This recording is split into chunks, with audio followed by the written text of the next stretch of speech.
Can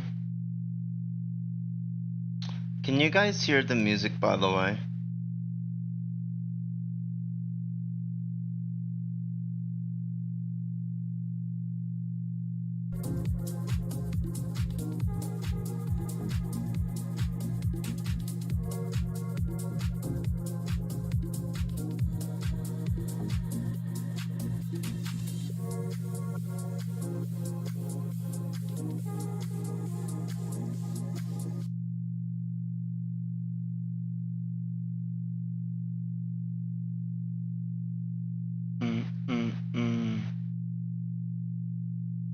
So I guess I'm gonna have to run a separate playlist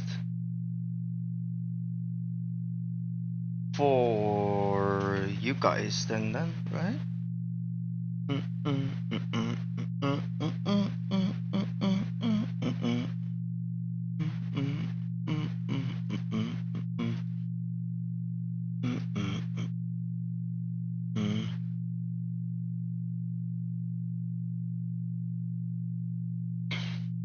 Chill step.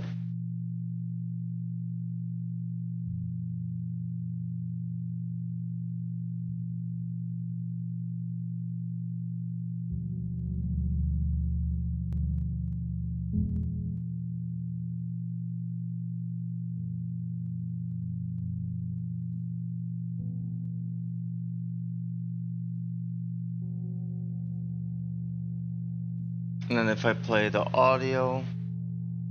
The first step is to remember that your initial blast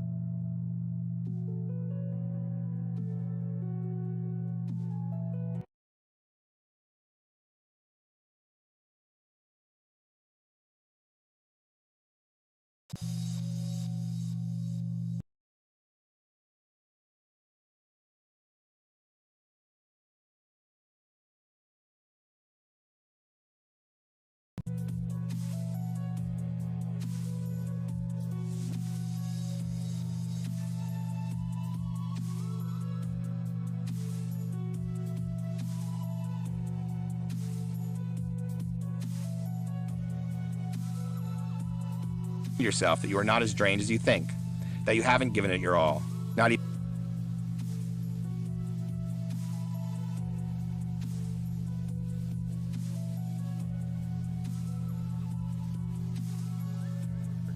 And when you are feeling dead and buried, dehydrated, wrung out.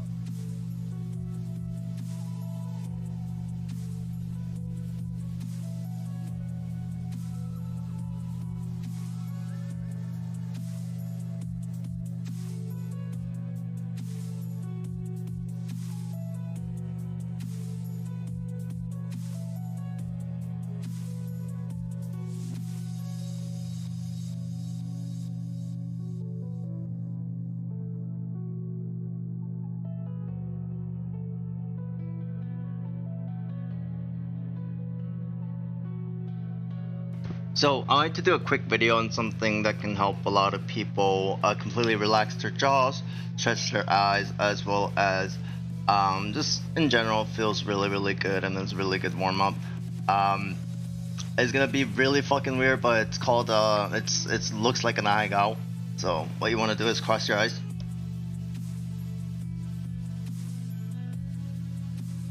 Cross your eyes first thing, and then second thing, open your jaw as wide as you can, stick your tongue out and pretend someone's pulling on your tongue. And do all of that at the same time.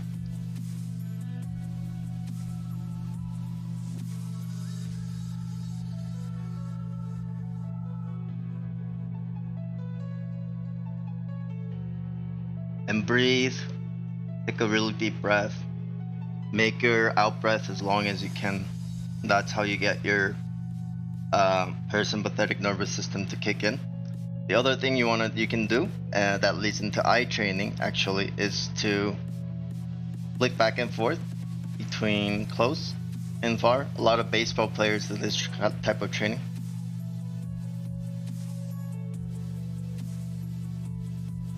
And that is useful for unfocusing, focusing eyes, which is pretty much what you do in FPS games, where you're gonna be either unfocused and trying to use your peripheral vision to see your enemies, or you're going to be looking at focusing completely on the crosshair. So that was my tip for today. Hopefully you found it useful. Come check out my stream if you like that. Thanks.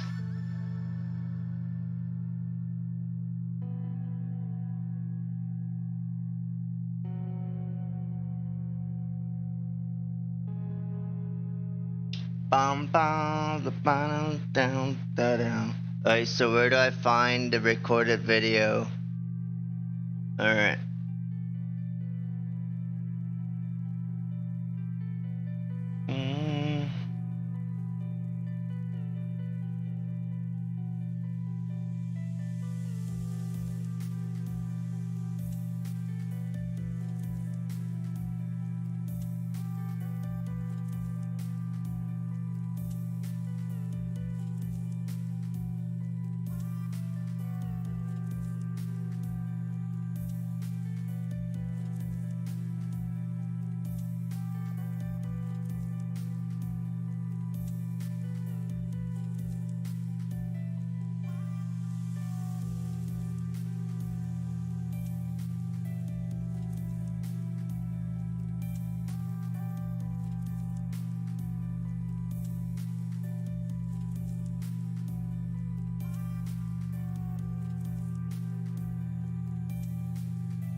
Cross your eyes.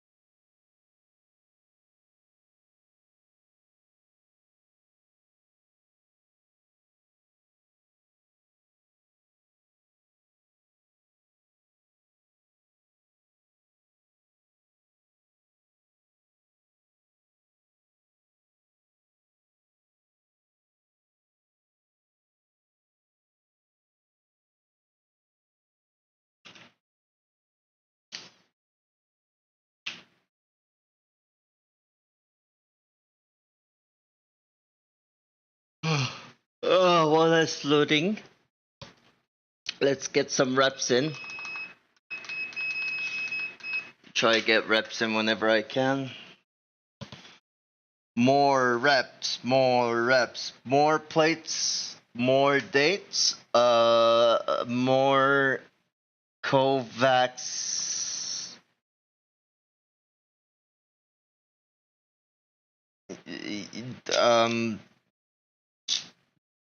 More, more, more, more kovaaks.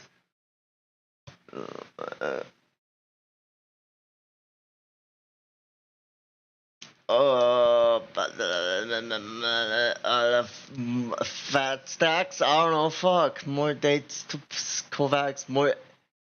More aim. What is a sex thing that rhymes with aim? Alright, I don't know.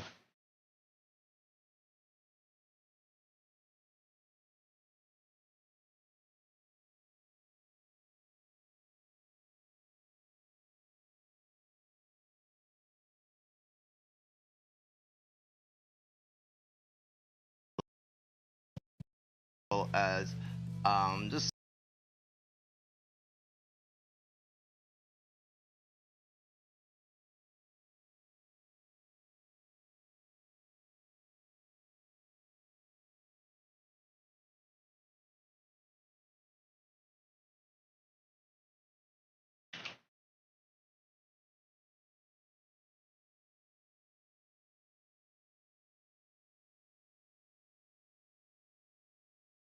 Mhm.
Yo, what's up? What's up, Germany?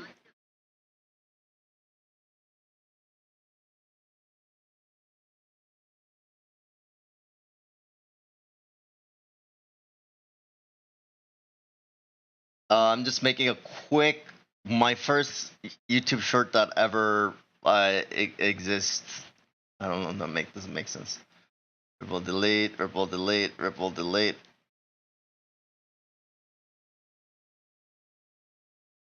Yo, isn't that bullet? Homie really says, go if he back 38 goes to bed. Dude, I ate and I couldn't even finish eating. I passed out. Like I actually cooked I hadn't eaten steak in like months, so I was craving it. So I had like a piece of steak in my mouth, and I just fucking fell asleep, and I almost choked on my steak. And then when I woke up, I was fucking coughing, and like there was little bits of steak that was trying to get into my lungs. I almost got choked to death by steak after aim training. Imagine that as a way to go. What a fucking way to go, dude. Says BRB during streamer says BRB during stream chokes to death on steak. Streamer was suspended on Twitch. Rumors of sexual misconduct. And highly illegal, unsafe aim techniques. Headline.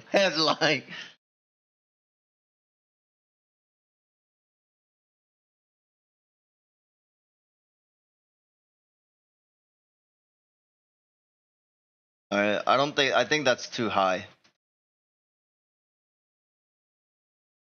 Alright, let's make it 130. That's a good balance, because I want this video to be not too long.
Almost done.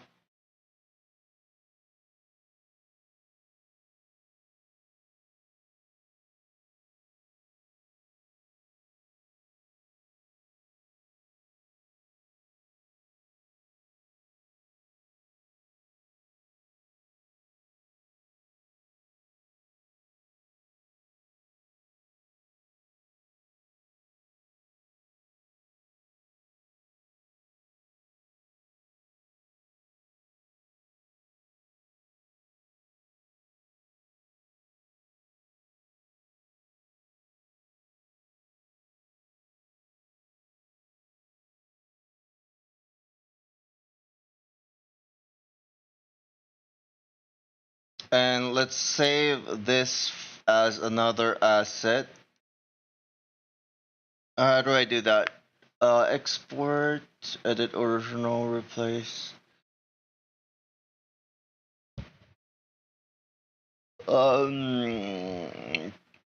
Properties. Is there no separate way to? Okay.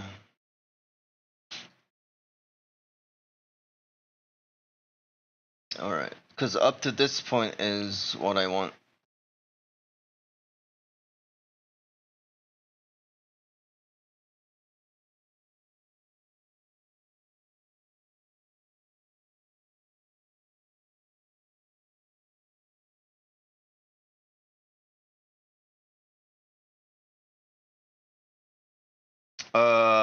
Text. How do I make the text smaller? The text is way too fucking big.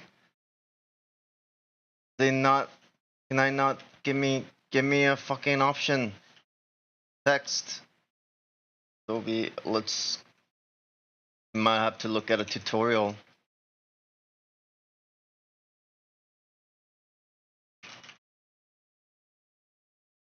Text tool. Okay, how to use Adobe Premiere Pro's new text tool. There you go.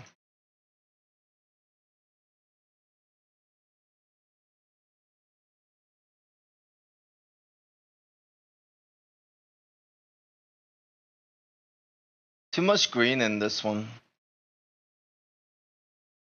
Not a fan.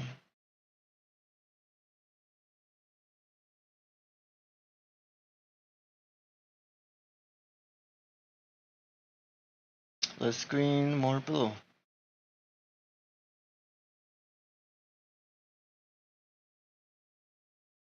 Nope.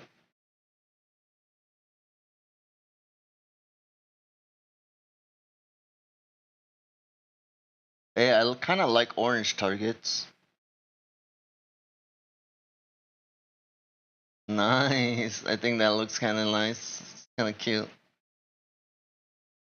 Mm-hmm. Alrighty.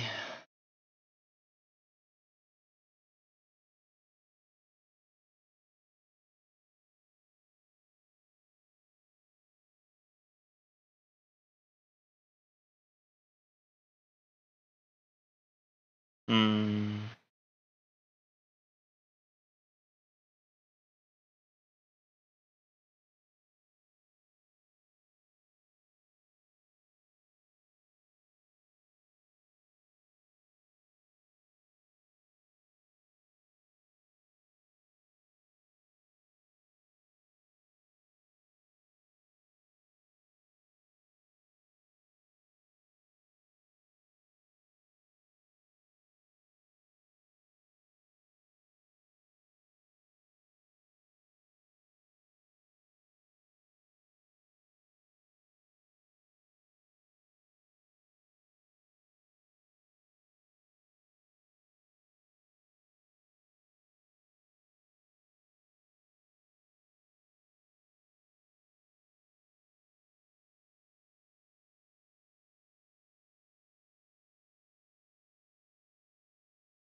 No, I think I edited in properties. No.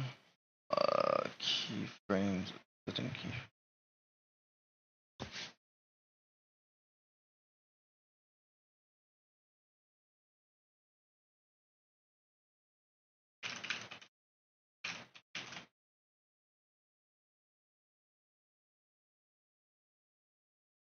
But where is the adjust panel? Adjust.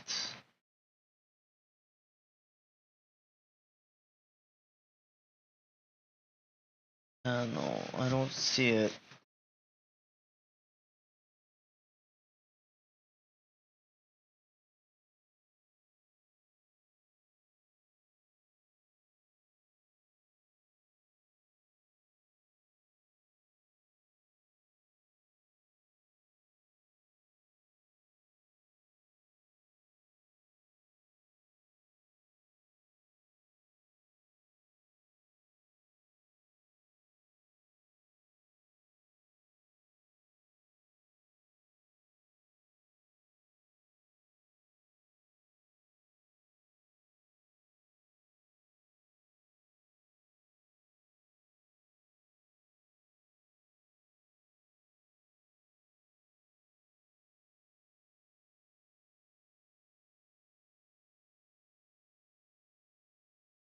Oh, there it is. Regular.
Oh, where's my vape?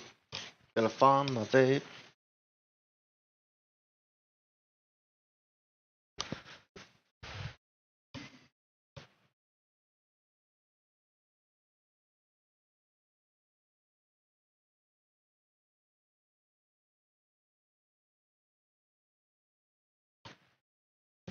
Um.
Oh god, it's taking longer than I thought.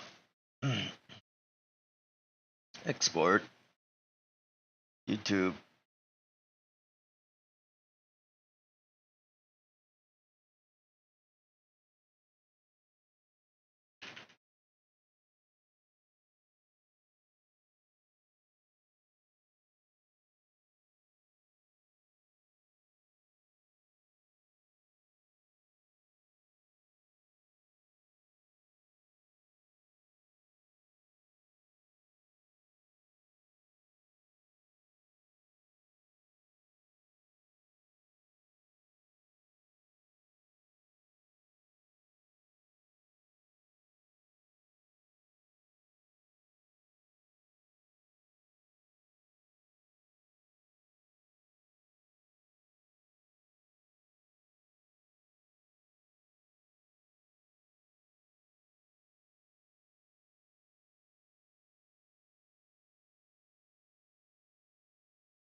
It's premiering! Yay! I made it!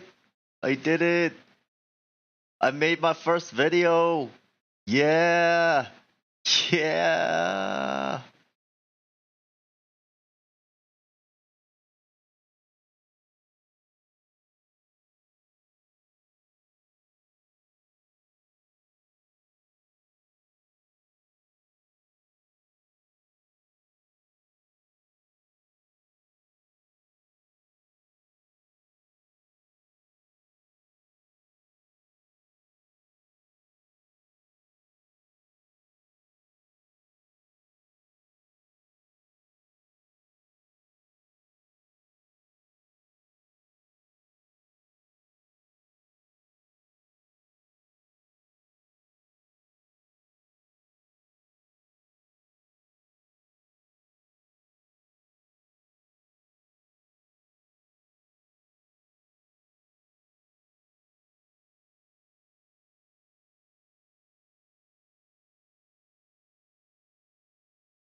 Oh my god. This is it.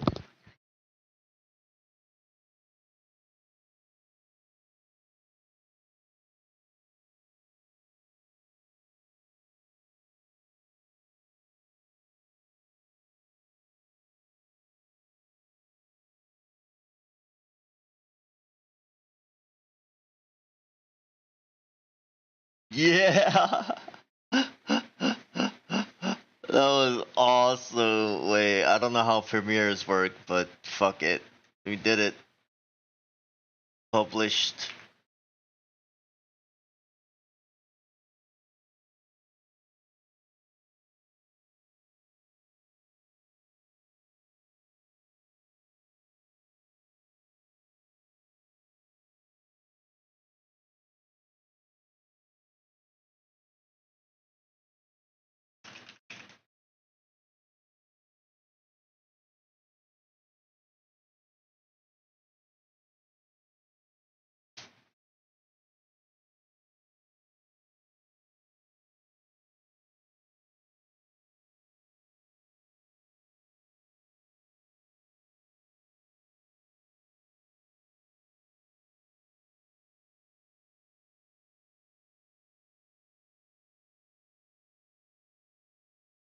She. Alright, let's get back to aim stuff.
The crest of the hill above and encouraged myself to walk at least that far. If I still wanted to quit after that, I told myself that I would be willing to sign off, and that there is no shame in not finishing the Hurt 100. I said that to myself again and again because it massages your ego, even as it stops you short of your goals. But once I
I know what it feels like to get knocked down. I know what it feels like to have a hope and a dream. And nobody believes in it. You can't worry about yesterday because yesterday is not coming back to look for you. Who speaks to the broken? Who speaks to the individuals that's still in the process? I'm dropping this for you. I'm telling you to keep going when you face opposition. I'm telling you to keep going when you face adversity. Believe in everything that you are and understand that within you there's something greater than any obstacle you'll ever face.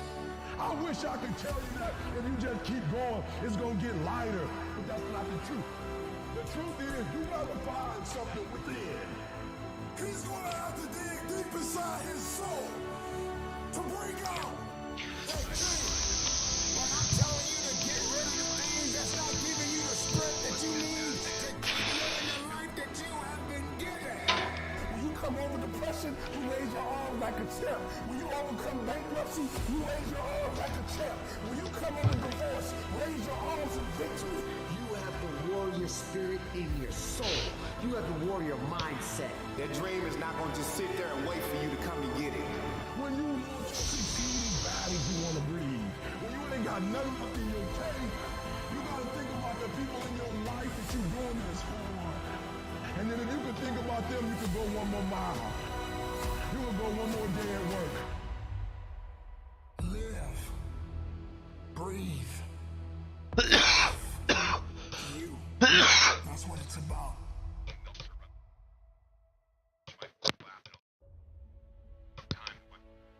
You have time.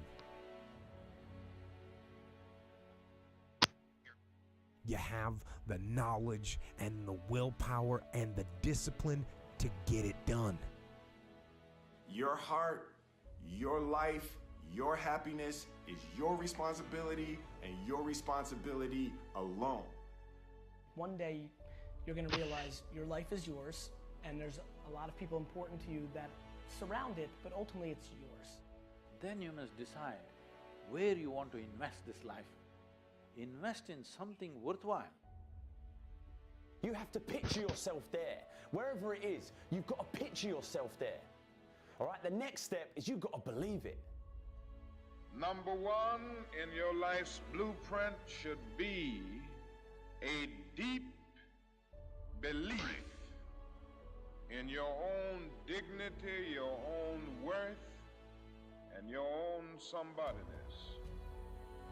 Don't allow anybody to make you feel that you are nobody. See, sometimes we can't say, I can do that. But what we can say, that it's possible that I can have my dream as we run toward it, as we work on it day in and day out. They were going to make a change, and then they made it. This is your moment. It's not tomorrow. It's not next year. It's not when you're going to graduate. It's right here, right now. And every decision you make, you're impacting that thing. We're gonna be lions. You know when a lion is injured, when a lion is bleeding, He licks his wounds, and he keeps walking. Your time is one of the most powerful tools you will ever have. Lay hold up. You lay hold up. And when that thing tells you to quit, you look at it in his eye and say, I ain't going nowhere. I will break you before you break me. You will be like a shark. You will think like a shark. And you can't go backwards, and if you stop swimming, you will die. If life knocks you down, try and land on your back. Because if you can look up, you can get up. This is the year of the what? Act like you hear me. This is the year of the what? This is the year of the what? Act like it. The moment and the time for you to change your life is now. Always feel that you count. Always feel that you have worth. And always feel that your life has ultimate significance. You choose what you're looking for, because what you look for, you find. That's how life works. Make good choices, great things happen. But you gotta believe in you. So believe.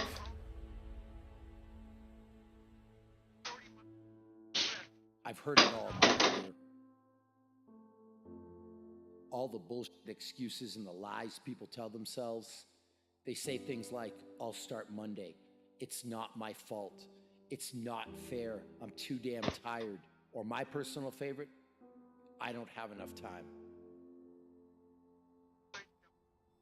Let's have a real talk. You know what kind of people do and say these things? Losers. They have a loser mentality through and through. And until they recognize that the problem is them, they'll never improve. Until they develop a winner's mentality, they'll never get what they truly want. What's a winner's mentality, you ask? It means being focused on yourself and not other people. It means having desire. It means wanting it. Willingness to work for it. You simply have to give it everything you have to get it. You need to shut down all negativity and frankly not give a shit what others say and think. You want to know what the 10 most dangerous words in the English language are? What will other people say? And what will other people think?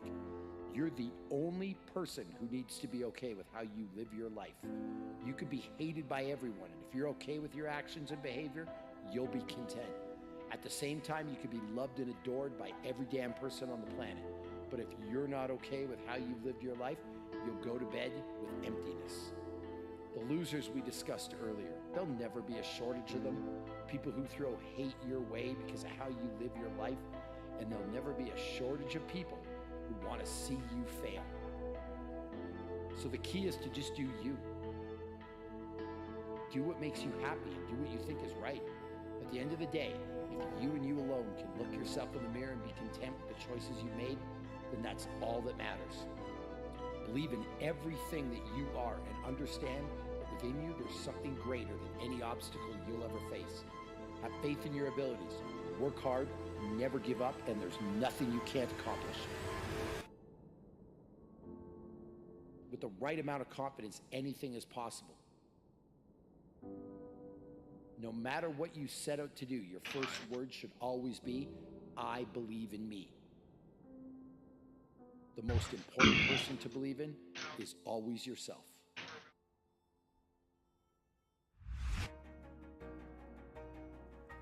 Keep going because there's people that don't want to see you succeed. Keep going because you want to prove those people wrong.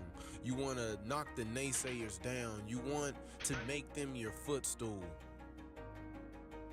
I wish I could tell you that if you just keep going, it's going to get lighter. But that's not the truth. The truth is, you got to find something within. I'm telling you to keep going when you face opposition. I'm telling you to keep going when you face adversity. I'm telling you to keep going because it's when you have nothing left. It's when you depleted all your money, when all your energy gone, when you have nothing left, that's when it's showtime. When you find a way out of no way, when you find breath that you don't have, when you find energy that did not exist, when you want this thing as bad as you want to breathe, that's when you find a way. If you look at anyone that's happy or successful in life, it's because they know how to keep fear in check. When you want something new and fear pipes up and tells you you can't have it, you've got to say, yes, I can. When you want to try something new and fear pipes up and tells you you shouldn't do it, you've got to say, yes, I should. When you want to go somewhere new or be with someone new and fear pipes up and says you won't do it, you've got to say, yes, I will. You gotta find something within, and that's gotta push you, and that's gotta elevate you, and that's gotta drive you, and that's gotta move you. You were created to reach your destiny. You have the power and the ability to reach your destiny. So keep going, because I can't quit. I can't stop. I can't get tired. I can't give up. I can't give in. My mama counting on me. My wife is counting on me. Listen to me.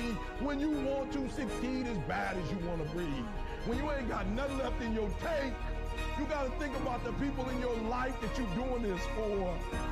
And then if you can think about them, you can go one more mile. You can go one more day at work. Keep going, because you're recreating history and leaving a legacy. But we must keep moving. We must keep going. If you can't fly, run. If you can't run, walk. If you can't walk, crawl. But by all means, keep moving.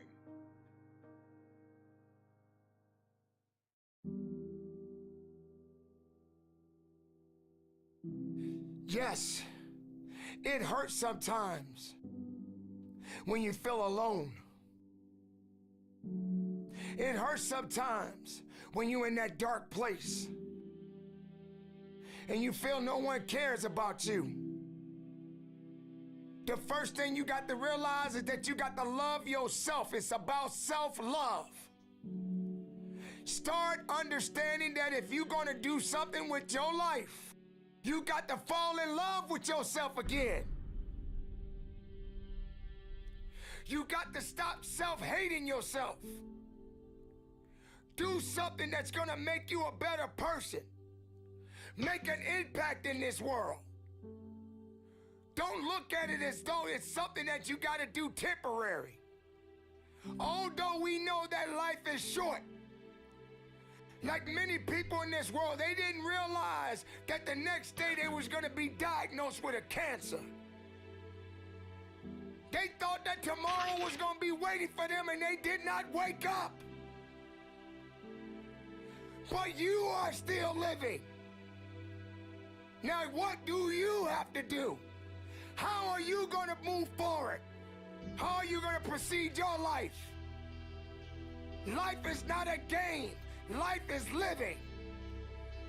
There's the good and there's the bad, and there's definitely the right now. You can't wait for somebody else to make your life better. You got to make your life better. You got to focus on you. Now, I'm not saying forget the rest of the people, but I'm telling you to get rid of the things that are not making you strong, that are not making you better, that are not making you efficient, that's not putting you in a better place, that's not giving you the strength that you need to keep living the life that you have been given. Don't you give up on life, because once your life is over, you can't come back. Leave your mark. Help someone. Lift someone up when they're down. Be the strength for others when they're weak. And maybe when you're at the weakest point in your life, someone will lift you up. Because we all struggle. No one is immune to it. So keep fighting forward. Don't give up. Live. Breathe. Life. You. That's what it's about. It's gonna hurt. Sometimes it's gonna get tough. But when it get tough, you get tough. Just make sure you make your mark. Make sure you make your mark in this world. 'cause somebody didn't make it today. But you did. Keep living. Keep living strong. Don't give up.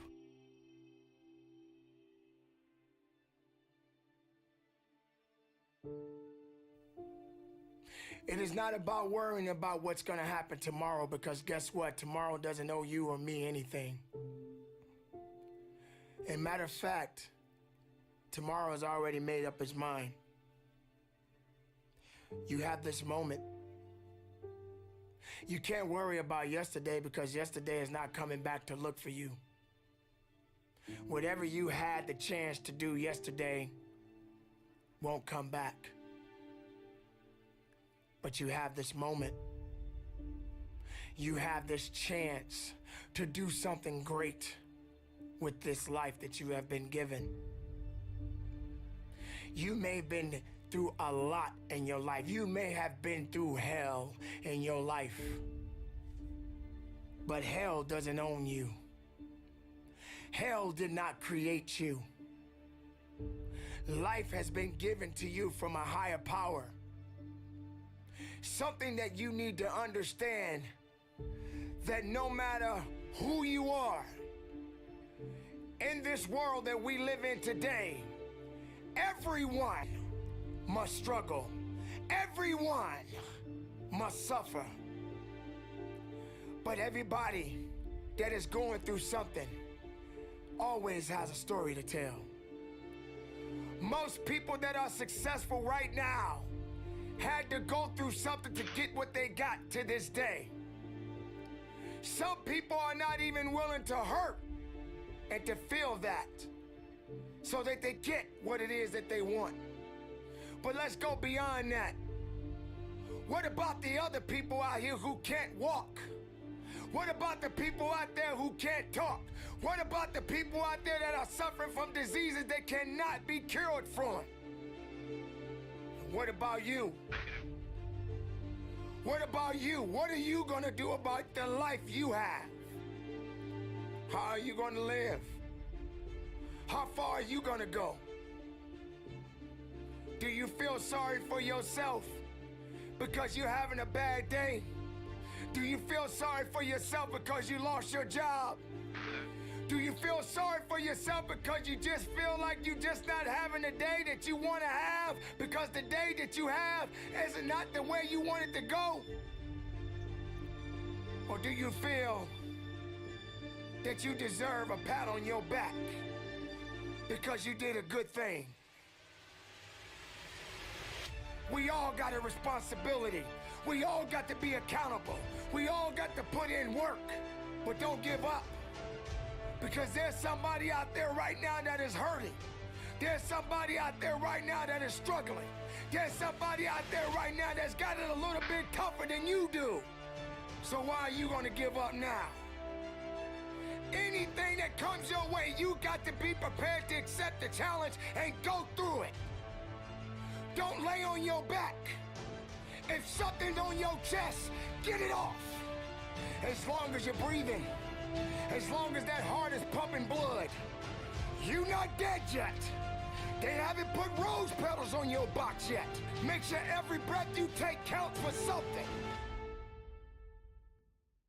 It's time to understand that if you want to get something out of your life, you got to be willing to work for it.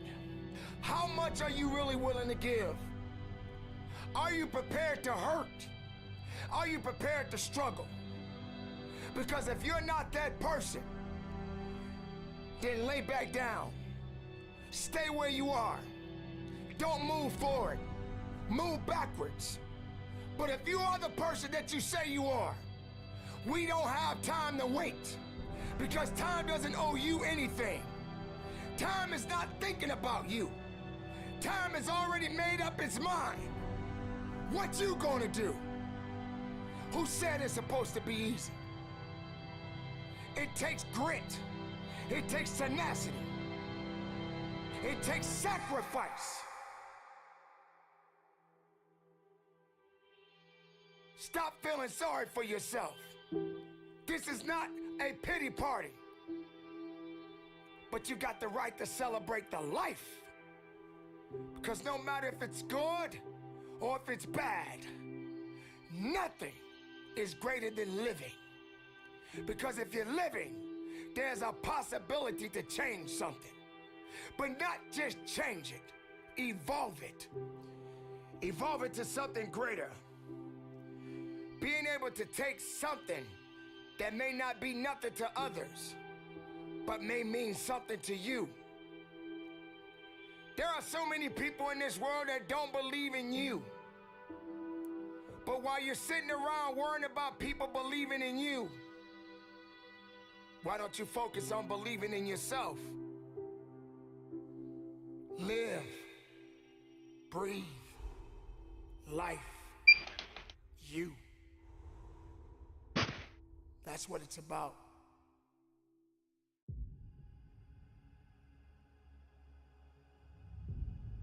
There's a fight right around the corner just waiting for you. And you better learn how to fight. You gotta get up every morning, fighting, clawing, scratching. You gotta beat depression. You gotta beat anxiety. You gotta beat the naysayers. You gotta beat that little voice in your head that's telling you you're not good enough. When I think about fighting, I'm not talking about people. I'm talking about situations. I'm talking about circumstances. I'm talking about opportunities that sometimes you have to fight for. Come on, life, let's fight. Let's go. Come on, job, let's go. Come on, career, let's go.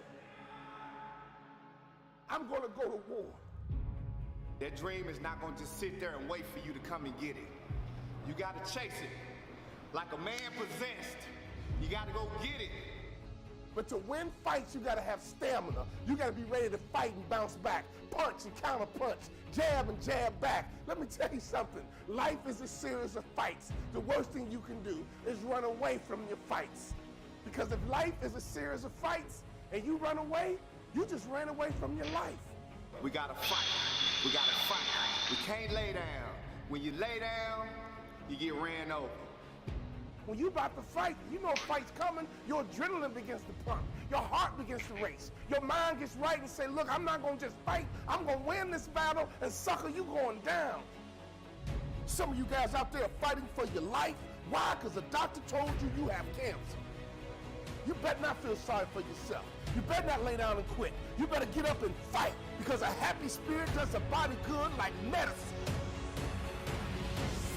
Fighting for your future, fighting for your dreams, fighting for success. When you come over depression, you raise your arms like a champ. When you overcome bankruptcy, you raise your arms like a champ. When you come over divorce, raise your arms in victory.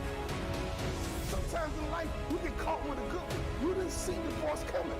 You didn't see cheating coming. You didn't see being fired coming. You got sucker punched. Oh, I've been sucker punched before, but that doesn't mean I can't stop fighting. We gotta get up, baby. When you get sucker punched, get up. When you get hit in the gut, get up. Because if you want to win this war, you gotta learn how to fight one battle at a time, one war at a time. Because you might not win every fight, but you gotta win the war. You gotta have the right attitude, the right mindset, the right mentality, not just to fight. It's gonna be a war, and you don't quit until you win. It's gonna be a war. And don't you quit until you win. Let's fight, let's fight, let's fight, and let's fight. Success is a war over the invisible. It's having the faith and vision to see what could be, can be, and will be when consistently watered with an undeniable grind. Truth, the language of those who are truly alive. Soaring on wings of faith, they gracefully fly, radiating the power that they found down inside. Wrapped in fire, watch the chosen climb.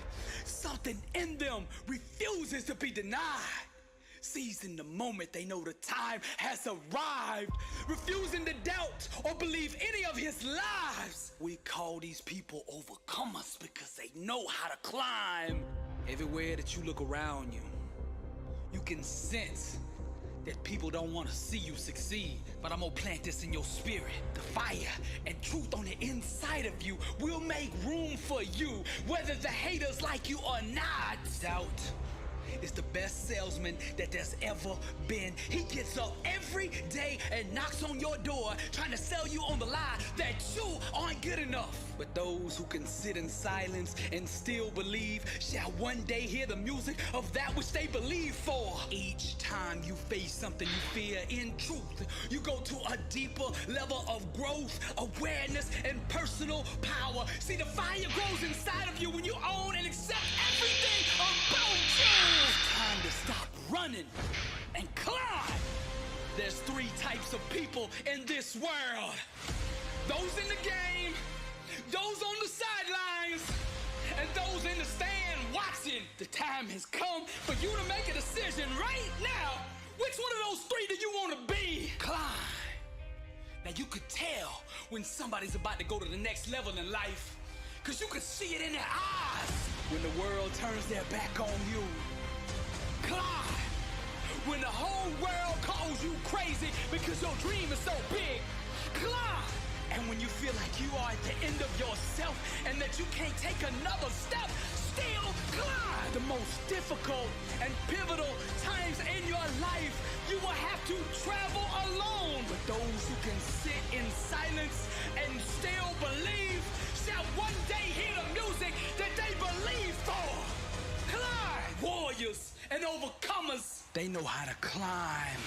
As an heir to the promise, God has given you an inheritance beyond your own capability. The only way you will be able to come in possession of this inheritance is by faith. The real revolution is self-awareness. It's when you awaken to the truth that you yourself determine your own peace, success, and outcome in life. Real success, real transformation, real emancipation starts when you finally awaken to your own individual power and the God who gave it to you. Then you boldly wrap yourself in faith and unleash yourself upon the world. Climb, champion.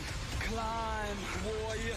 Climb, overcomer. Climb, soldier. Climb, wrapped in fire. The chosen climb. This is Billy Allsbrooks. And I am blessed and unstoppable. Fire, truth, music.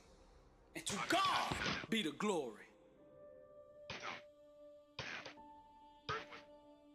I see millions of motivational speakers that speak to the rich, that speak to the successful.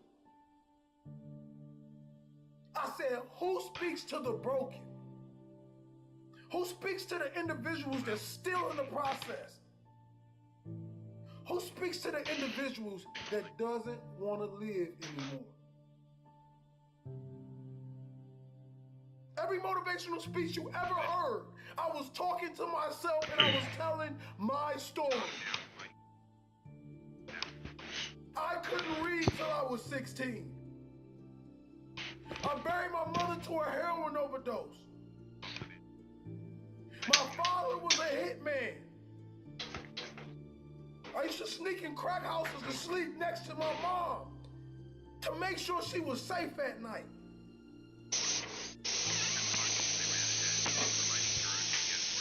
But through all the chaos and all the pain, God built a warrior. So when y'all see King Holly, and every time I drop a speech, I'm dropping it for you. That person that want to give up on his life, I'm dropping it for you. That person that don't know that they have greatness inside of them, I'm dropping this for you. See the difference between a good player and a great player. See, that good player does just the minimum to get by. That great player pushes his body past the limit. He leaves every single drop of blood on the field. And whatever he does in life, he wants to be remembered as the greatest. He does that extra 10 when a coach only asks for 20. He runs that extra mile when a coach only asks for 5. See, he knows he's gonna have to dig deep inside his soul to bring out that king, to bring out that legend, to bring out that power that lays in every single one of us. But we won't go deep enough to get it. We're not gonna be good. We're gonna be great.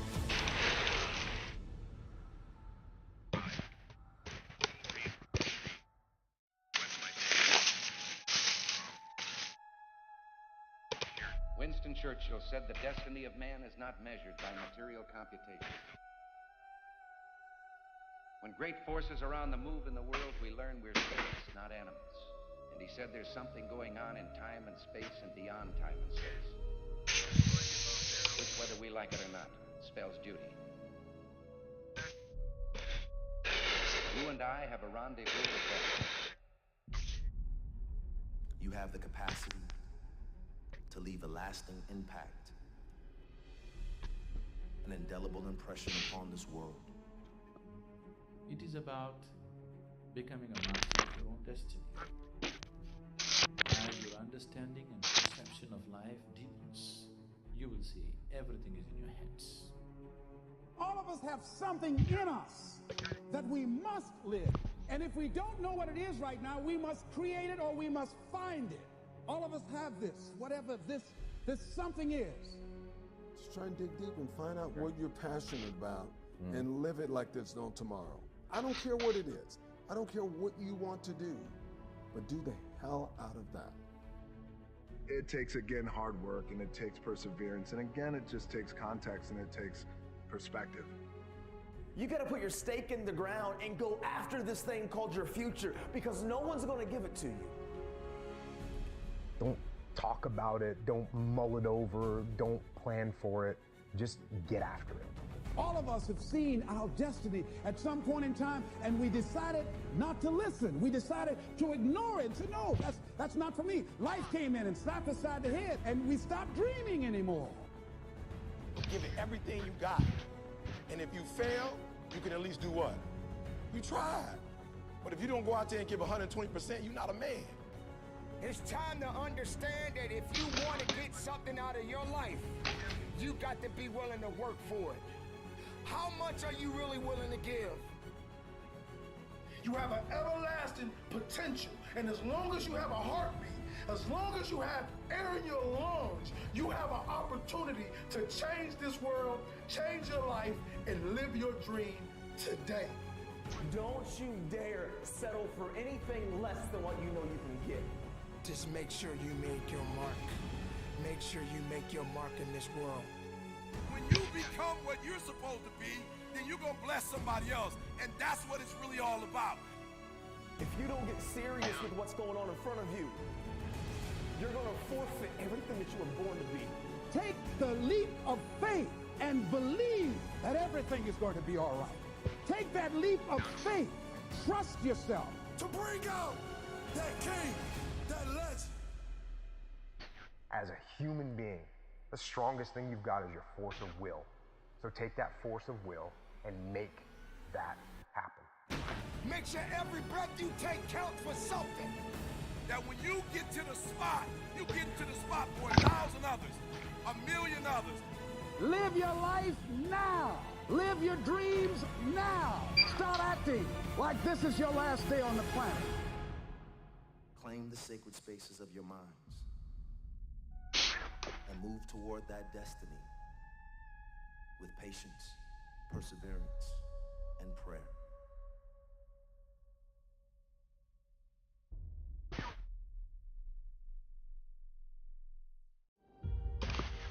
really want me on the team? What's your approach to recruiting?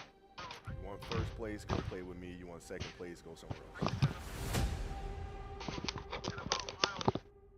Like, I would watch Magic play. I'd watch Michael play. And I would see them do these unbelievable things, and I'd say, you know, can I get to that level? I don't know, but let's find out.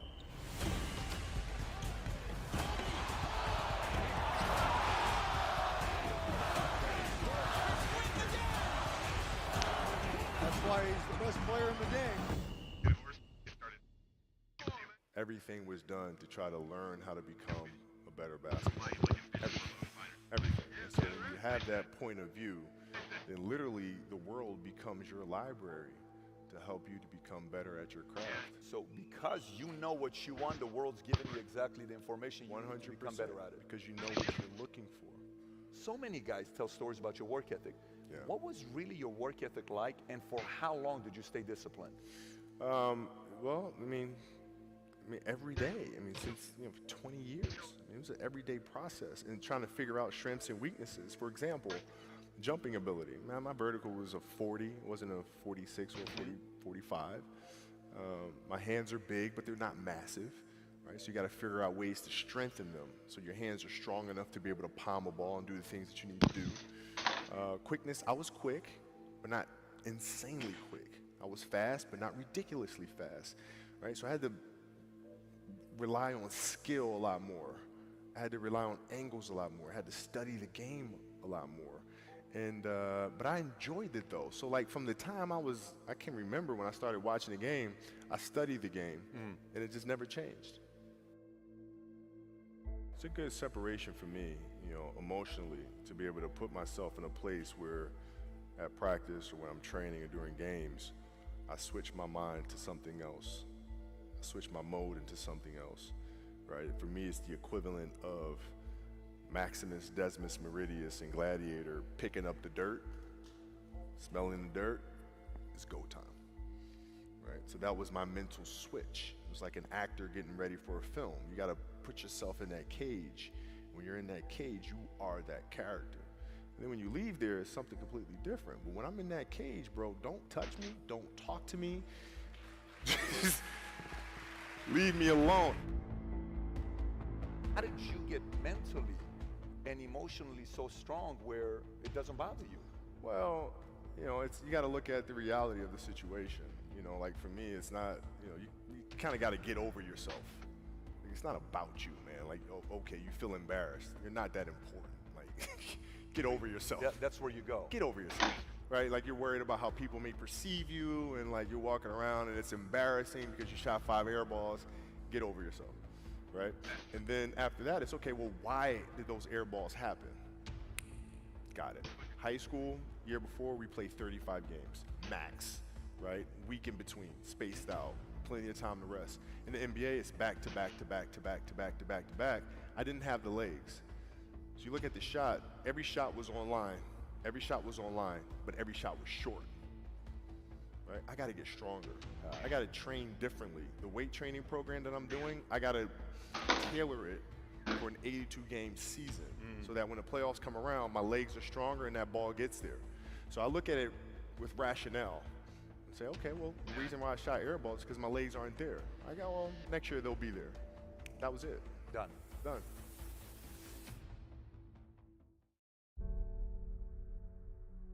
The people who dream and those people who dream big have a different kind of life than the people who don't dream.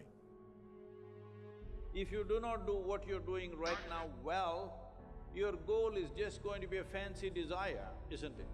Whether it's fear or anxiety, whatever it may be, I believe that every single person who's going out to chase their dreams has those voices in their head. I think it's part of the human experience. Stay strong, have faith, keep pushing through. I've said this before, and I'm living proof of it, is that on the other side of your struggle is something good. On your other side of your struggle is something better. On the other side of your struggle is some sort of success. So I'm here to tell you today that you can have anything you want, be anyone you want, but you're gonna have to work. See, dreams, aspirations, they're not easily obtained. But one of the hardest things to do is to keep going. is to keep chasing. You don't realize your dreams are so important because your DNA, who you are as a person, is wrapped up in your dreams. Go after this thing called life. Don't look back and have regrets.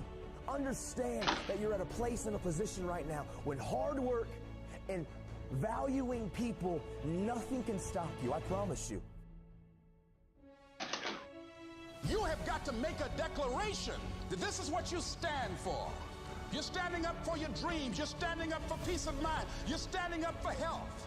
You want it, and you're going to go all out to have it. See, your dream will cause you to go insane because what you want, it hunts you every single night. See, the big dogs, they won't give you the opportunity. You're going to have to take it. Keep striving, never give up, fall down 7 times, get up 8. No matter what happens, you will not quit because quitting is not an option because you have a why, you have a passion, you have a purpose. The people that are running after their dream know they're going to have hard times. They keep on running because they'll sing within themselves, I'm the one, I'm the one. No matter how bad it is or how bad it gets, I'm going to make it. I have a dream. Your DNA is in your dream. This is your moment. And you got to look in the mirror and believe that. Ease is a greater threat to progress than hardship. So take advantage of today. Take advantage of tomorrow. Take advantage of every opportunity that you have to do what you want in life. It's time to ignite the dream. It's time for you to stop settling for just money and really open your game up. Dreams require sacrifices. Like, my city's expensive, move. My car payments are high, sell your car and take the bus. This is dreams we're talking about. We're talking about dreams.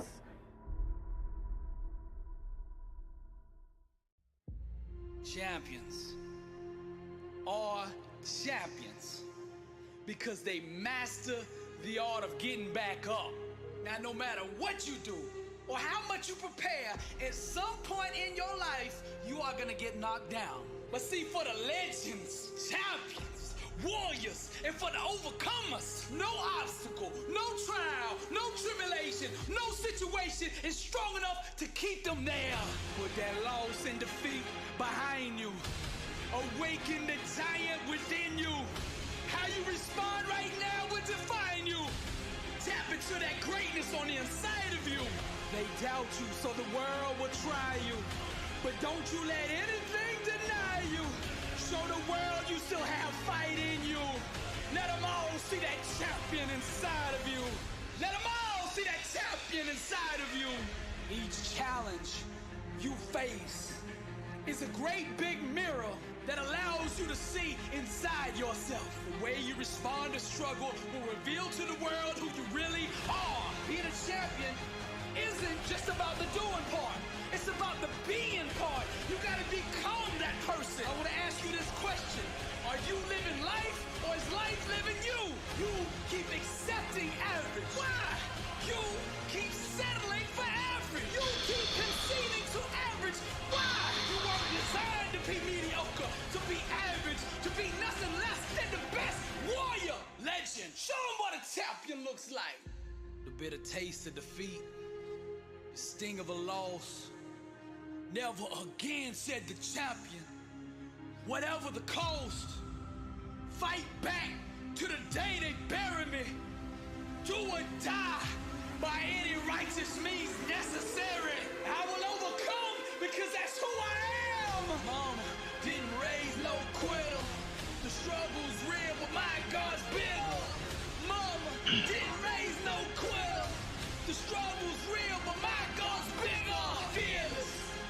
Nothing's gonna stop me. Average is the only thing that haunts me.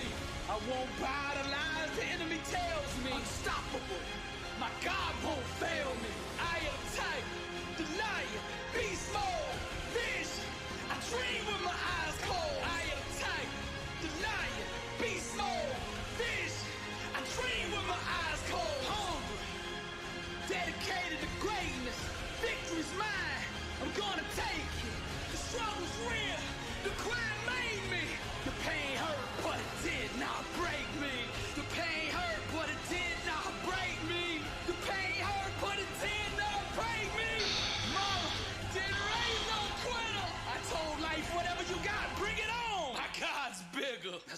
blessed and unstoppable, legends and champions. This is Billy Allsbrooks, and my God still lives. And to him be the glory. The most obsolete idea is go to school, get a job, work hard, save money, get out of debt, and invest for the long term in the stock market. See, why would you save money when they're printing trillions of dollars? The gap between the 1% and 99% is massive. You see, it's not just money. You have to step back and look at the bigger picture. So what do you do? In every one of us is a poor person. There's still a poor person inside me. There's also a middle class person, and the middle class persons want security. They want that steady paycheck. And there's a rich person. And they're all inside of us, except that it's not taught. You're taught to go to school, get a job, and get a paycheck. You're not taught to how to get rich. If you read Rich Dad, Poor Dad, my rich dad refused to pay me. He said the paycheck was one of the most damaging things you could take in your life. He says the moment you take a paycheck, you're an employee, and that's the mindset. So my rich dad never paid me. He drove my poor dad, government employee, nuts. You gotta pay people, you gotta pay people. And Rich Dad was not saying that the paycheck was bad. He says he didn't want to be a slave to money. So as an entrepreneur, if Rich Dad folded, I just started another company. I don't need a paycheck. I don't need anybody to take care of me. If my government doesn't like me, I move to another country because they need entrepreneurs there.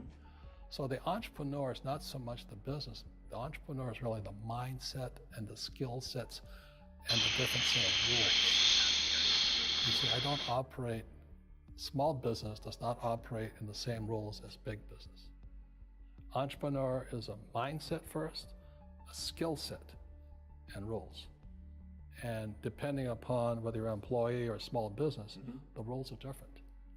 The mindsets are different, the skill sets are different. If you could say one thing to somebody who's never been an entrepreneur and they're thinking about making the leap of faith into becoming an entrepreneur, what could you tell them? Well, I'll just tell them the same thing that happened to me. My last paycheck, I still remember it clearly. It was one of the worst and the best days of my life. And I was in Puerto Rico.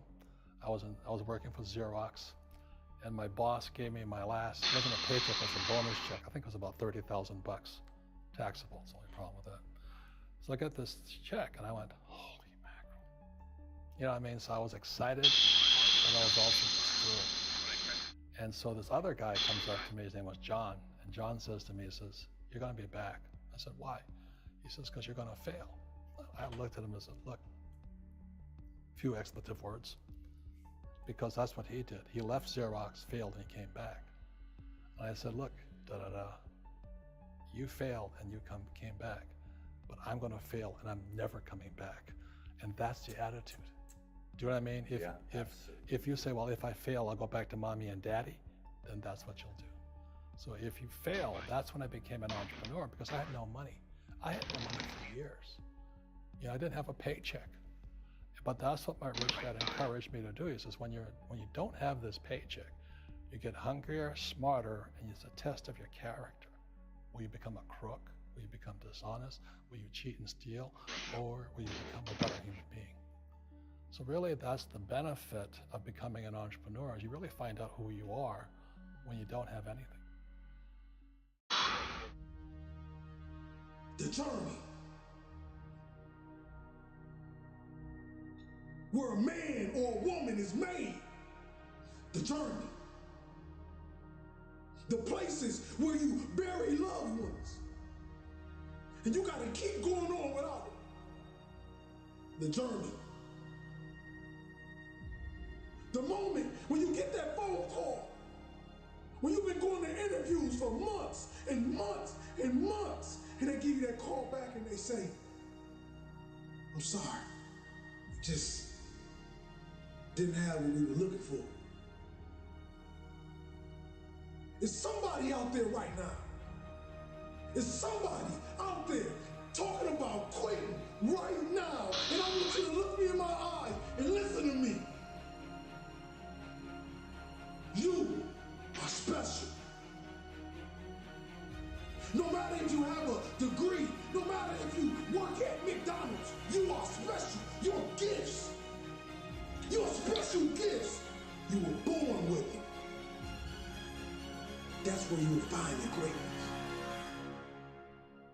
the journey. I need you to understand this. It's you versus you. Your dream versus the world. Don't let them stop you. Let them see you. Let them see you shine. Some's gonna fail tests, some's gonna lose family members. But what not? Keep chasing. The dream that hunts you. The dream that bites and eats at your soul. Because this is the only thing you want to do. But just like when Coach used to say, keep running. I can hear him now, he said, keep running, Will. Keep running. I know you're tired. Keep running. You want that degree? Keep running. You want that high school diploma? Keep running. You want to save your mama out in projects? Keep running. You want a beautiful life? Keep running. Let them watch you rise like the phoenix and become one of the greatest this world has ever seen. Tick tock. What is ticking off here is not the clock, it's your life. You are running out of time.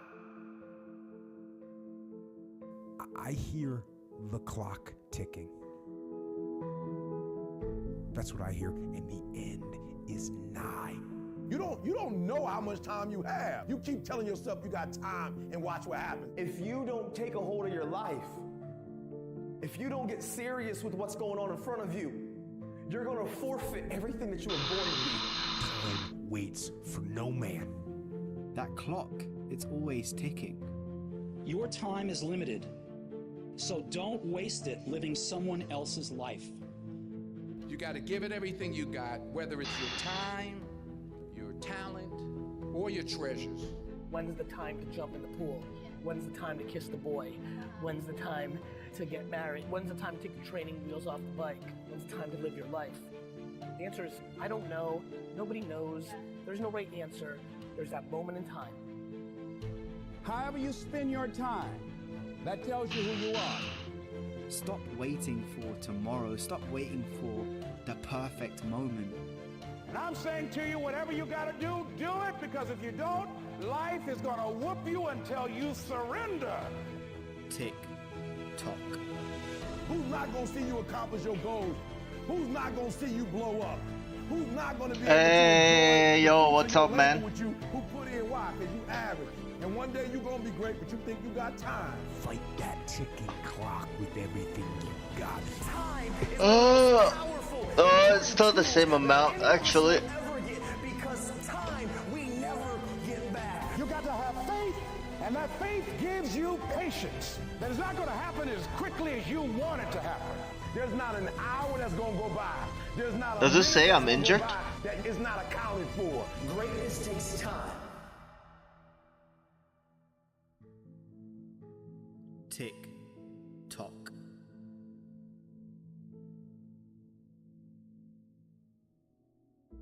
I know what it feels like to sit on a bench. I know what it feels like to get knocked down. I know what it feels like to have a hope and a dream, and nobody believes in it but a few people. Go for your dreams. Don't live life with regrets. Go for your dreams. Don't live life with regrets. Go for your dreams. Don't live life with regrets. I could always hear my daddy's voice. You have children, you have grandchildren. Can your children and grandchildren hear your voice? I could always hear my daddy's voice. He would say, go out, have a good time, play with your friends, but don't let the street lights beat you. Yeah, basically just overtrain, not enough recovery, not enough focus on recovery, not enough nutrition, too much inflammation. Go for it. That's all my daddy said to me was go for it. So when I think about life, when I think about my goals, one thing he did for me as a father is No, my wrist is fine. It's the fingers. write my goals down. So it was a combination between using the new glass skates as well as a mouse that was honestly too big for my hand. I was trying to like force myself to use it.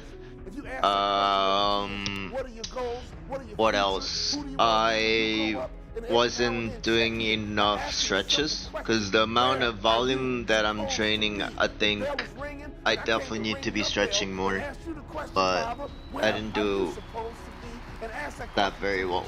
So just those aspects. But now I'm good, you know. You learn, you take better care, and you know, good thing I switched to arm aim before everything get worse.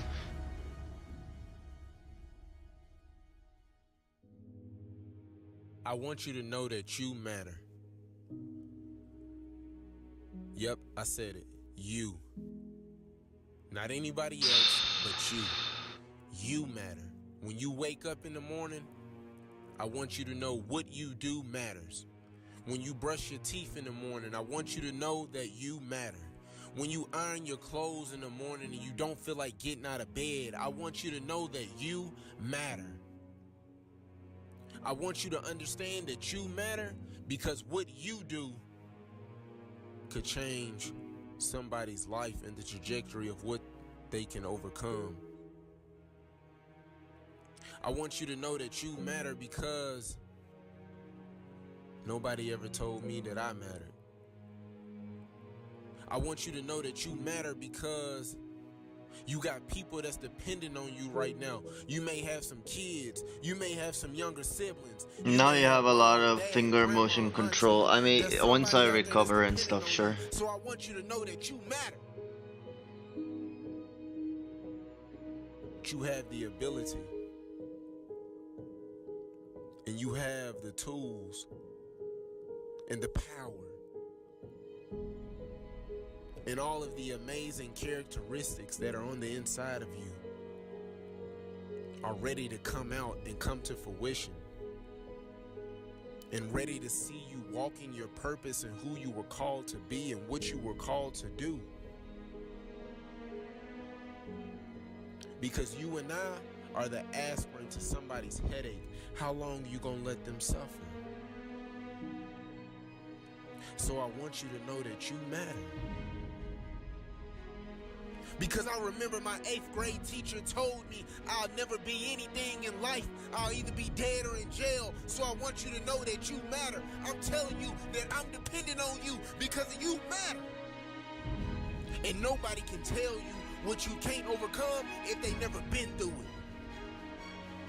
So I want you to trust the process. I want you to stay 10 toes down. I want you to understand that you can prove them wrong because I want you to know you matter. Everyone has been an underdog. Streams all the way back to Little League. When you were a toddler, people will look past you and believe that you didn't have what it takes. What do you want to do? For sexually explicit content, apparently. So that's why I turned down all the hentai sounds and everything, so no one can hear them, you know? See, it's beauty in the underdog. Because nobody sees you coming. The struggle of getting people to believe that if they put you in, you won't let them down. The struggle of making people believe that you have what it takes to get the job done. But remember, they will not see you coming as you rise, as you work every single day, tirelessly, for what you dream of. It doesn't matter who says you're not good enough. It doesn't matter if they say you're not qualified enough. The only thing that matters is that you're willing to work your behind off to change their mind frame. Embrace being the underdog. Embrace being the individual that they say cannot do it. This is what life is all about. When we see the underdog win, it puts belief in us. The underdog represents all of the people that's looked at as nothing. We are the true champions. Everyone on Super Bowl Sunday, they root for the underdog. Because it's something about watching the little man, the small people, the people that they say are not that talented. Watching them succeed. We had the whole world take our belief out of our head and stab us in the heart with a dagger and told us to not believe.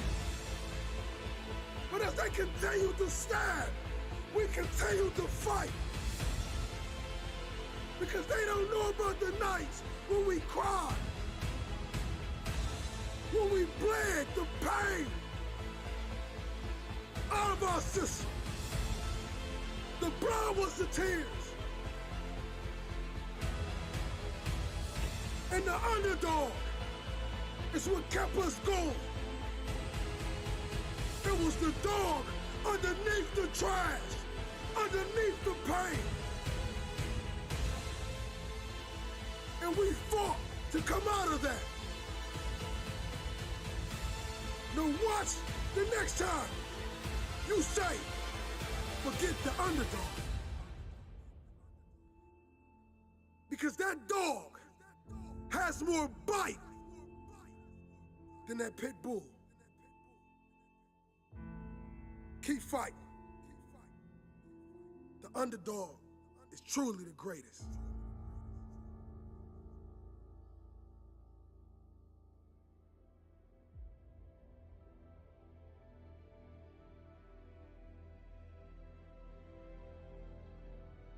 Oh, this is the comeback. Yeah. This is the year of the comeback. You don't know the feeling training. Every single day. Putting your body through pain. Pushing your brain to its limits. Just to come out and injure yourself. See, when you're on top, everybody loves you. Everybody wants to come to the party. But when you're hurt, when you're broken down, King, who is around? The only person that will give you the strength to rise up and be who you are truly meant to be is you. It's that lion inside your chest that's saying, I won't let my career end this way. I'm gonna be greater and better than anything you've ever seen. Because I know what pain feels like. I know what disappointment looks like. And I don't like the look. I'm coming back for everything they told me I wanted. I'm gonna show the world that whatever is broken can truly be fixed. For every athlete, every man that put his all into something and he fell short. But just like those kids sitting in those elementary schools, when that teacher asks them to do something and they can't do it, They quit. They pout. They cry. But not us. We're gonna do it until we get it right. We're gonna do it until we write the end of our movie the way we want it to end.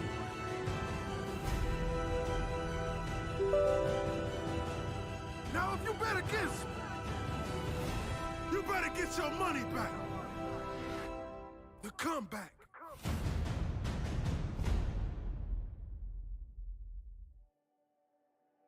Life. How beautiful it is. How amazing it is to be able to rise up in the morning and have that sun shine on your face rather than on your grave. What makes life so unique and so beautiful? It is beautiful. What is going on? Whatever you have. There you go. Are we back? I think we're back. Yo, what's up, man? Welcome to the channel, my dude. Zabalaza. Life has so There you many go. moving parts. But life is always good. Every day is a new day and another opportunity that others may not have. This life that you have been given, this life that you are temporarily holding on to, this life that has been just given to you for only temporary reasons, has more meaning than you can ever imagine. So many people in the world take life for granted instead of realizing that you have to take the opportunity. Hey, it's Abdullah. Yo, what's up, man? How's it going? Now on this journey of life, you're gonna face a significant amount of circumstances, a significant amount of challenges. You're gonna fall into areas that you cannot understand. And maybe it's not in a position for you to understand at that moment. When you start to feel that you are in a position that you don't love your life, then shame on you. Because your life is a beautiful What happened? I got suspended for a week for no one deserves to control it. for supposedly sexually explicit content. Your life is your life, and you have the right to live it the best way you can. You must discipline yourself and take full control and responsibility for the outcome or whatever it is that you are seeking at this moment.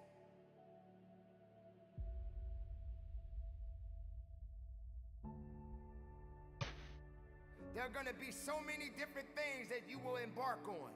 There are going to be so many different things that's going to try to slow you down. There are going to be so many different challenges that you must face. But instead of running away from the challenge, run towards the challenge.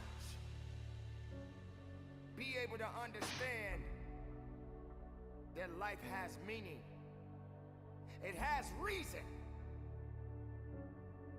And all of these things that you may be thinking that is so hard on you, just remember, sometimes you're gonna have to go through these changes, these circumstances that put you in a position to make you feel that you're not worthy anymore.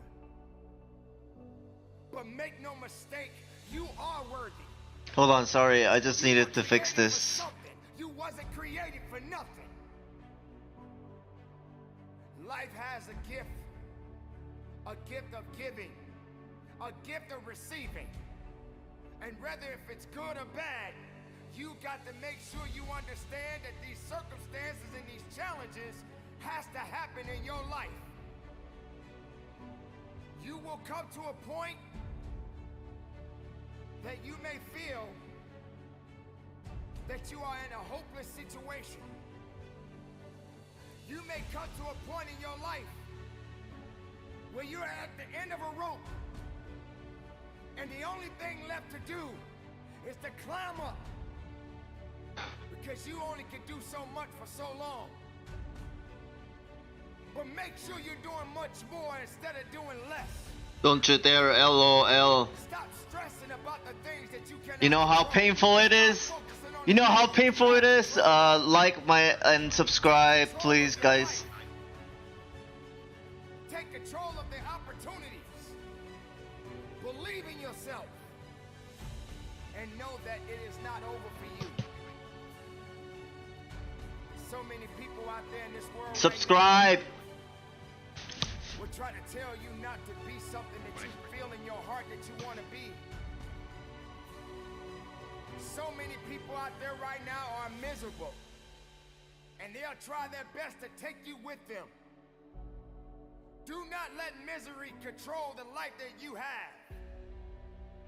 Do not let anyone tell you how to live it. Do not let anyone validate your purpose. Do not let anyone validate your destiny. Someone told you a long time ago that you wasn't worthy. Someone looked you in the eye and said you wasn't gonna make it. I say to you right now that you will make it. I say to you right now that you must make it. I say to you right now that you must tell excuses, fear, and doubt that it has no place in your place of business. For this is your life that you are fighting for. This is your life that you are living for. And make no mistake, no one is gonna do you better than you. Don't wait for someone. Done with 3 accounts, thank you so much. You make it happen for a reason. Thank you for the support. I don't know if I should upload it in TikTok. I don't have a TikTok account yet.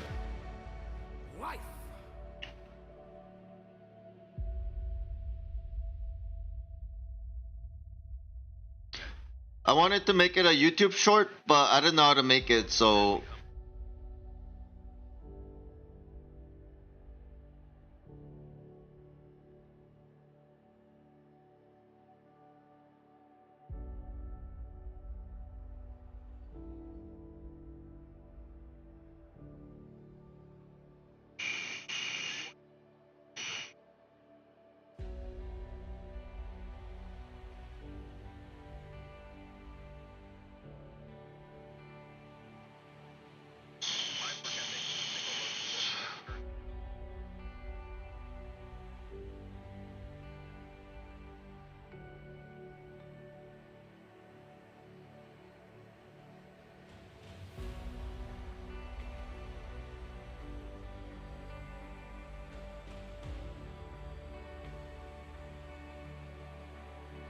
Has more money. Yeah. Makes sense.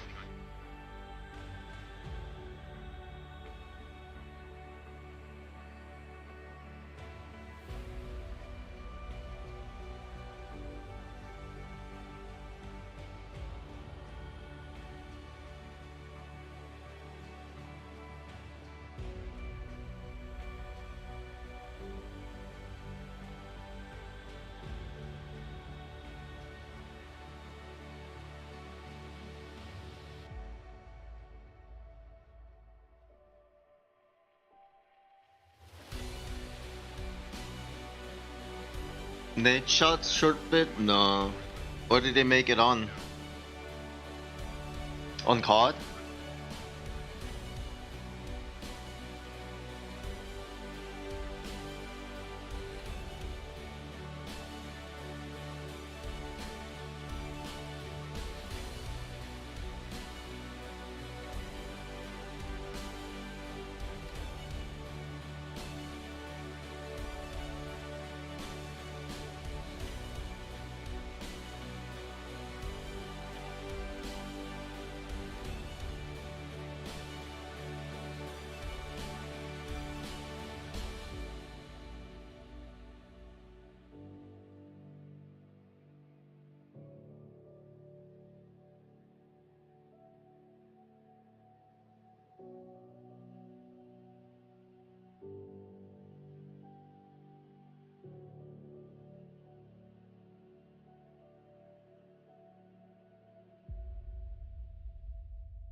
On Valorant? Gotcha.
Boosted? Nate Shot is boosted? Of course he is. He got so many pro friends. And his players. Be truthful to who you are. Life is so short. I'm just saying I wouldn't be surprised. Please don't cancel me, Nate Shot. Get away from me. I am much more valuable to my family and to my community because I was willing to let them go through the door myself, teach myself, learn myself, condition myself, and then come back and get them. You're either going to get healthier and wealthier, or you're going to go bust. Your choice. Pursue what you really want with everything you've got. Brace yourself, steady your nerves, put your head down, and tackle whatever you face head on. I need you to believe in every possibility that you have and understand that it is not over for you. Let your work get your opportunity. Let your work get your praise. Let your work open the doors. Let your work get people paying attention. Let your work get the whole world to notice. Stop thinking. Stop procrastinating. And you got work. Goliath! There will be many giants in your life. Whatever goal you have, get up and run after it. Your brain is designed to keep you safe. Your soul, your intuition, your human spirit is designed to make you soar. That's not just a book in your hand, that's your sword. That's not just an idea, that's your sword. That's not just a dancing gift, that's your sword. But what you cannot do is you cannot quit during the process. You cannot give up because it ain't what you see. You cannot give up. Champions keep going when they don't have any. Grab some coffee real quick. I'm alive. And I'm gonna show the world that greatness is obtained by a man that never stopped pushing. It's not easy to go through so many different circumstances, so many different challenges. It's not easy knowing that you may lose your home because you got laid off your job.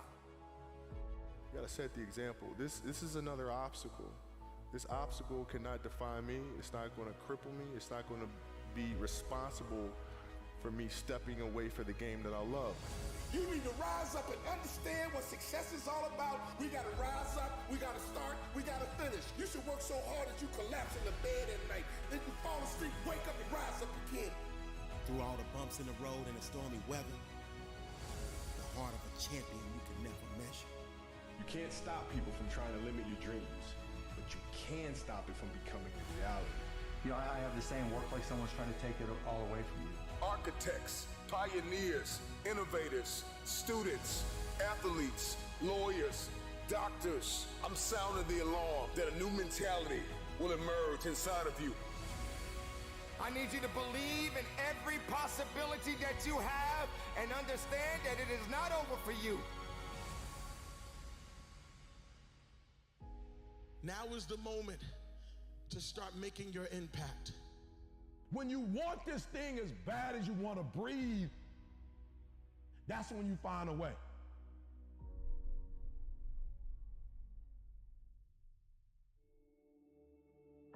The fact that you're still alive and still on this earth, even though it's been challenging and rough, and sometimes you get discouraged and uninspired to keep going.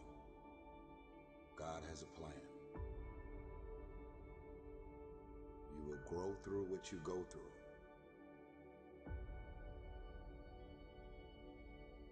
Don't be sad, be grateful. Don't dwell, do. Don't complain, create. We got this.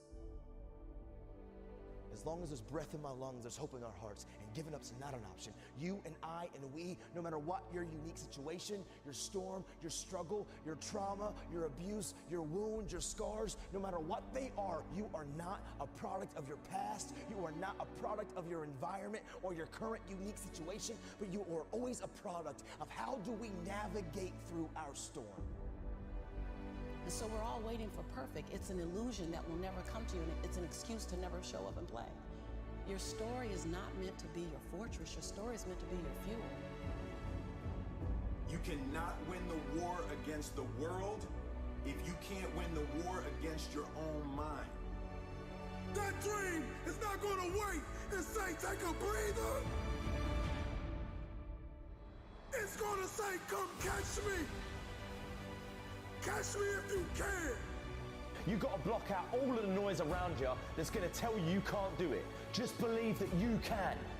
Tell yourself, I am more than my circumstances. I am more than my demons. I am great, and I will give my gift to the world. Because this is what I was born to do. Go get it, son. Go get it. Be sweet. Go get it. Be sweet. Go get it. Be sweet. Go get it. Be sweet. Go get it, son. If you're going to see it, if you're going to see breakthrough, then you are going to have to be okay with the process that is required.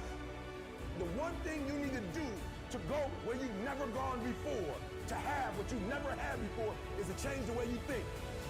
You're at the edge, watching someone else live, wondering what it's going to be like when you jump without ever jumping. And I'm just here to tell you, jump. Believe that you can. Believe it's possible for you to have it. Don't lay on your back. Anything that comes your way, you got to be prepared to accept the challenge and go through it. And stop thinking about the negative. Stop talking about the negative. Ask yourself, what would amazing look like for you? As long as that heart is pumping blood, you're not dead yet.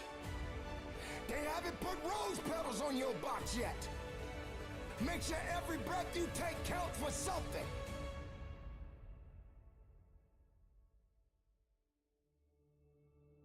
Continue to pursue purpose.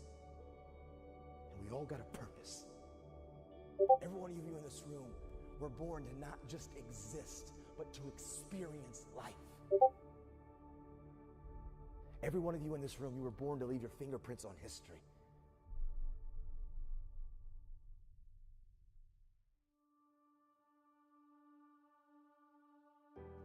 Courage. Courage is the key to life itself. It takes courage to act.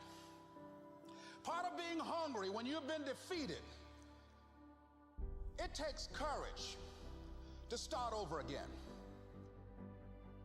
If I could do anything for you, I would walk into your life and I would breathe courage into your life. And courage is a result of confidence.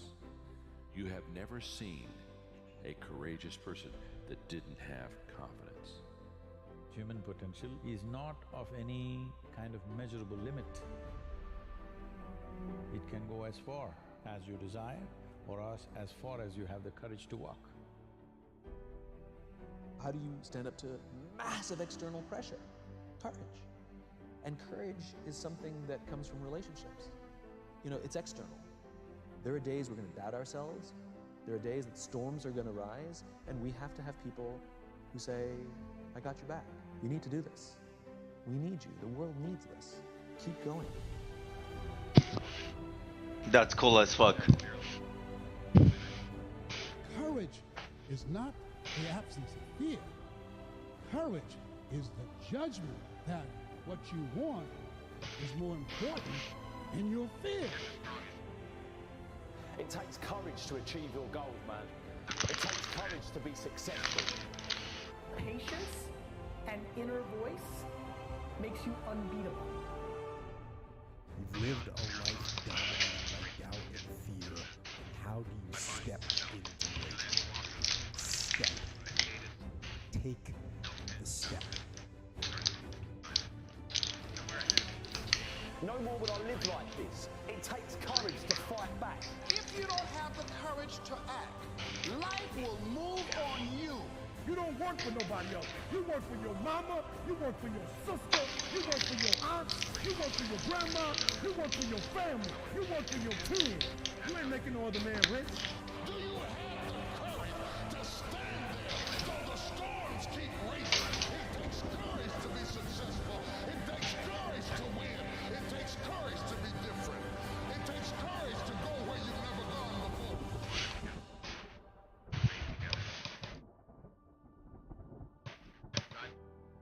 There are a lot of people who are born in situations that say, I'll never get out of this.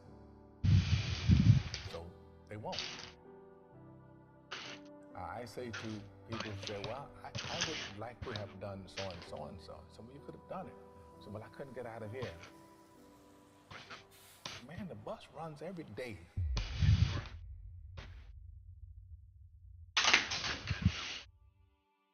I know you're tired. I know you're broken. You can't take anymore. But you have come to the end of yourself. But all of this means one thing. You are a survivor. Your greatest weakness, the hurt, the pain, the betrayal, the feeling that you get when you wake up and you're inundated with so much responsibility. Feels like you can't breathe. The pain of life. I can only imagine what it's been like to be you. I'll tell you this. There is a switch inside of everyone. And at any moment in life, you can turn that switch from survival to winning. Because ultimately, survival is an illusion. There's only two types of people in this world. There's people who lose, and there's people who win. It's hard to be a loser. It is hard to be a winner. Today, I want you to make a decision to flip the switch inside of you from surviving to winning. It's time to win. See, the human being is the highest order of creation on earth. And one thing I'm crystal clear about is that at any moment in your life, you can come across a speech or a piece of information. And if that information is applied, that revelation, it can forever alter the fabric of your existence. It's in the midst of our greatest storm. If you can hear my voice, you've survived. You survived the hurricane. You survived the storm. You survived the trial. You survived the betrayal. You survived it all. In order to change your life, all you gotta do is flip the switch from surviving to winning. See, a survivor will sit and wallow in the pain of the past. But a winner will build even when they are broken.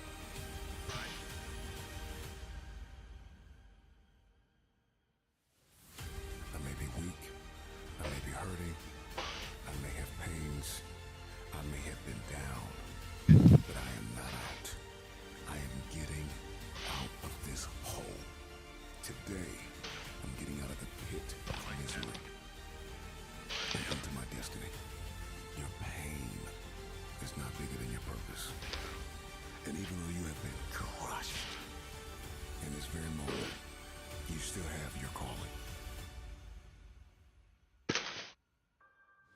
flip the switch from weakness to winning, from hurting to conquering, from losing to championing.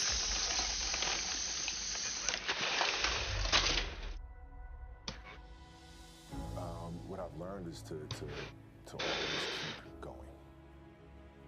Always. You know, there's been times, particularly early in my career, where it just feels like this is the end. But what I've come to find out is that, you know, no matter what happens, the storm eventually ends.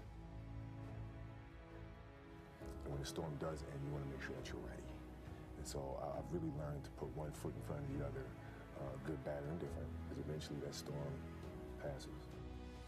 With the 13th pick in the 1996 NBA draft, the Charlotte Hornets select Kobe Bryant from Lower Merion High School in Pennsylvania. Every time I step on a basketball court, I'm going to put a strong effort out there on the floor. I'm not going to leave anything on the floor. Kobe pops out. Kobe's going to go. Couple of left-handed dribbles. Has a look at it.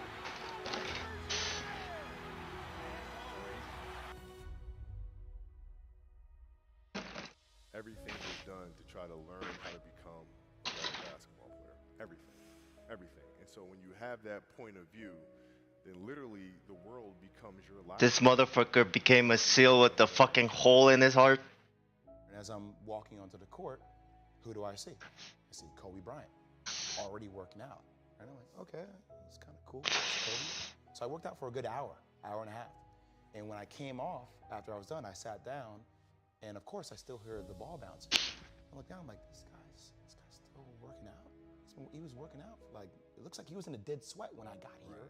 And he's still going. And it's not like his moves are nonchalant or lazy. He's doing like game moves, you know? I sit there and I unlace my shoes. I'm like, I want to see how long this goes. I sit right there and watch. Another 25 minutes. And he got done. I said, okay, I think I've seen enough. Go play, you know, come back, get in the sauna, get ready for the game. That game, he drops 40 on us, okay?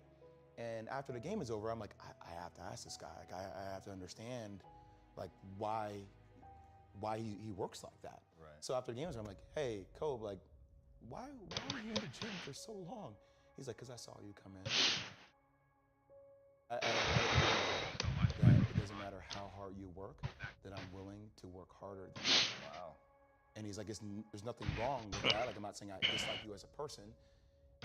You inspire me to be better. Right. And it was the first time I started to see this level of competitiveness where I said, I need to start doing more. Wow.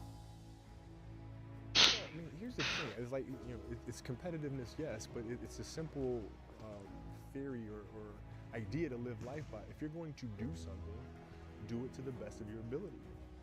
No matter what it is. If you're going to do it to the best of your ability. If you love what you do and it's making you happy, all the hard work and perseverance will pay off. I once had a guidance counselor tell me that I shouldn't play basketball, that it would never amount to anything for me. His negativity towards me made me strong. You can't stop people from trying to live your dreams, but you can stop it from becoming a reality. Your dreams are up to you. I encourage you to always be curious, always seek out things you love, and always work hard once you find it.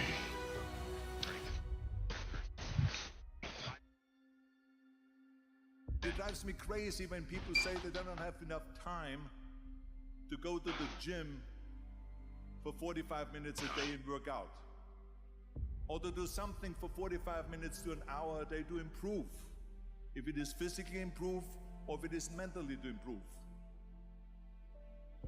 Imagine you read 1 hour a day about history.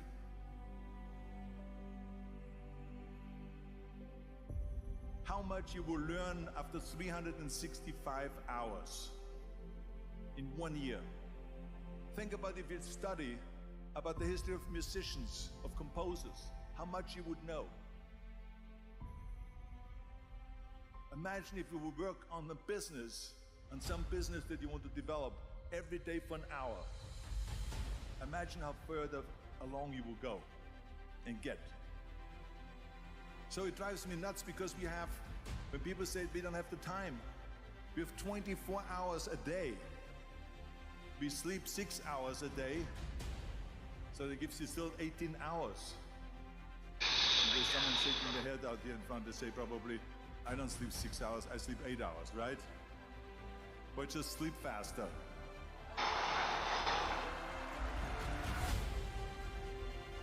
So with 18 hours a day, the average person works around 8 to 10 hours.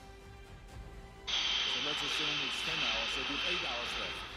Then you travel around an hour a day, maybe 2 hours a day. So now you have still 6 hours left. So what do you do with these 6 hours? What do you do with these 6 hours? Then we eat a little bit, then we schmooze a little bit, talk a little bit to people and all that stuff. But you can see how much time there is available if you organize your day. So you got to work hard.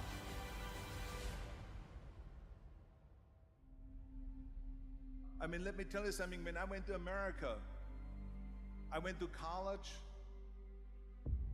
I went and worked out 5 hours a day. And I was working in construction. Because in those days in bodybuilding, there was no money. I didn't have the money for food supplements or anything. So I had to go to work. So I worked in construction. I went to college. I worked out in the gym, and at night from 8 o'clock at night to 12 midnight, I went to acting class 4 times a week. So I did all of that. There was not one single minute that I wasted. And this is why I'm standing here today.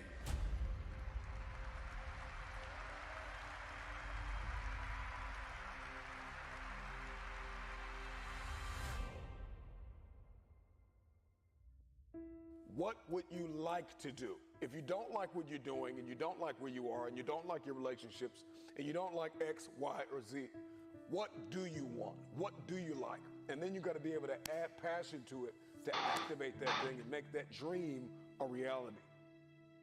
Are you fully aware of the bridges that are required to cross over to make your dream a reality? I think a lot of people, they have this vision in their head, this dream, but they don't know how to make it a reality. We navigate through life and we keep missing the bridges to bridge the gap between dream and reality. So do you know what is required of you? Are you aware of what is required of you to make happen what you see only in your head? I want to give you another quote. Almost every man wastes part of his life in attempts to display qualities which he does not possess.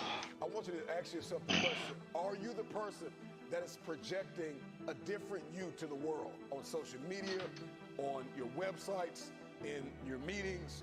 Are you projecting a different you? Are you the same person in private? And I know that there are multiple versions of yourself, or even I have multiple versions of me, but are they consistent? I want to ask you the question, are you aware of your why? Are you aware of your why? So now that you've discovered, okay, I'm not doing what I want to do, and I need to learn how to do what I want to do, and I need to figure out the bridge to bridge the gap between the dream and the reality, do you know why you want to do what you actually want to do? What is your why? Because if the why is great enough, if you're aware of that why, then you can begin to back that why up with work ethic. Every why's got to be backed up by work. You want to be committed? You want to be consistent? You want to be creative? You want to be purposeful? You want to be reflective? And you want to be grateful? These are just a few things that you want to be as you are moving forward in your self-awareness. You've identified your weaknesses. You've identified that there is a gap between who you are, what you want, and where you want to be. There's a massive gap. Awareness and the acceptance of that awareness is the bridge to the future. This is going to connect you to your destiny tribe. Your destiny tribe comes with multiple types of people. What would you like to do? What do you believe you've been destined to do? What talents, skills, giftings, and abilities do you possess to support your desire to do it?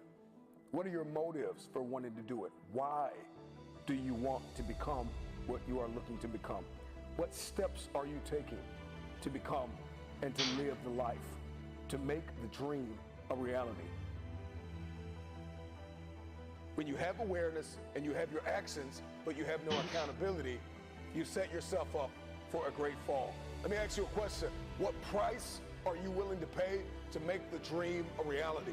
How aware are you? Are you aware of the price that you are willing to pay relationally, emotionally, physically, mentally, spiritually? There is a price to pay to manifest a dream. You know, two of the greatest moments in an individual's life is the day they were born and the day that they realize why they were born. Are you aware of your why? Why are you here? What are you doing? Who are you connected to? What are your people, your places, and your purpose?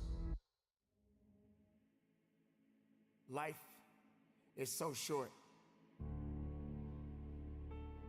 Life only has a little time. Although it will continue to go on,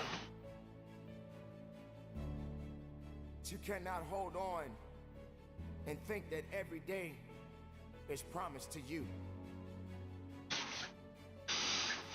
We have all experienced great losses in our life. We have all felt that pain of losing a loved one, someone that we cared about. But yet we're still here. And now we must go on. But what is the example that we're gonna leave? What kind of leadership and what kind of leadership qualities do we have? How do we go on? How do we lead the next generation? Hate is not gonna make it work. Being afraid to be truthful to who you are will only limit who you truly are inside. Don't let anyone take that away from you. Don't let anyone take away who you are and how true you are and what you matter in this world to so many other people. Don't be afraid to be honest. Don't be afraid to be truthful. Don't be afraid to be different. Even being different can be difficult to a lot of people. But I guarantee you this, there's nobody in the world that can do you.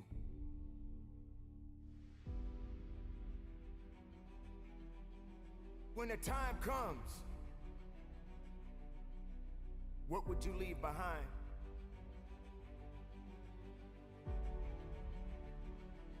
What legacy will be left behind to remind others of your greatness, of your losses, of your victories, of your sorrows? This is a short life that we all have. And it's not easy. It's not easy living it every day. It's not easy to go through so many different circumstances, so many different challenges. It's not easy getting that pink slip, knowing that this may be your last day on your job. It's not easy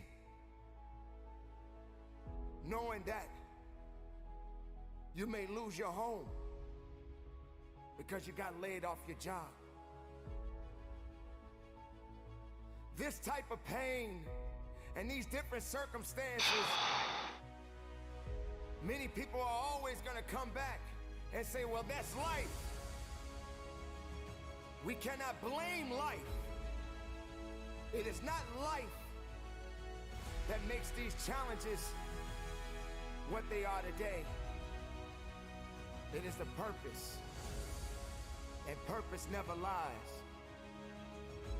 It will always tell you the truth. But while you exist in this world right now, I need you to hold on. I need you to hold on strong and don't give up. I need you to believe in every possibility that you have and understand that it is not over for you. I need you to understand life is always going to be good. But always keep in mind, sooner or later, we all got to punch that clock. So carry on. And don't give up. And don't give in. And do the best that you can to have the right attitude to make your existence matter.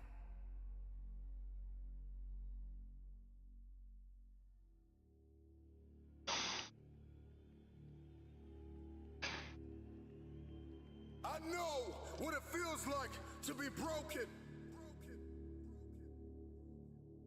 I know what it feels like to be homeless.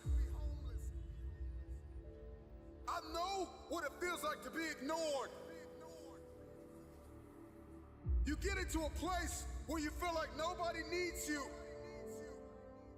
Nobody believes you. I know what it feels like for people to tell you to write the book, launch the course, and then when you do it, nobody invests in it. The hour is now for game changers to emerge, for the forgotten, for the rejected, for the ignored, to come out of the ashes and into the light, out of obscurity and into victory. Take the throne with everything that you have in you. The hour is now. I am coming for the throne. I'm coming for every room that you locked me out of. Every realm that I step into, I will dominate. I am determined to win, no matter what season I'm in. When you counted me out, when you rejected me, when you overlooked me, when you ignored me, I waited painfully in obscurity for the opportunity to take the throne. I am your replacement. Your rejection has forged a new fire inside of me. Man, I'm climbing the ladder. I'm bringing my team. I'm coming for magazines and movie screens, billboards and awards, movie scores and labels. I'm signing checks and contracts on every table. I'm no longer stuck in the basement, stuck in the gutter. I'm leaving the casket. You saved me vacant. You were here, my feet walking the pavement. No more complacent, driven, persistent, and relentless are all an understatement. Who am I? I'm sorry, not sorry. I am unapologetically your replacement. I have worked while you have slept. I have learned while you have partied. I have saved while you have spent. And I will live like you dream. I am relentless. I am resilient. I will not back down. I will not surrender. I am now an agent of change and transformation. I am your replacement. Every room that I walk in, I will change the game. I'm influencing neighborhoods and towns, startups and corporations, from the forgotten about hoods to the nations. I'm coming to reconstruct and resurrect broken foundations, leaving everybody that rejected me out of the equation. The marathon continues. The Mamba mentality has left a mark.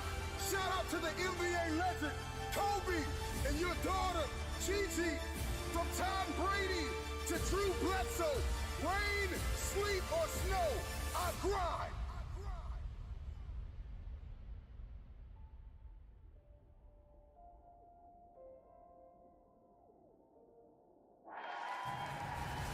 I am clutch. I am the the game changer.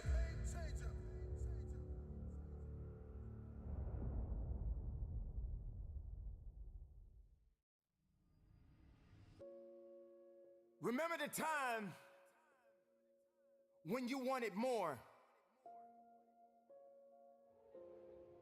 Remember the time when there were people in your life that did not believe in you.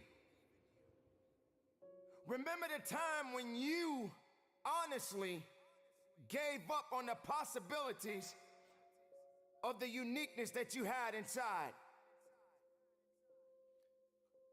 Remember there was a time that you complained so much, but yet did so little. There comes to a point in your life that you must recognize that there's a little bit more that has to be done than just complaining about it. You have to realize that you don't have any other opportunities waiting for you if you're not willing to work for the first opportunity that's been given to you.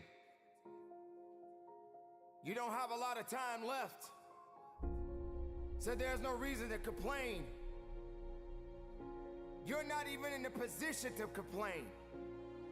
You have to figure out that there has to be another idea about you, and you have to understand that there has to be something even greater and more challenging waiting for you. And if you're not willing to step outside of your comfort zone, if you're not willing to understand the principles and the possibilities that you have within yourself, then everything that you are thriving for, everything that you are hungry for, will soon come to an end.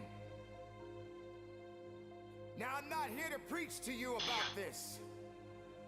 I'm here to let you know that there are things that are going on around you right now that are far greater than your complaining. You complaining about so much, but yet you show no action. If you could trade places with someone right now, and the person that you're trading places with may have it just a little bit tougher than you have it going on in your life right now. So many people are suffering from so many things in this world at this moment, but yet you're complaining. So many people in this world right now wish they could trade places with you, but yet you're still complaining. You don't have that right to just give up. You don't have that right to just throw in the towel and say that it's over for you. Ladies and gentlemen, you got to understand that the reason that you are existing in this world right now is because you have things that must be done, and only certain people are qualified to take it to the level that it needs to be taken to. For there should never be a limitation to wherever it is that you are seeking and how far you are willing to travel and how far you are willing to go. Sometimes people tend to get a little lazy. Sometimes people like to put themselves in this little bitty box and just say that they are okay with where they are. There can never just be an okay to anything when it comes to that life. There should never just be a complacent mindset. How do we evolve? How do you evolve? How do you grow? One thing about success, there are going to be many struggles. There are going to be many challenges. And there are going to be a lot of things that you may not even understand. But you got to go back to where it started. Remember when you wanted more. Because you cannot satisfy your hunger with negative energy. Being negative doesn't help you to grow. Being doubtful doesn't give you the power that you need. You have to come to a point in your life that you must realize that there are things that are going on that is testing you. And maybe you may be in a position where you feel that you are broken, or you feeling that you're gonna be broken. But I'm here to let you know, ladies and gentlemen, that you are built to last. I'm here to let you know that you don't have the right to complain anymore. I'm here to let you know that you got to keep on living and living on strong.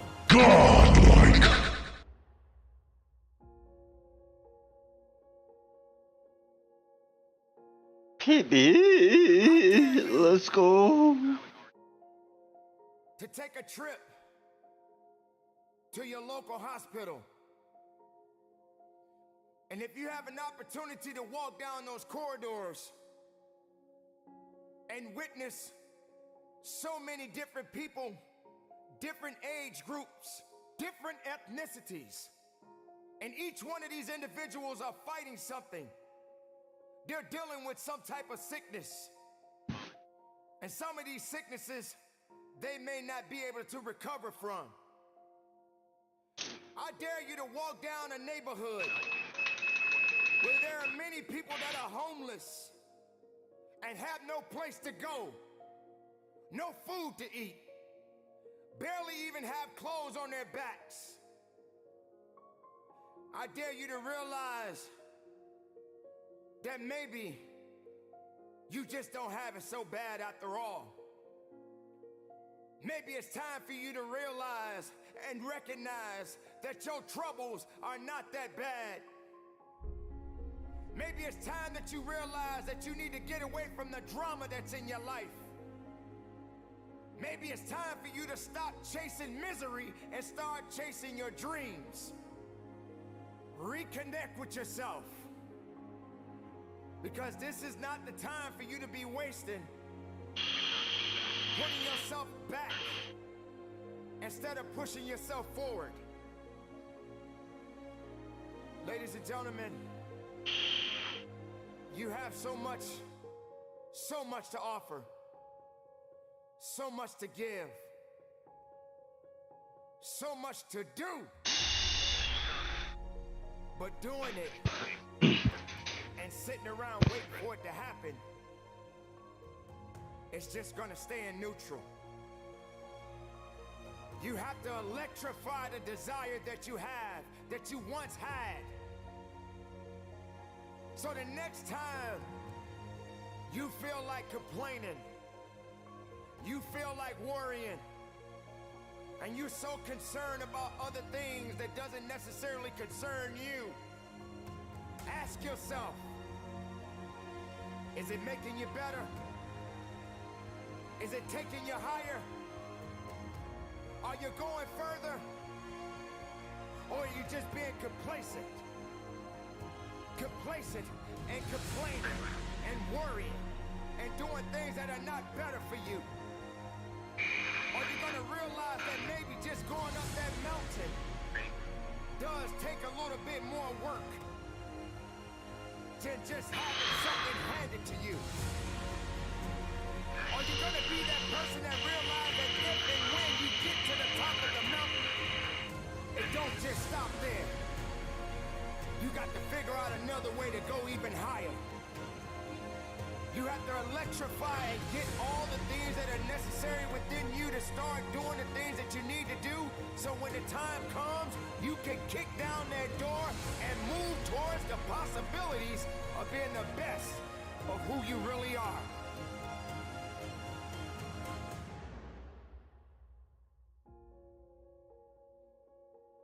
Don't lose yourself in the things that's not going to give you the strength and the capacity of understanding that you matter for something. Don't lose yourself in fear. Don't lose yourself in doubt. Dare yourself to be better.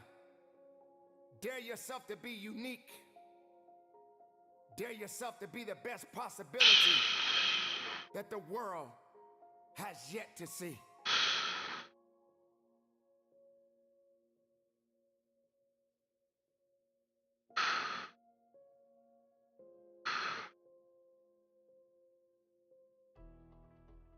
whatever industry you pick, if you outwork everybody, if you try to be a little smarter than everybody, if you try to be a better salesperson than everybody, if you try to be better prepared than everybody, you've got your best chance. Because if you don't do it and somebody else does, you know, I have the saying, work like someone's trying to take it all away from you. You know, work like someone's spending 24 hours, working 24 hours to take it all away from you. And that's kind of the way I look at it. What would you say is the #1 reason why people fail? Lack of brains, lack of effort. Lack of brains, lack of effort. Yeah, they don't do the work. They don't learn. When you walk in the room, when you start a business and you start to talk about somebody, you're never in a vacuum with no competition. You know, unless you're just extremely lucky. And if there's going to be competition, that means somebody else knows your business as well as you do when you get started. And if you walk into a competitive environment and they still know more about the business than you do and more about your customers, you're going to lose. But most people don't consider that. They don't do the work. They don't learn more about their industry. They don't know even about their business. I mean, and so you've got to put in the effort to know more about your industry than anybody else. And that's the brains part, and that's the effort part as well. Because look, if you're competing with me, you better know what you're doing. Otherwise, I'm going to kick your ass. You know, and you're not going to outwork me. And so, you know, the combination is usually what kills businesses early on more than anything. You could, within a 5-10 minute interview, say this dude's not going to make it as an entrepreneur. Yeah, I mean, I can typically tell, right? I can tell by their passion. I can tell by their focus. I can tell by their preparation. You know, there's a whole realm of things in any business. Here, you know, here's the business you're in, and here's 1,000 things that influence whether or not you're going to be successful. You know, through my experience in businesses, I can put myself in his position and say, okay, here are 900 of the 1,000 things he has to be aware of, and then go through and ask. And by how many of those or her issues they've been able to address already, that kind of gives me a sense of how hard they're willing to work. You know, and I can tell by the questions they ask me. So all I have to do is say, okay, what do you want to know? And, you know, when they start saying, what should I do? They ask you. Yeah, you know, and that's fine, right? And I want them to ask questions, but, you know, people like to say, you know, the only stupid questions are the ones you don't ask, and that's not right, right? Because the questions you ask tell whoever more about you than anything else you do. Because in particular, it tells me about your preparation. If you ask me questions about just basic things that you should have known and you should have down to science, that's going to disqualify you almost more than anything. If you're not always learning, to this minute, if I'm not continuously learning, if I'm not just absorbing as much as I can absorb, someone else is going to kick my ass, right? So you talk about paranoia. The greatest source of your paranoia should be knowledge. If someone else knows more than you do, and if you're not learning, if you don't know how to learn, if you don't have a thirst for learning and acquiring information, you're SOL. Do you think there needs to be a healthy level of paranoia? Oh, absolutely. There needs to be. Oh, yeah. I mean, I always say, you know, for every one of my businesses, I say, what would I do to kick my own ass? You right? So whatever business you have, there's somebody trying to put you out of business. There's somebody trying to take a bite out of your business. And it's better for you to figure out how they're going to do it rather than they do it. And so, yeah, that's being paranoid. And so you have to be paranoid. You have to anticipate other people's next moves. And you can't ever, you know, downplay the competition. I was at a business plan competition this morning at a college, and they were kind of being dismissive of the competition. And so you can't ever do that. You know, they're out there trying to take you down, and they're not just going to sit still. And if you're good, really, really good, you're going to inspire them to work even harder, faster, better. And so you have to be, you know, very self-aware of what you're good at and what other people are good at. And, you know, a healthy dose of paranoia makes a big difference. I mean, is very helpful. I don't belong in this room. I remember the videos had already been out. My numbers were great. And I would come in rooms and go, or like that room, like I go to a high school, like, boom. I go to a youth detention center, boom. I go to a prison, boom. I come to corporate and go, I don't know if I belong in here. Everybody in the room don't look like me. They don't come from where I come from. I don't know if I belong here. And I'll never forget, I had a conversation with Les Brown. Les Brown had called me to Orlando. We sat in the hotel, and I left, and I started talking to Les, and I started naming like, yo, you, Les Brown, this person, #1 in the world. He said, don't you ever say that again. I said, don't say what? He said, you the best in the world right now. I said, what? He said, you the best in the world right now. There's nobody as good as you in the world. You're the best right now.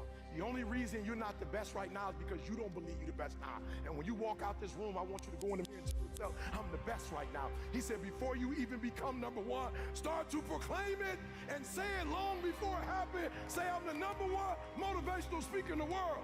And when I was number 20, I started saying, I'm the number one motivational speaker in the world. And I went to the computer, and the world said exactly what I said, that Eric Thomas is number one in the world. I spoke it, the world heard it, and it activated. Your problem is that you don't believe you belong here.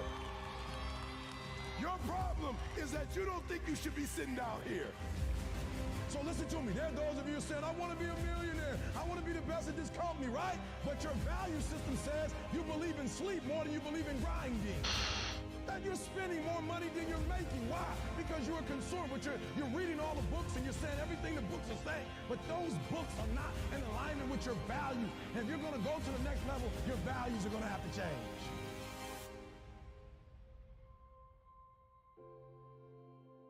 When I believed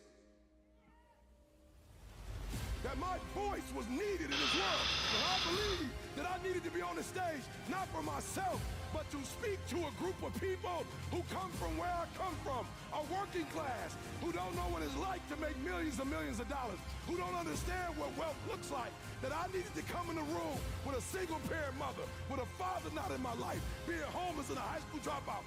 Only somebody who comes from where you come from can tell you you belong. And I had to get my butt on stage because there's some folks that Les Brown can't reach. There's some folks that Tony Robbins can't reach. There's some folks that only I can reach. And so I need to be on the stage with them, doing what I was called to do. But what you cannot do is you cannot quit during the process. You cannot give up because it ain't what you see. You cannot give up. Champions keep going when they don't have anything left in their tank. When you want this thing as bad as you want to breathe, that's when you find a way.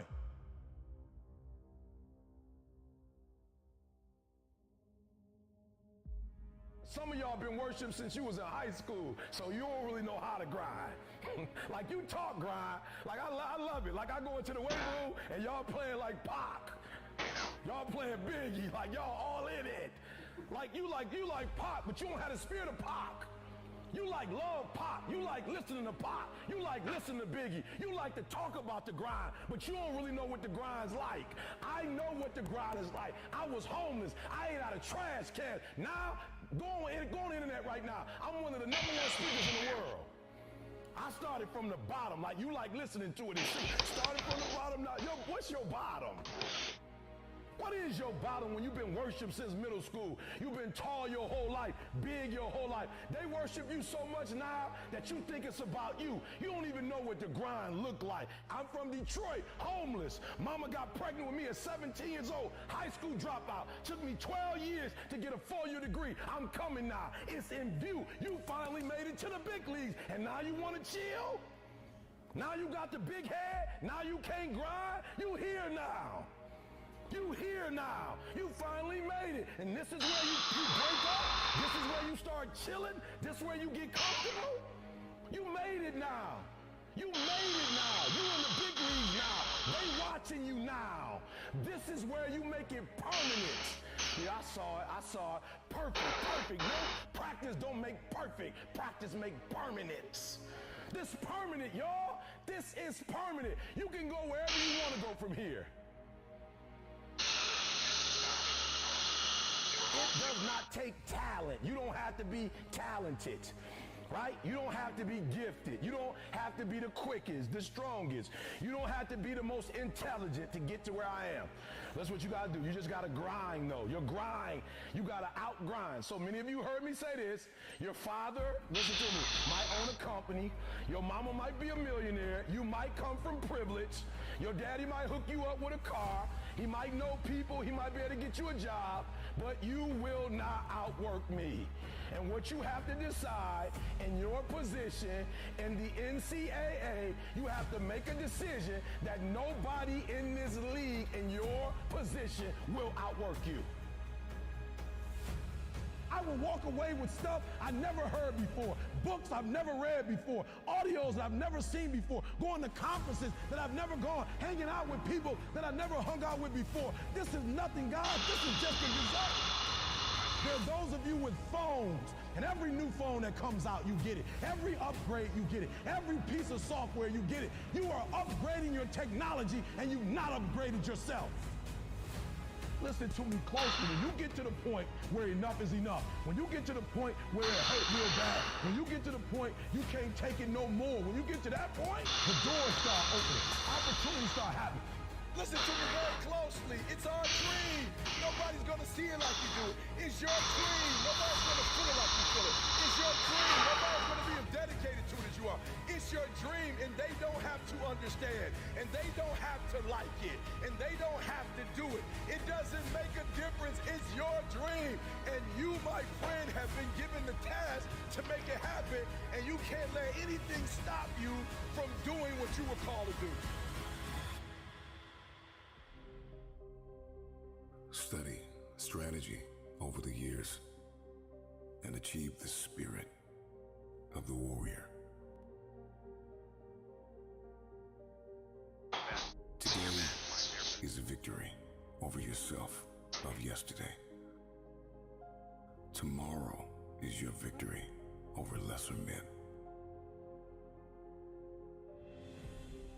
There is a student mentality in all of us that must be tapped into. A student is resilient. A student is disciplined. It is only through discipline that you will experience the freedom of a warrior. A student never surrenders. See, the strategy is the plan. The strategy, the game plan, the plan of action, the recipe, the how must be studied before the first step is taken. I am convinced that so many of us lose because of what we were not willing to study. We must grow a discipline to deliberately investigate what we are getting ready to enter into. We must be calculated as we enter into new seasons, into new relationships. This is the road to becoming a warrior. An experienced, skilled, and calculated soldier. A fighter, a game changer, somebody who refuses to stay down. This is somebody who is set apart from those who operate in the realm of normalcy.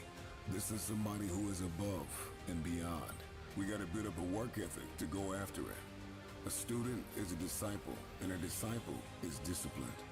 Disciplined to achieve the spirit of the warrior. They are perfectly positioned for victory daily. Discipline is an invitation out of normalcy. A man who studies is a man who is allergic to average. So you are a warrior, and you don't even know it. Take a deep breath. Inhale and exhale. Inhale and exhale. After today, everything is about to change. Because change starts with you. To understand this is to know the difference between men and lions.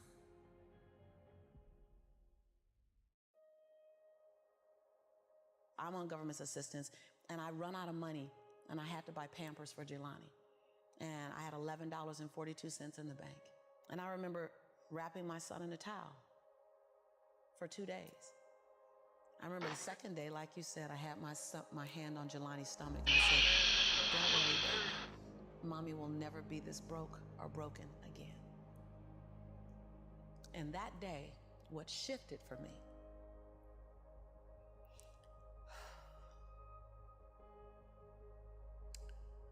was I was willing, and I don't know if this is gonna sound crazy, I was willing to completely die to any form of me that I had been, so that I can birth the woman that I was becoming. The reason why a lot of people won't become who they want is because they're too attached to who they've been. And you hear it all the time when people say, "I've always been this way." Okay, well, if that's working for you, keep doing that. I knew it wasn't working for me any longer. I had hit my version of rock bottom. So I was willing to let go of everything and everybody. See, another reason why people won't get there is because the doorway is for you to fit through. You trying to carry everybody else through because you're trying to be Rescue 911. And you got to rescue you first. I am much more valuable to my family and to my community because I was willing to let them go through the door myself, teach myself, learn myself, condition myself, and then come back and get them. I'm much more valuable to them now. But I had to go through a window time of 10 years of judgment. You leaving us, hanging out with white people all the time. You going to these crazy countries. We don't know what you... I had to be willing to allow my conviction to make me inconvenienced. See, we want to grow, but we want to stay liked by everybody. I was willing to be my own rescue at the risk of your approval. But most of us aren't like that. Facebook is an example. We want to be liked. Well, I woke up and I like myself today, so your like is extra. My job is to like me first. I was willing to say every day, Lisa, you like you? Lisa, are you proud of you? Lisa, are you playing full out? Every day before I checked in with anybody else. I was willing to inconvenience my entire life. My entire life. I was willing to disrupt my entire life to buy my future, to buy my possibility, to give my dream a chance. See, we're not supposed to tuck our dreams in on the pillow when we get up in the morning. We're not supposed to leave them at home. We can go and fulfill somebody else's dream. We're not supposed to do that. That's not what we're wired to do. That's not who we are. Your human spirit doesn't care about the economy. The human spirit doesn't care that my son's father went to prison. The human spirit doesn't care what's happened to your family. The human spirit doesn't care about the past. You may have been molested, or your family may have been broke, or you may have been betrayed, or you may have a divorce. Your human spirit doesn't care about any of that. Your human spirit simply says, what's our command for tomorrow? What do you want to create? It's not keeping score. Your brain is keeping score because your brain is designed to keep you safe. Your soul, your intuition, your human spirit is designed to make you soar. When you get to the edge, your brain will always tell you to step back. It's always going to tell you to step back because you can fall. Always. It's going to tell you to step back. Because before you fell, the last time you did this, you saw someone else fail. You could hurt. You could be off work. It's going to tell you. It's designed to keep you safe. So you have to be willing to play between your brain and your soul. And on some days, you got to just listen to your soul. And you got to say, I'm going to leap. I'm going to get to the edge. Most people are at the edge, and you're standing at the edge, and you're watching everyone else fly. That's Pimp My Ride, Watch My Crib, all this stuff. You know, watching people's lives on Facebook. You're at the edge, watching someone else live, wondering what it's going to be like when you jump without ever jumping. And I'm just here to tell you, jump. Because only three things can happen. You're either going to jump and fly, or you're going to jump and fall on something soft, or you're going to fall down hard. Either way, you're going to get back up. You already know you got what it takes to get back up. Your greatest fear is not that you will fall. Your greatest fear is that you will live a full life and never fly. That you never leaped. You're not afraid of dying. You're afraid of dying before the world sees who you really are. Before they really get your fingerprint. Before they really feel your breath. Before they really get your contribution. Before they really feel you. That's what you don't want to happen. You don't want to leave this place without us knowing you were here. All I'm doing is giving my dream a chance. And I'm not extraordinary. You don't get off the hook. You don't get to be let off the hook. I'm an ordinary woman who chooses every day to make one more extraordinary decision. The reason I wrote Rich Dad, Poor Dad was because I knew this time was coming. And we have, as a world, I've never been there before. And so is it a spooky time? Damn yeah, it is probably the most dangerous time ever. There's nothing to compare it to because there's never been a world economy before. For example, 100 years ago, if there was a stock market crash in England, it didn't affect anybody. But now the US market goes down, the world goes down. so plus with social media and all this we're doing now, and we've never been here before. And you know, I'm excited about it because I make more money in crashes than I do when they go up. So, but for the average person, they'll get wiped out. I'm afraid at the worst, I hope I'm wrong, but I think we're heading for a global depression. How does this play out for the average worker, Robert, for the small business owner? I mean, what does the next 3 months look like? Because it doesn't look pretty. I mean, people are already being laid off, made redundant. There's no cash flow in most of these businesses. How does that play out? Well, let me give one more stat, just to give you the size of it, okay? The national debt for World War II was $25 billion. Every day today, they're printing 125 billion. Every single day, that's like 5 World War IIs per day. They're printing so much money to keep this think of a hot air balloon with a tear in it. And they're doing desperately trying to fix this tear, but no matter how hard they try, the tear has gone beyond, it's coming down. So in financial terms, it's called our debt to GDP has now gone from 60 to 90 to 105, it's going to 120. We're bankrupt. And they're going to print more and more money, which means savers are losers, just as I predicted. Your money is going to be worthless in a few years. Wow. So my message is the same as some of your other guests, this is metamorphosis. Financial education in this lifestyle is really financial transformation. And the definition of metamorphosis is very important. Metamorphosis, the definition is the evolution or the transformation from an immature form to an adult form. An immature form to an adult form. Metamorphosis is the same as a caterpillar turning into a butterfly. And Fuller always said there's nothing to predict a butterfly inside a caterpillar. So everybody listening right now, if you're struggling financially, just think of yourself as a little caterpillar. And this crisis is your cocoon. The question is, what do you emerge as?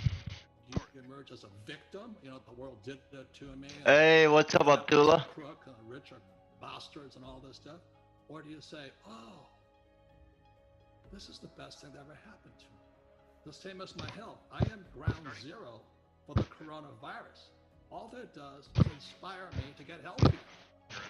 You're either going to get healthy or you're going to go bust. God, my hand is fucked. It sits between your ears, your heart, your body, your mind, your spirit, your attitude. This could be the best thing that ever happened to you. Physically, mentally, emotionally, spiritually. If you turn on to a butterfly or somebody will step on you like a little worm. It's your choice.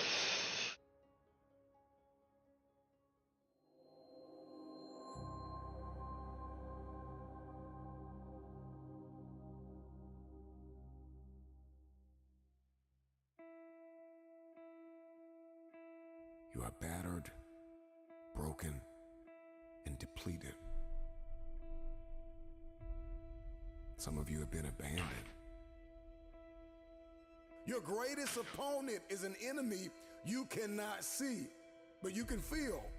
You can feel that abandonment. You can feel that agony, that anguish. You can feel that anger. You can feel the confusion. You can feel the laziness, the deceitfulness, the depression. You can feel the garbage of guilt and fear. You can feel the dysfunction. You can feel it. That is the enemy, the battle, the fight for the future, the fight to rise. This is in your head. It's all in your head.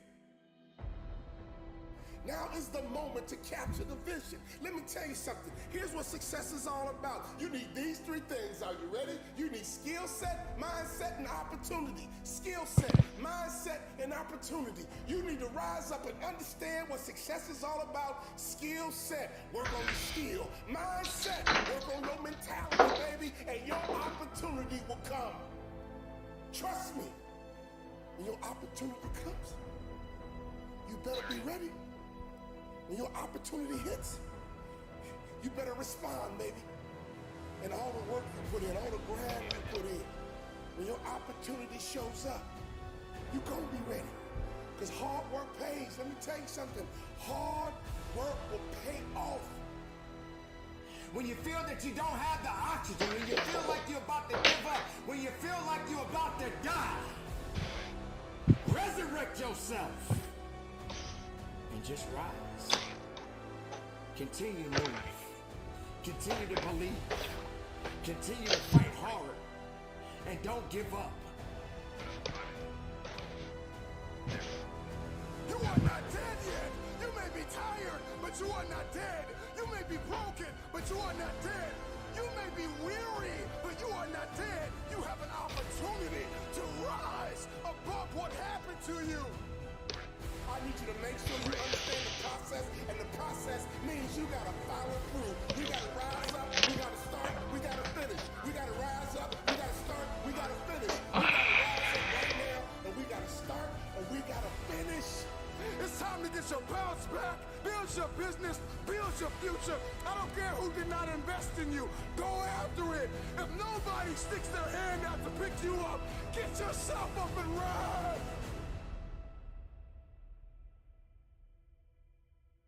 You have something yet to do in this world.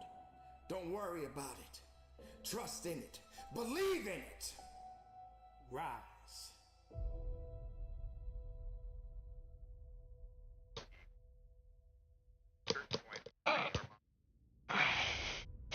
There's a glass ceiling over your head. It's got garbage on it like guilt and helplessness and hopelessness and hurt. Let me tell you this.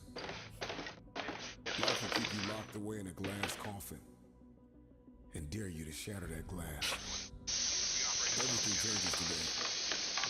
Some of you are still trying to process what is happening in our world, our economy, the riots, the protesting, the earthquakes, the pestilence, the viruses, the racism, the climate shifting.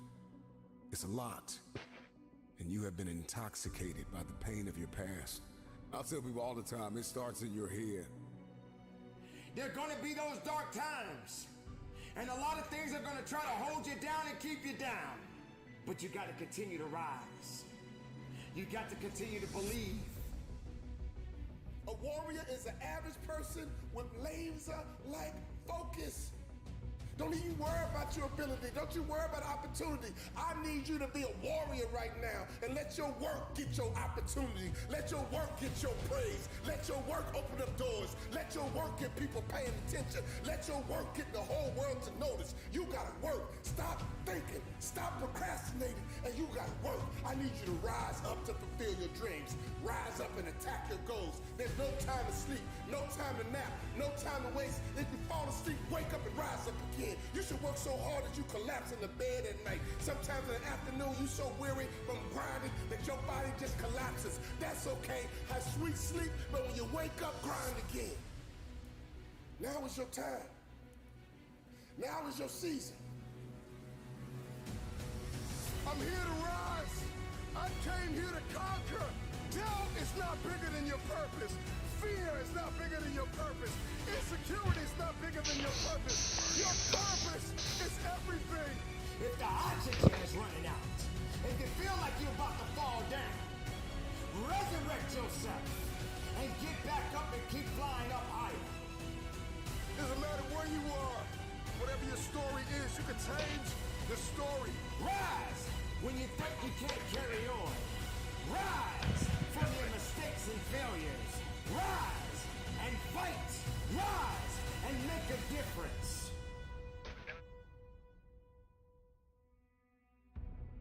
When others can't get up, you find a way to get up.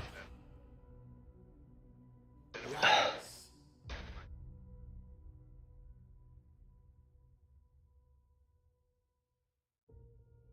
You've heard this a million times, that the cemetery is full of potential.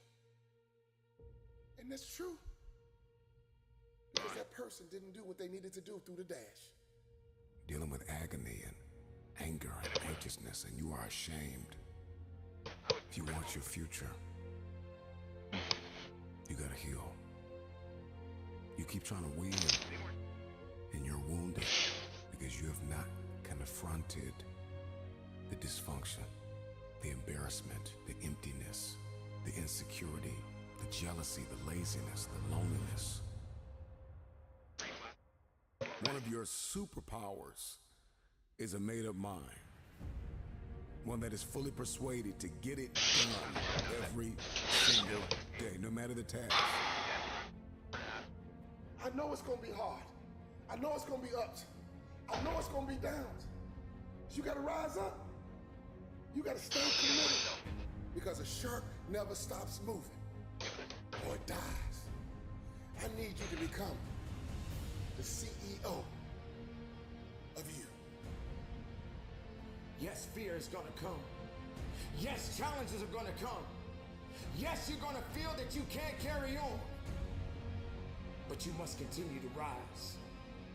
You must continue to have faith.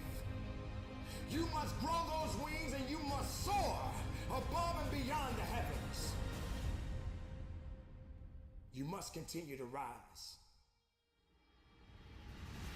We need you to be a light in the midst of darkness. This world has gone crazy. This world needs you to rise up. This world needs your dream. This world needs you to achieve everything you got on the inside of you. This world needs you to be you. But in order for you to be you, we got to have you to rise up. I will be resilient. I will rewire my thinking. I will emerge. I will evolve. I will be immune to impossibility.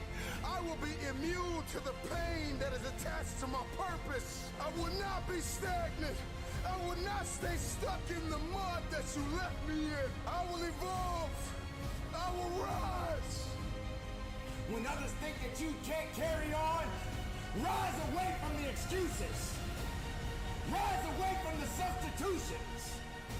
You left me for dead. You buried my face into the ground. Did you think I would stay there? I must rise. This is for my future. This is for my children. This is for my destiny. This is for my legacy. There is no pain that is bigger than my purpose. I will rise. And don't quit on yourself. Keep believing. Keep going up. I will rise.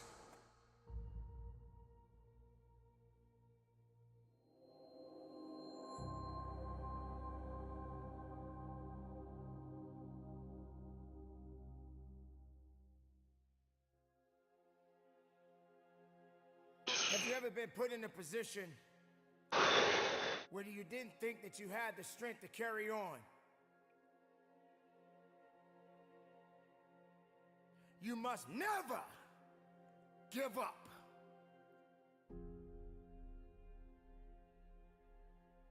You felt a sense of weakness. You wasn't clear about exactly what was necessary for you to get to where you needed to be. Never means under no circumstances do you give yourself permission to stop. I mean, it might cross your mind, you might be tempted, but you never give in to the temptation to quit. All quitting is a temptation, and you gave into it. There is always an upgrade tied to your pain. Your tears have not been cried in vain. Your effort is not in vain. So when you encounter a major setback, if you encounter a major roadblock, say to yourself, wow, something huge must be on the way. You didn't understand why all of these things were pulling you down. You didn't realize that you were all by yourself in this particular situation. Not realizing that you needed something to electrify your ideas, to give you a sense of hope, to give you some recognition that work needed to be done.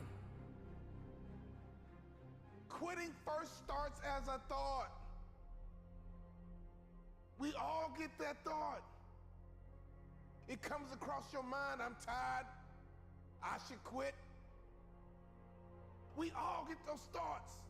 It's not just you. But in order to finish, you gotta be able to take those thought captives. You gotta be able to talk yourself into it and stop talking yourself out of it. Man, I'm tired, I should quit. That's when you talk yourself out of quitting. Elevation requires patience and endurance because it often comes packaged in the form of pain. As you get closer to your breakthrough, it may begin to look like everything is falling apart. This is the time that you must wake up and realize that giving up is not the option that you must take. You gotta have that mindset that quitting is not an option. Give up? Who me? Never. Stop? Who me? Never. That's for the next guy. That's for the next girl. But not me. Why? Because I don't quit. That ain't how I do it. That ain't how I roll. I never give up. You must understand that there will come a time in your life that circumstances are going to challenge you no matter what you do, but you must never give up.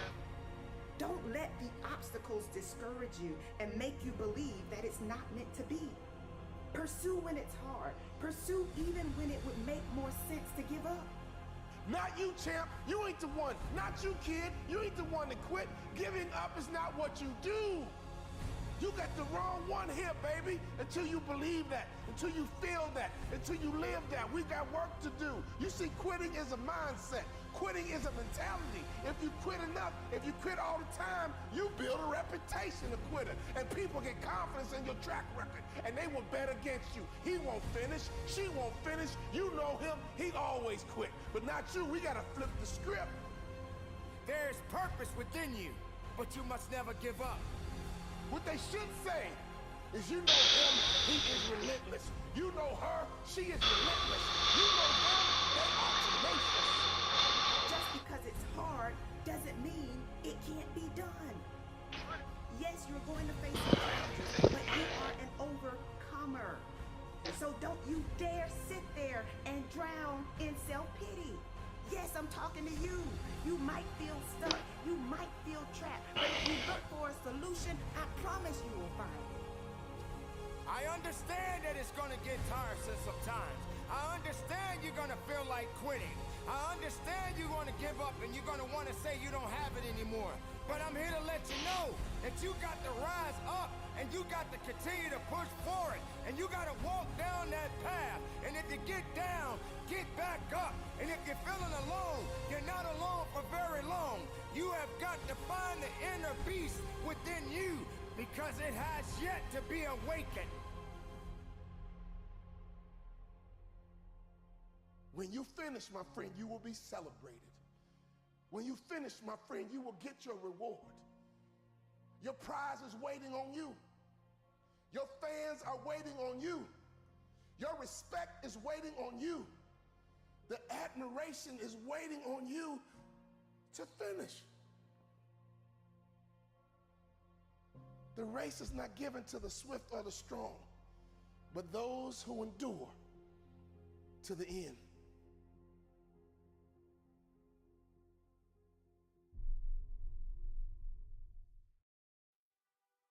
If you want to change the world, start off by making your bed. If you make your bed every morning, you will have accomplished the first task of the day. It will give you a small sense of pride, and it will encourage you to do another task, and another, and another. And by the end of the day, that one task completed will have turned into many tasks completed.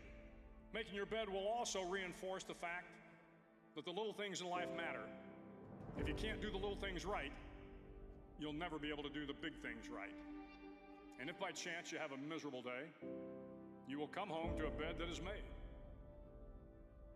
that you made. And a made bed gives you encouragement that tomorrow will be better. I've been a Navy SEAL for 36 years.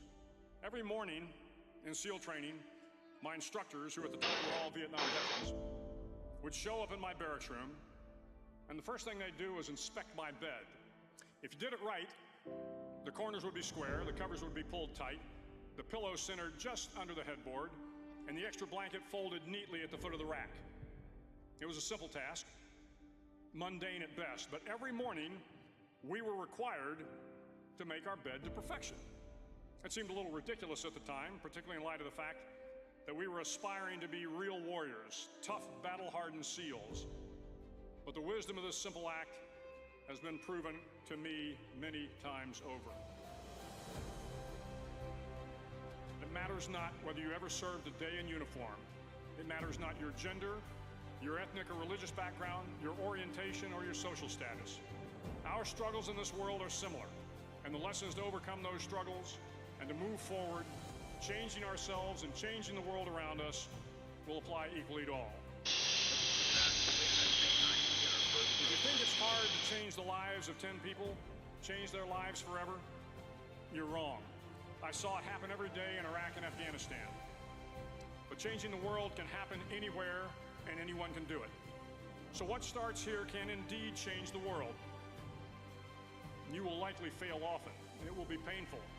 It will be discouraging. At times, it will test you to your very core.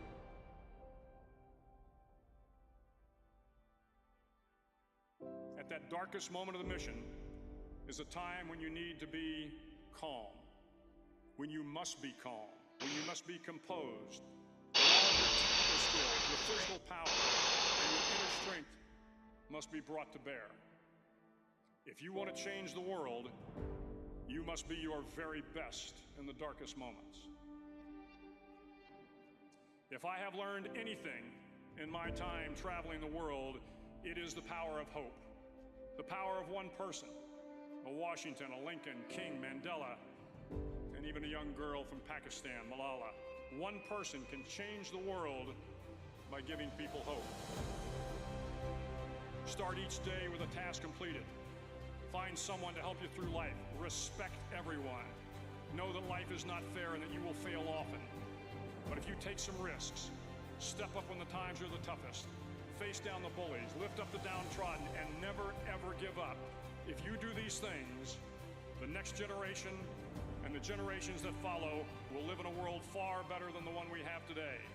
And what started here will indeed have changed the world for the better. Godlike! There's a bell. A brass bell that hangs in the center of the compound for all the students to see. All you have to do to quit is ring the bell. Ring the bell, and you no longer have to wake up at 5 o'clock. Ring the bell, and you no longer have to be in the freezing cold swims. Ring the bell, and you no longer have to do the runs, the obstacle course, the PT, and you no longer have to endure the hardships of training. All you have to do is ring the bell to get out. Ugh, PB, let's go poggers. Can we eat? Let's flip a coin, find out. Update PBs today. Don't ever, ever ring the bell. Gotta do it again. Oh well.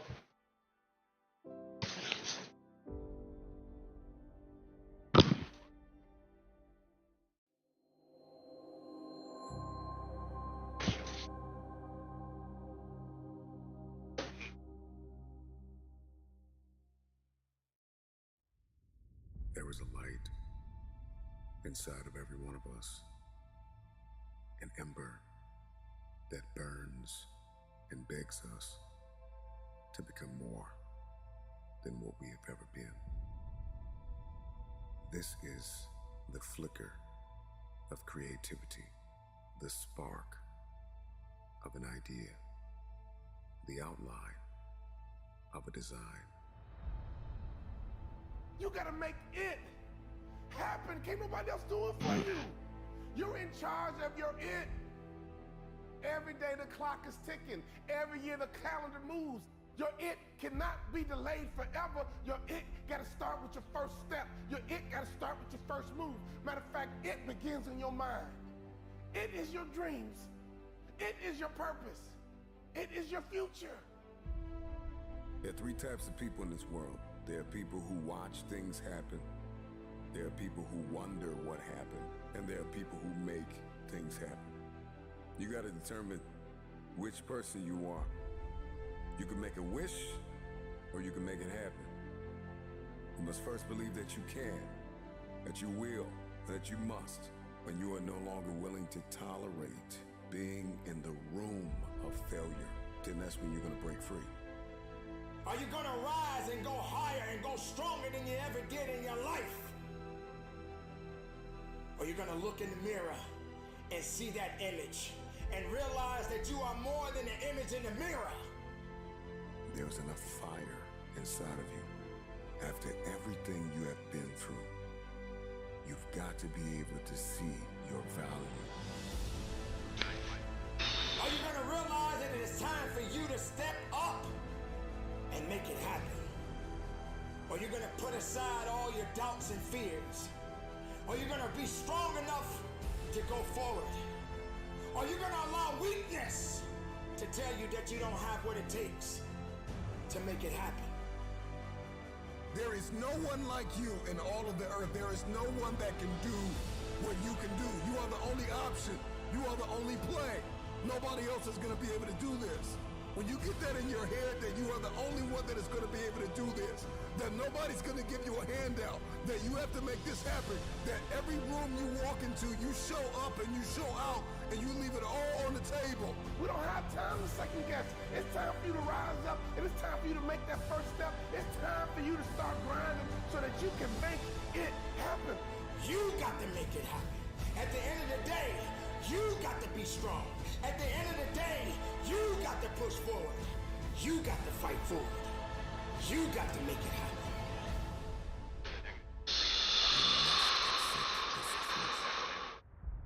That you were born for such a time as this, and that at this very moment,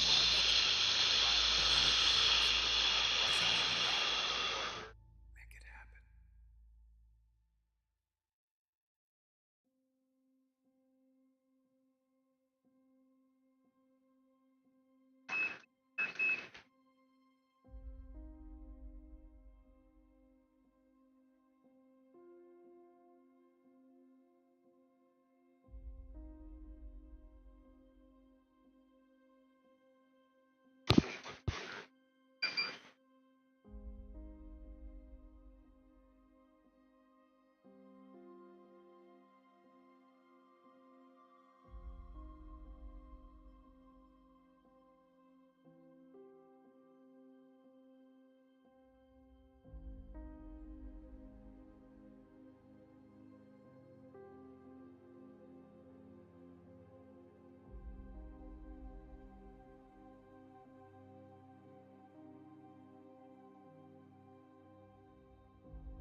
why you're fighting right here.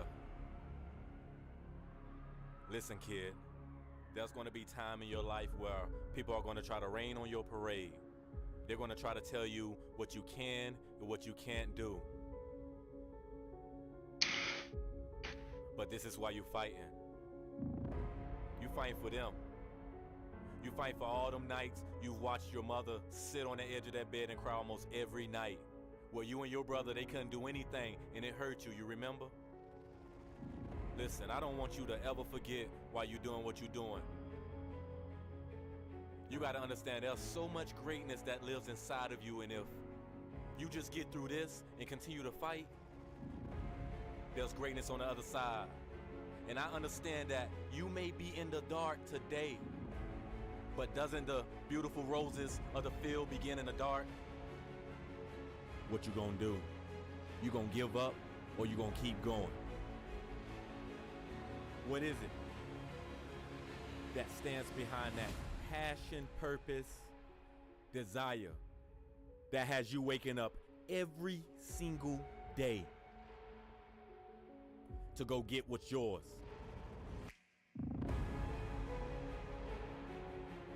Because my faith is bigger than the size of a mustard seed.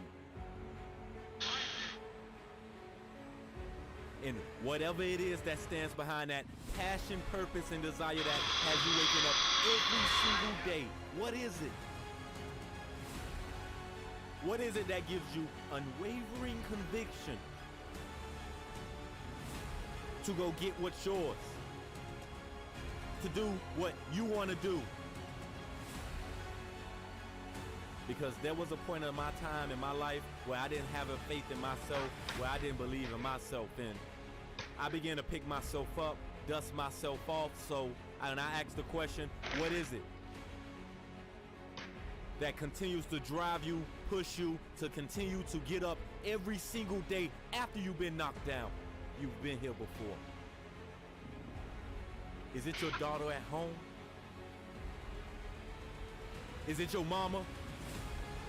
Because as I reminisce and watch my mama sit on the edge of that bed and cry every single night, are you back yet? Because whatever it is that does stand behind that passion, purpose, and desire that picks you up every single day, it better be strong. And I'm talking, you will be knocked down. A storm is coming. You will be exposed to the elements. A tornado is coming.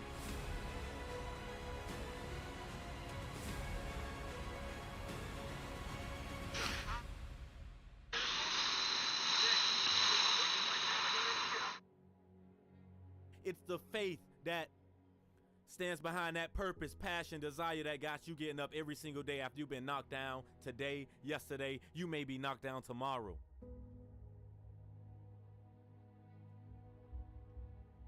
And nothing gonna change if nothing changed, so you have to take action. And when I say take action, you have to self-assess and say it is you versus you. When you can look in the mirror and you can say to yourself, I didn't study, I woke up late. When you can say it's me versus me, when you can get very comfortable being very uncomfortable, you begin to grow. You begin to grow and you don't go to pointing fingers at nobody. Man, I remember I was stripped of everything I owned. From apartments, the cars, everything I came in contact with, I was stripped of. But all through them storms, them trials and them tribulations, I began to soar like an eagle. See, the eagle is one of the only birds that when a storm is coming, he doesn't fly away, but he flies into the storm. And he uses the pressures of the storm to soar with using very little energy to soar above the storm to rise to an atmosphere of peace and security. Don't you want to soar? How would you use the storm to rise, to elevate How would you use a storm to soar above everybody that told you you couldn't do what you're doing? And what drives you? Because it don't matter how hard you go, when you're on a journey to go get what's yours, you will be knocked down. And I hope it's the faith that gives you the unwavering conviction, the courage, the dedication, what you sacrificing. Because being physically committed to the process without being emotionally attached to the outcomes is flying into the storm. And asking yourself, what can I extract from this storm to soar, to rise to an atmosphere of peace and security?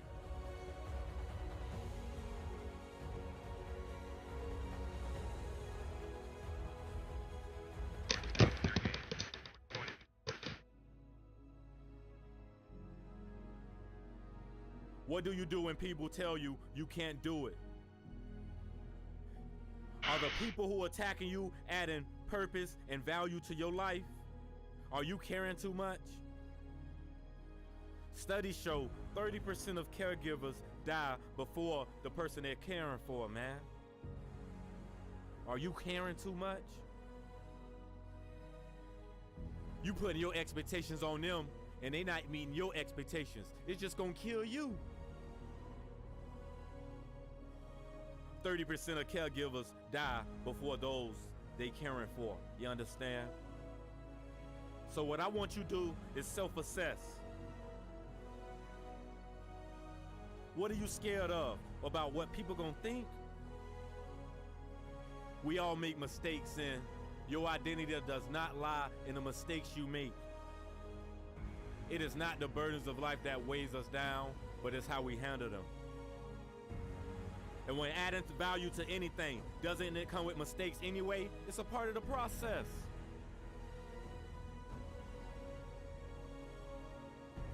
And you gotta keep the faith and the hope alive. Because like I said, when you lose the faith and the hope, that's when you quit. And people only quit when they get deep into pain and they can't take it anymore. You didn't come this far just to come this far. Have you picked yourself back up yet? I know you've been knocked down. I know time has been tough. I know it's been a rough year. But kid, listen. There's going to be times that people are going to talk about you. They're going to judge you. They're going to slander your name. And yeah, it may not be true, but you got to understand that through the football games, through the pain, through the pressure, through everything you go through, you must continue to believe in yourself. Do it for your mother. Do it for your father. Because there are going to be times where nobody believes in you, kid. And you got to understand, I've been through so much pain in my life growing up in the projects. Kid, I wasn't even raised with my father.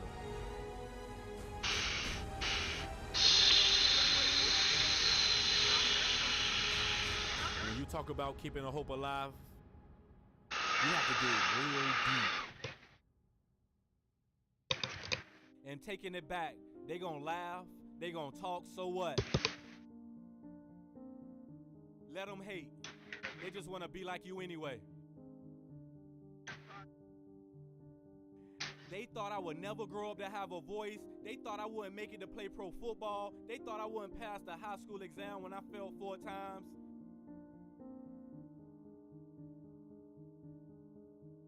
How many times do they gotta doubt us before they understand that anything we put our minds to, we gonna go get?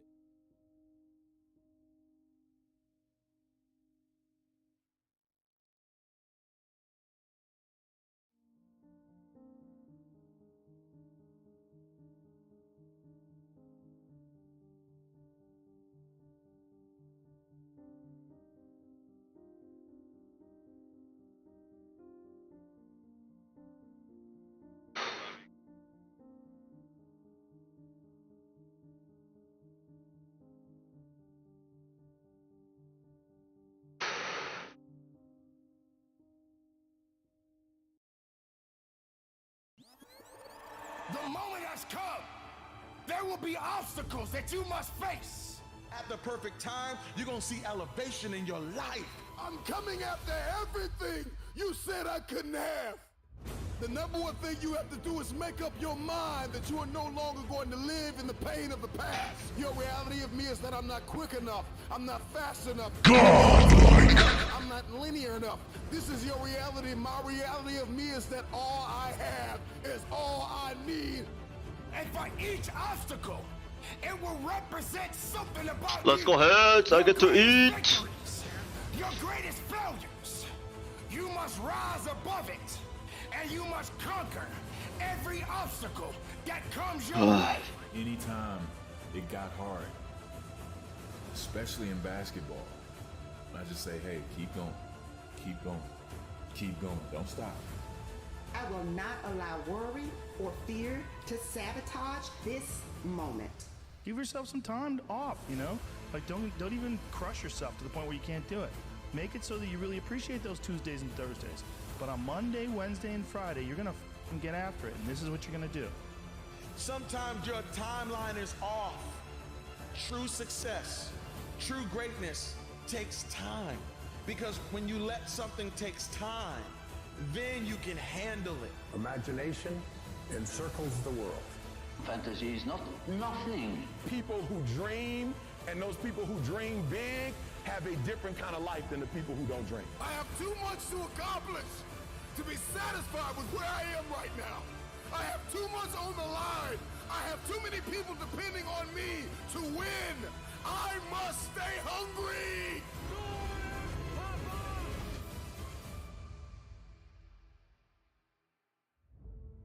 They don't know your heart. Choose it because you want it. Do it because you want to. It's on you. It's on you.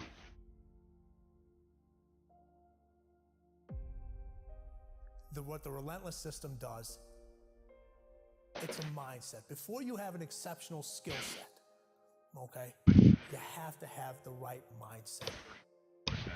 The fighter-jet mentality is that someone who is just determined, relentlessly obsessed in achieving an outcome in the face of all adversity.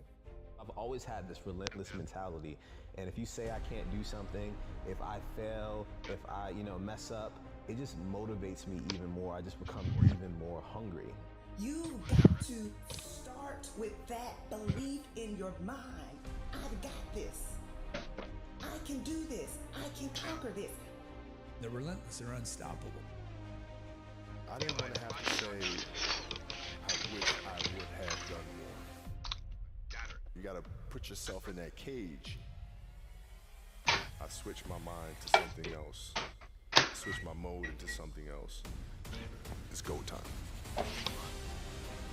But the difference between me and most people is you might be sweeter than me. You might be bigger than me. You might grind. Listen to me, I don't know. You might have money. I don't know where you come from, but you will not. When I'm in that mood, bro, don't touch me, don't talk to me. Emotion and execution. Infusing in strategy and in execution. If you want something, you have got to be relentless. When you're sitting there, you're trying to sell your product, you're making phone calls, you're giving a lecture, whatever it may be, you're driving a bus, you're a doctor, whatever it may be, the stronger your mindset is, the greater your skill set is going to be. Make a declaration to Why isn't he going to MMA, dude? all-out war. It doesn't matter about what happens to you. What matters is, what are you going to do about it? They start their school on Monday morning watching me. They ain't got a daddy. Their daddy in jail. They don't have a brother. Their brother's in jail. They all I got. You don't understand. My son's at Michigan State, and I pay for it cash. My daughter wants to go to Harvard. You don't get it. My sister just had a baby, and she ain't making no money. All I got is an A game. I ain't got a B game. I ain't got a C game. When I finish, people are relying on me.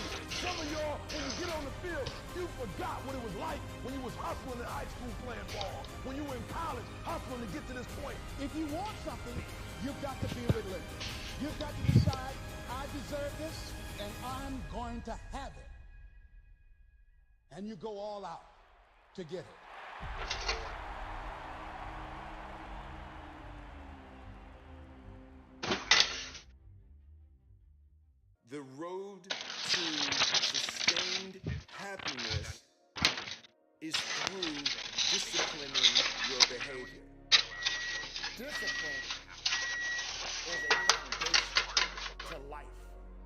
Don't say you can't. Don't say this is going to happen. Don't quantify it and say, well, if I show up, this does happen. Just show up and put the work in. That's it. Get up early, do some kind of workout, eat good foods, clean your room, make a list of things that you're supposed to do in your life, and then wake up in the morning and do those things. That's what discipline is. Discipline, focus, practice, suffering, push. And then all of a sudden, you get better and better and better. So be careful that your routine is pointing to where you're trying to get to, and you're not wasting time. So I'm looking at Warren Buffett. He says he reads 6 hours a day. It's not a complicated process, but it definitely requires discipline. It requires insulating yourself from popular opinion. You simply can't pay attention to it. It just doesn't mean anything. So you gotta have a goal. You gotta have a dream. You gotta get hungry. And then you gotta get real disciplined. Because motivation will get you going. A speech will get you fired up. But discipline is going to give you the power to stay committed to whatever that goal is. You need to make the most out of every situation, which means you need to discipline your mind. Stop making excuses. Get after it where you are right now and repeat after me. I am in control of my destiny. Find that self-discipline. And stop making excuses. And stop depending on other people to bail you out. You've got more fight in you. You've got more strength in you. You've got more wisdom in you. There is no time for excuses. Most people give up on themselves easily. You know the human spirit is powerful. There's nothing as powerful. It's hard to kill the human spirit. When that alarm clock goes off at 4 or 5 in the morning, your mind says no. You just say, this is what we do. It's what we do now. It's the disciplined, desperate, dangerous mentality. And I don't care who you are, I don't care where you come from, I don't care what your story is. At the end of the day, you can win if you choose to learn the things that you need to do, and then you can do them. I'm trying to be party no more. Now it's time to create a legacy now. You had your fun. Now get to work. Now build a legacy. Because if you're not disciplined, then there's no business that can be done. You want to be more disciplined? Get after it. Some curcumin, some eggs. You've been an underdog in your relationships. If you've been an underdog in the weight room, if you've been an underdog in life, if you've been an underdog financially, I'm talking to that person who grew up without a father. I'm talking to that person who grew up without a mother. I'm talking to that person who didn't grow up with handouts. I'm talking to that person who maybe if you did grow up with a little bit of handouts, but maybe you were misunderstood and you were overlooked and you were undervalued and you were mishandled and misguided. You got a dream to buy a house. You got a dream for better relationships. You got a dream to win a fight. You got a dream to get your family out of the hood. You got a dream to lose weight. I mean, whatever that dream is, whatever you have, that goal, that improbable feat, once you get it set, once you smell that, once you get a feel for it, taste of it, and the underdog is an individual who refuses to live in the dark. They refuse to remain in obscurity. They refuse to live in stress and overwhelm and anxiety. There's somebody who is tired. Like when you come to the end of yourself, you gotta get tired. Like you have to get tired. Tired. Something inside of you has to snap. You gotta get tired of being broke. You get tired of being coined the loser, being coined not enough, being overlooked, being undervalued and underpaid. You gotta get tired of that. When you get tired, that's when you win. The underdog is a person that comes out on the playing field and says, okay, I've been in this place of pain my whole life. I've gone without for so long. This is the day you make up in your mind where I will take the throne. I'm talking to that person that is acquainted with pain. I'm talking to that person that knows what it's like to come from nothing. And so you literally have nothing to lose. And the only thing that's in your hand is a dream. The only thing that's in your head is I have what it takes to get to the top of that hill. Because I am not the wolf on the hill. I am the wolf climbing the hill.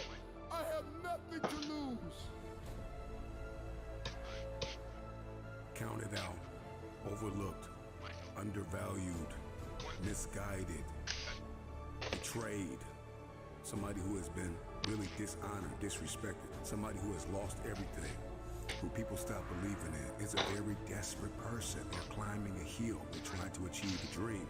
And when you are desperate, you are very dangerous. And a dangerous man or woman is somebody who is a disruptor. They don't play by the rules. They are coming for blood.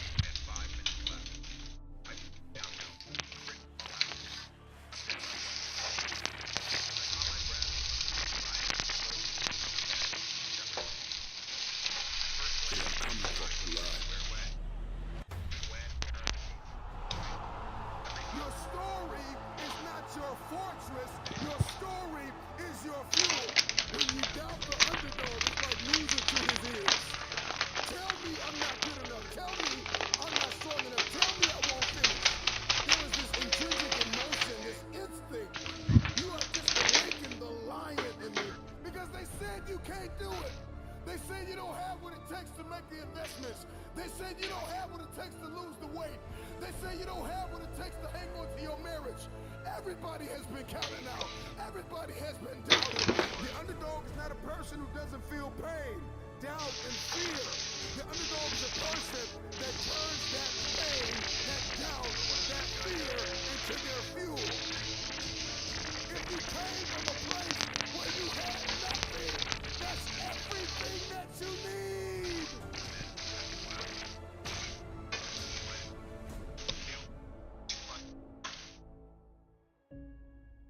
There are going to be times that you're going to just struggle and you're going to be tired, you're going to be weary, you're going to want to quit, and you ain't going to have nothing left. But you still got to carry on.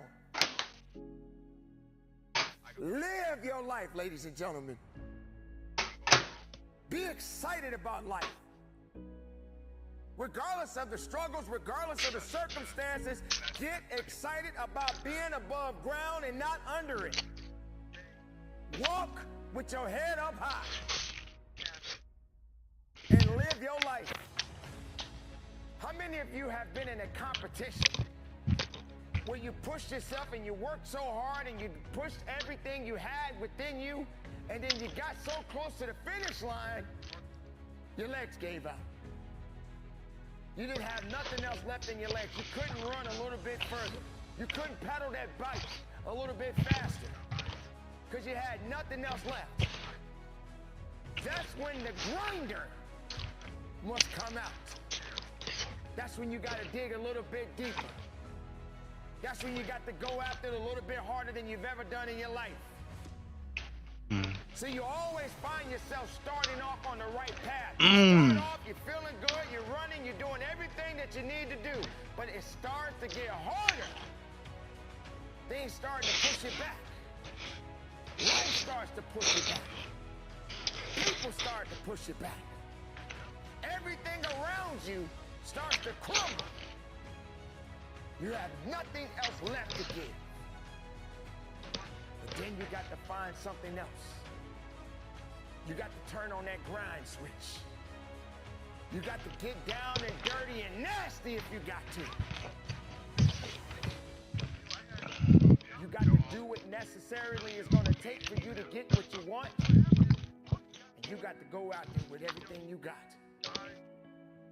For every moment that you have, this is the chance to do it. Just keep on grinding. The moment has come, and there will be obstacles that you must face. And for each obstacle, it will represent something about you. Your greatest victories, your greatest failures. But nevertheless, you must rise above it, and you must conquer every obstacle that comes your way. Are you strong enough? Are you willing enough? Do you have what it takes to do what's necessary to adapt and overcome? This is the moment that every living person that is at the start line is ready to cross the finish line. Along this journey, you will be pushed, you will be knocked down, but you don't stay down. You must rise up. You must carry on. You must dig deep. You must fight for it. You are not done yet. You carry on. The journey must carry on. You fight to the end. If you feel weak, find a way to rise up. If you feel you can't carry on, then you must find another way to push on. If you get knocked down, then you crawl. If you can't crawl, then you roll. You don't stop. You push up.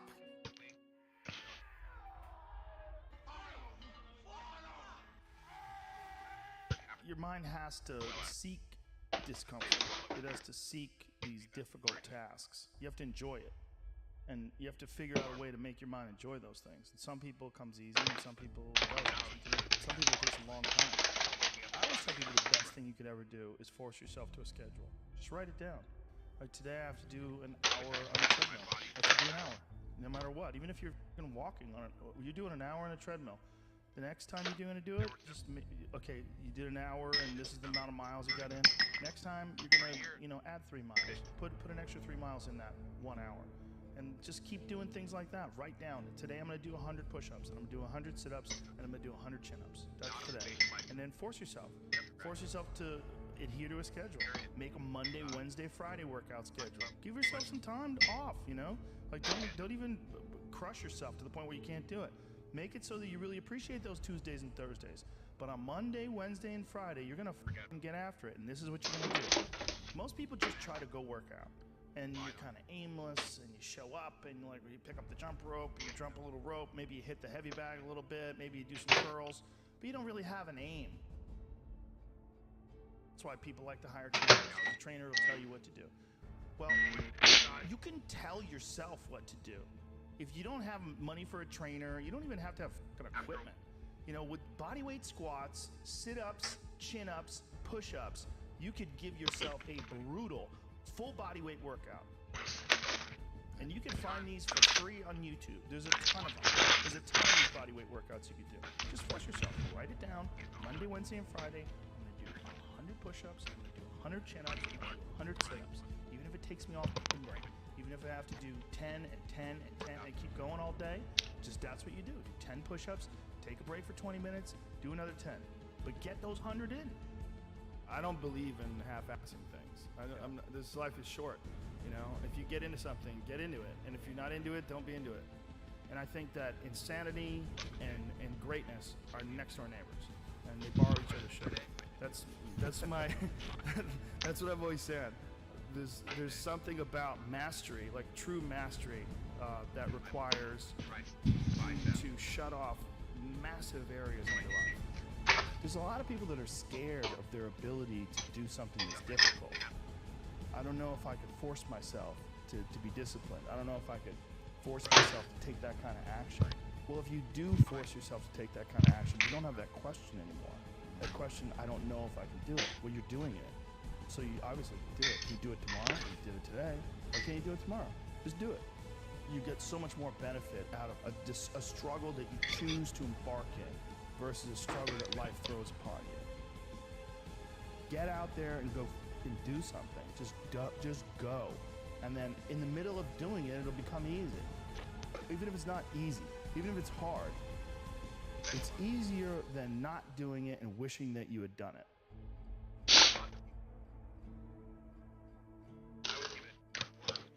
Legacy. There's power in your name. Power in your name. McDonald's is a last name. Abercrombie and Fitch, last names. Armani is a last name. Baskin-Robbins is a last name. Chrysler is a last name. Fisher-Price, Gucci, Hennessy, Harley-Davidson, Hilton, Honda, Kohl's, Kraft Foods, Lowe's Movie Theater, Marriott is a last name. Maybach is a last name. Nordstrom is a last name. Pillsbury is a last name. Porsche is a last name. Procter & Gamble, 2 last names. Rolls Royce, Charles Rolls, Henry Royce, last names. Turner Broadcast System, Ted Turner, last name. Versace, last name. Wells Fargo, Henry Wells, William Fargo, last name. Walgreens, last name. Wrigley's, last name. Welch's Grape Juice, last name. Here you are, you think you're buying a product. You are not buying a product, you're buying a name. You think you're wearing a product. Hey, look at this product. No, you're saying, look at this family. And what you don't know is while you're making every family rich, you're making yourself broke. So you done went to one family called Wells Fargo and got $200,000 so you can go to another family called Rolls Royce so you can give them money to get yourself a car so you can go back to the hood and see the Joneses and say, look at what I got. Meanwhile, Wells Fargo, their family's sitting up being rich, and Harley Davidsons and Rolls Royce are being rich, and the Joneses are sitting there holding up people's stuff saying, look at what we did and we broke. What a fucking badass, oh my god. Why you're not wealthy yet is because you keep trying to make Yolanda wealthy. You keep trying to make Tasha wealthy. What if you made Johnson's wealthy? What if you started thinking about your kids? What if you started thinking about your legacy? What if God started dropping Canaan and opening up windows of heaven? Because now you're not just thinking about you, you're thinking kingdom. There are some people who are attached to you who are saying, Mama, can you do something with this name? There's some people who are saying, Dad, can you do something with this name? Maybe God gave you the name to change and reverse some of the stuff that the name meant one day. I wish there was somebody in this room that said my name might mean one thing right now, but I promise after today, this name's getting ready to change. I promise after today, everybody's going to want my last name. I'm here to let you know you are a curse breaker. You're thinking kingdom. You are not just getting married, you're breaking a curse. You are not just graduating from college, you're breaking a curse. You are not just getting out of high school, you're breaking a curse. You are not just saved, you're breaking a curse. And everybody around you is about to be blessed because of what God's getting ready to do in your life.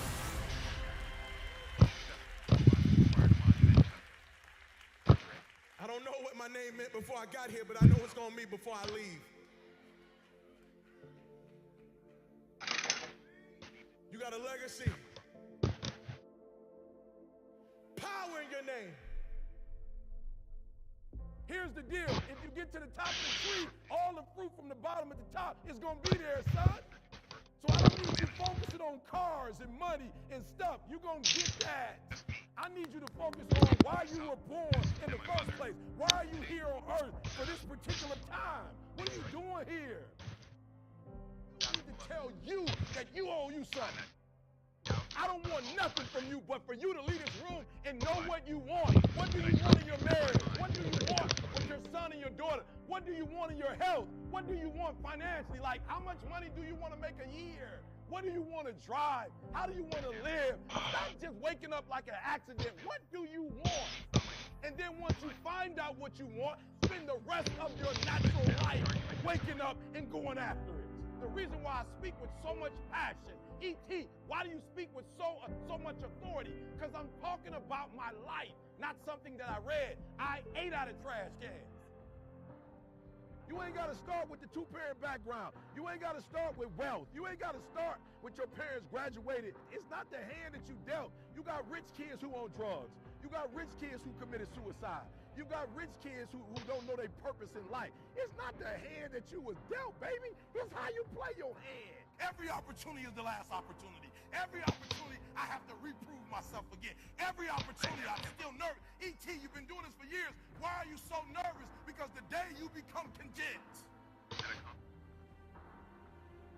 day you stop evaluating yourself, the day you stop growing, the day you stop getting better, is the day you die.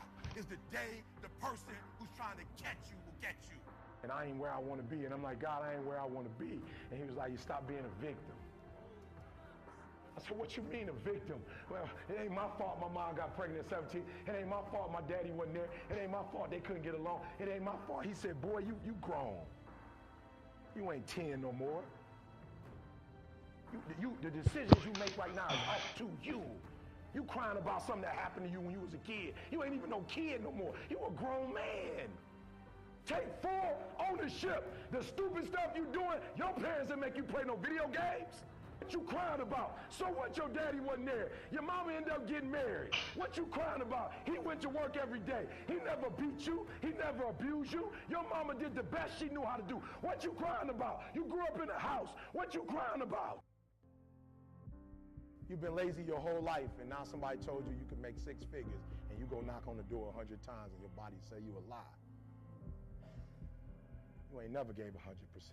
And in order to knock on the door 100 times, you're going to have to get 120. Get up out of here. You can't do this.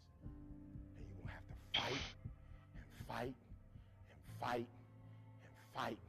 And most of you won't be successful, not because you can't do it, but you can't outlast your old you. Every day when I wake up, I got all kind of demands. You got all kind of demands. And the reason why you're not where you want to be is not because you're not great, but you taking all other people's stuff before you spend enough time with yourself to get to know you and get to know what you want and what you should do. And so please, raise your hand with me if you're saying, E, from this day forward, I make a commitment to myself in a way I've never made a commitment to myself before. Let me see your hands. I said I'm gonna grind. I'm going to fight. I'm going to work. I'm going to press toward. I'm going to learn. I'm going to do everything in my power every single day. I'm going to do everything in my power to become a victor and not a victim. For many times I was laughed at and not believed in, but it was still a kid with a dream and a belief in himself. I feel I still have room to improve. I still set goals for myself to strive for. I'm never complacent with what I've achieved. We have money, we have everything, we have fame. But the most important thing is the family. Keep your family healthy, good, and take care of your family, because this is the most important thing in the world. Failing to prepare was preparing to fail. The night before a game, I ate the same food. I went to bed at the same time. I got up, I ate the same breakfast. Some people call it superstition, but it's a routine. I went on the courts with just a ball and a racket and a hope. Because you might be actually not feeling great physically or mentally, you're drained, but the confidence somehow gets you through. And when you don't have confidence, that's then when you have to sort of trust all the hard work you've done, and you have to keep on working hard so success comes back. I make mistakes, but I strive every day to be a perfectionist. Set yourself a definite goal and work hard toward that goal, and don't let anything or anyone stop you in the process, no matter what it is. I didn't really care about the standings or, you know, the perception of my style or whatever, as long as I could keep learning these new tricks. And so, as I was successful in competition and winning a lot of the events, my drive was to keep getting better.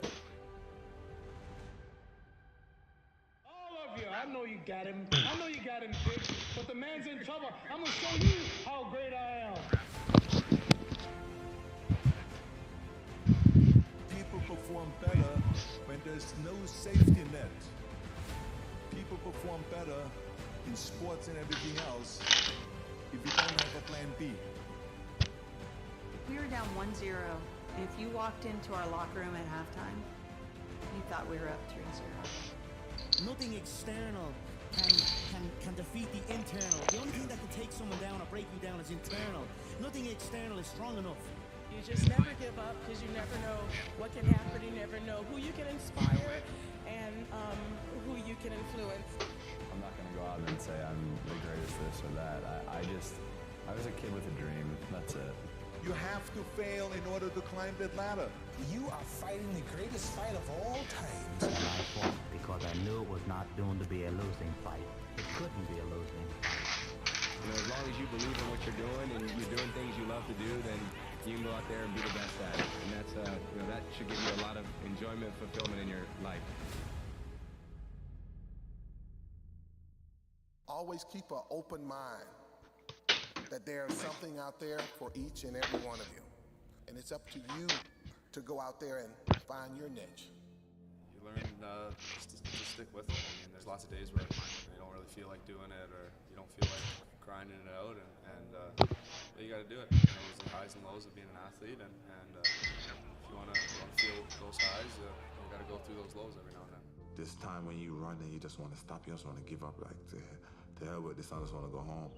This day when you get up and you know what you have a training today, you know it's gonna be intense. And you're like, oh God, I don't want to go today, but you gotta go. When you play sports and you're committed to something, the commitment, the responsibility of showing up to practice on time, to being there for your teammates, to listening to your coaches, it's a responsibility that you have.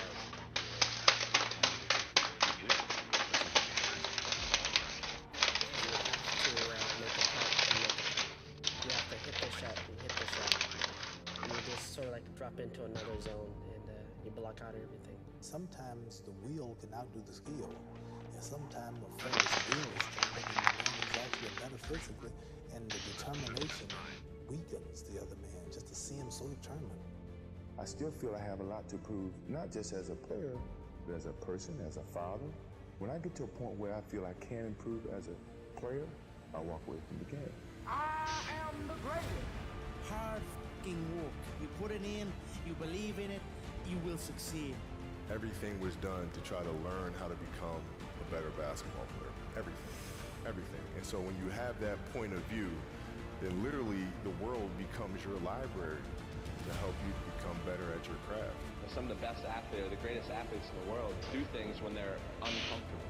You just have to stay calm because it's not finished until the last point, no matter how close you get. I've been working so hard all my life to be here, and I was determined to get this. You gotta start from way down the bottom. You gotta let it grow up with you. And if you're successful and you try hard enough, you're bound to come out on top. Just like these boys that come to the top now.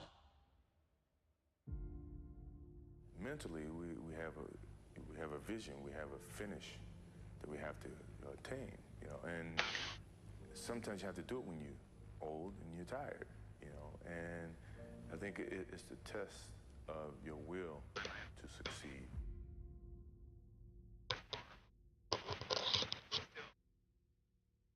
I'm gonna grind. I'm going to fight. I'm going to work. I'm going to press toward. I'm going to learn. I'm going to do everything in my power. Every single day, I'm going to do everything in my power to become a victor and not a victim. Let me tell you this, the wolf that is on the hill is never as hungry as the wolf that is climbing the hill. And so you gotta get hungry and you have to stay hungry. You have to guard your hunger. I need you to develop a healthy dose of self-assurance. When you feel like you can't, when you want to let go, when you are surrounded by doubt, fear, and anxiety, you are going to have to pull up your resume and remember all of the things that you have made it through. There is no excuse for not living up to your full potential. No excuse. What do you want? Somebody told you to just graduate high school, graduate college, get a job, work that job the rest of your life, have kids, get married, and die. Somebody told you that. What do you believe you were destined to do? And then you gotta spend every single solitary day for the rest of your life going after that dream. What do you have to have? What is your dream? And when you think there's nothing left in the tank, look yourself in the eyes and say, I can, I will, I must. The nightmare is to reach our 60s, our 70s, our 80s, or even our deathbed, and to talk about everything we should have done. I should have done that. I should have invested in this. I should have made the relationship work. I shouldn't have got a divorce. We sit around and talk about all of our shoulds. We talk about all the things we wanted to do, but never got it done. That's the nightmare. That's the nightmare that we all must avoid. This is the time to establish your dream. All of the pain all of the trauma, everything you have experienced, the turbulence, you have to garner up all of that hunger. I'm talking about you gotta think of everything you've ever wanted in your life, and you gotta put it toward that goal. And there are things that you have been called to do that no one on earth has ever done. When you are depressed, you don't want to get out of bed. You don't want to be bothered with anyone. But overcoming depression is going to require that you get up and engage with life again. When you are feeling down, the worst thing you can do is isolate yourself, because isolation actually intensifies sadness. So I recommend finding a distraction that will shift your energy. Beginning in my early 20s, I began to notice some of the symptoms of mild depression. For years, I struggled with feelings of hopelessness. Whenever I experienced a moment of setback, I would be hard on myself and I would become extremely discouraged. For some reason, it was hard for me to believe that I could get through difficult situations. I know from personal experience that depression has a way of transforming a typically happy and outgoing person into someone who is sad, withdrawn, and frustrated with life. But my background and my expertise didn't stop me from encountering my own dark moments that even my family and close friends knew nothing about. And I didn't just feel down every now and then. I went through depression. I went through a persistent feeling of sadness and hopelessness. I lost interest in many of the things that I previously enjoyed, and I honestly felt like my family and friends would be better off without me. I felt like a failure. I felt insufficient. I felt like I couldn't take life anymore. And so I know what it feels like to not want to get out of bed. I know what it feels like to experience deep and distressing hurt that seems impossible to push through. I had pretended to be happy for so long that no one would have believed me if I told them that I was struggling with depression. But now that I'm on the other side of it, I'm glad I didn't forfeit all that I've been able to experience and accomplish. So while you might feel discouraged, you don't have to be discouraged, because brighter days are coming. Because I always felt alone in my battle, I didn't realize just how common depression was. I had no idea that 1 out of 10 people would experience depression during their lifetime. Do me a favor. Check on the people who are close to you. In most instances, the people who appear happy and appear strong are rarely asked how they are doing, because people assume their lives are perfect. You may not have considered this, but sometimes the person who is smiling every time you see them is privately battling depression. And so the first step in overcoming depression is acknowledging that something must change. You cannot fix what you do not face. Suppression, denial, and pretending that everything is okay is not going to help you feel better. Yes, you can fool everyone else, but you can't fool yourself. You can't fool the person in the mirror, the person that you look at every single day. And I get it. When you appear to have it all together, it's not easy to let your guard down and say, hey, I'm struggling. I remember wondering how it was that I could lift everyone else up, but when it came to my own situation, I felt hopeless. But my situation began to improve only when I had the courage to confront the fact that I was not as happy as I appeared to be. I was suppressing the wound of rejection. I was suppressing childhood trauma, and I was harboring anger. So let me say this: uprooting anger and bitterness is not an easy thing to do. But at the end of the day, holding on to it does impact your physical, emotional, and mental health. So I say today, let it go. Let it go. I knew that I could no longer hold on to the anger that I was harboring because it was literally stealing my joy. And so today, I say I want you to set yourself free. Set yourself free from the emotional turmoil that has been disrupting your peace. So after finally overcoming depression, I promised myself that I would put in the work necessary to experience authentic happiness. Not happiness based upon my circumstances, but happiness based upon a personal decision. And so now I'm mindful of when I'm feeling overwhelmed, when I need to take a mental break, or when I need to utilize my support system. I'm challenging you to refuse to succumb to the negative thoughts that attempt to make you feel like your life will never get better.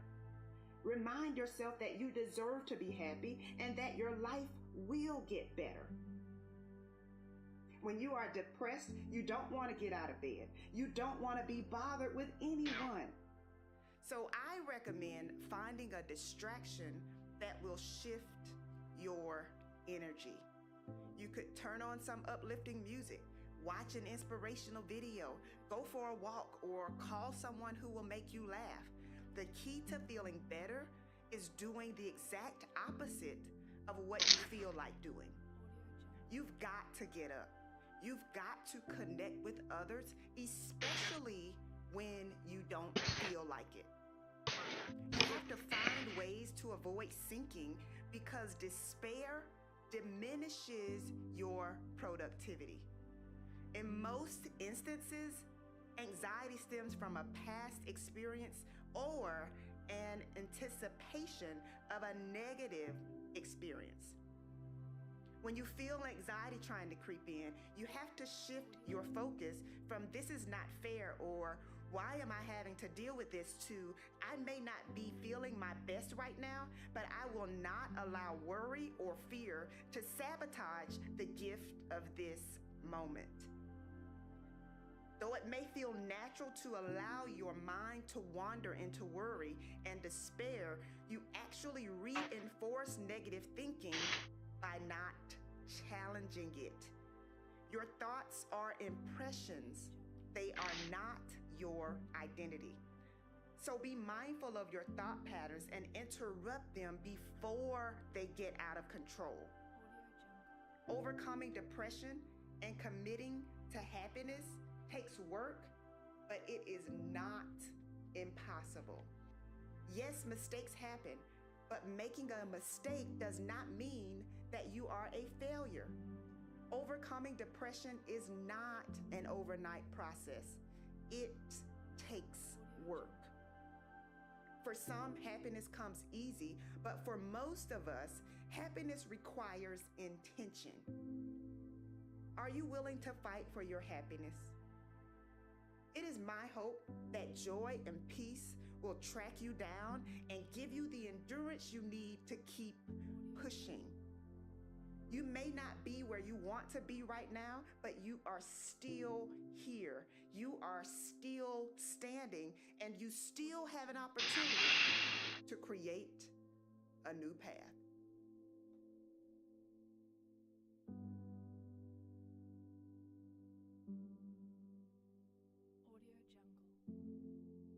This is the inner symphony of greatness, the epic soundtrack of success.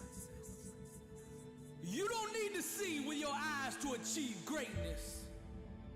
You only need to hear and follow her voice. And that voice is crying out from the weight room, the track, the practice court, the field, and it is waiting on you. You have to learn how to keep going, keep pushing, keep grinding, even when you don't see any results. Just because you don't see any immediate gains doesn't mean you ain't making progress. So you gotta learn how to go beyond the limits of your feelings, going beyond what your eyes don't see, and go all in to pursue what could be. Stop scoreboard watching and trust in the process, the principles, and the habits that actually put points on that scoreboard. I was born a champion. It's you versus you. So you gotta find a why that makes you invincible, that you can run through walls with it. Dangerous is the man that understands his only enemy is the one that he sees in the mirror.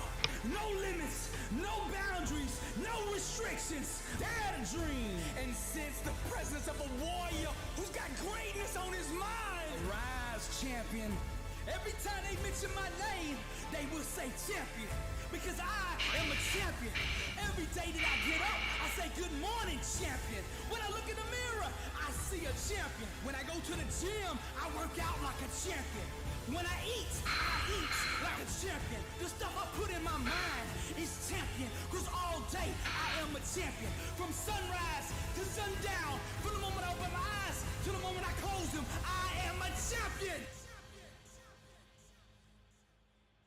You must learn how to keep going, keep pushing, and keep grinding, even when you don't see any results. Most of the important things in the world have been accomplished by people who have kept on trying when there seemed to be no hope at all. No more excuses. I'm Billy Allsbrooks, and I am blessed and unstoppable. 1 billion people, to God be the glory.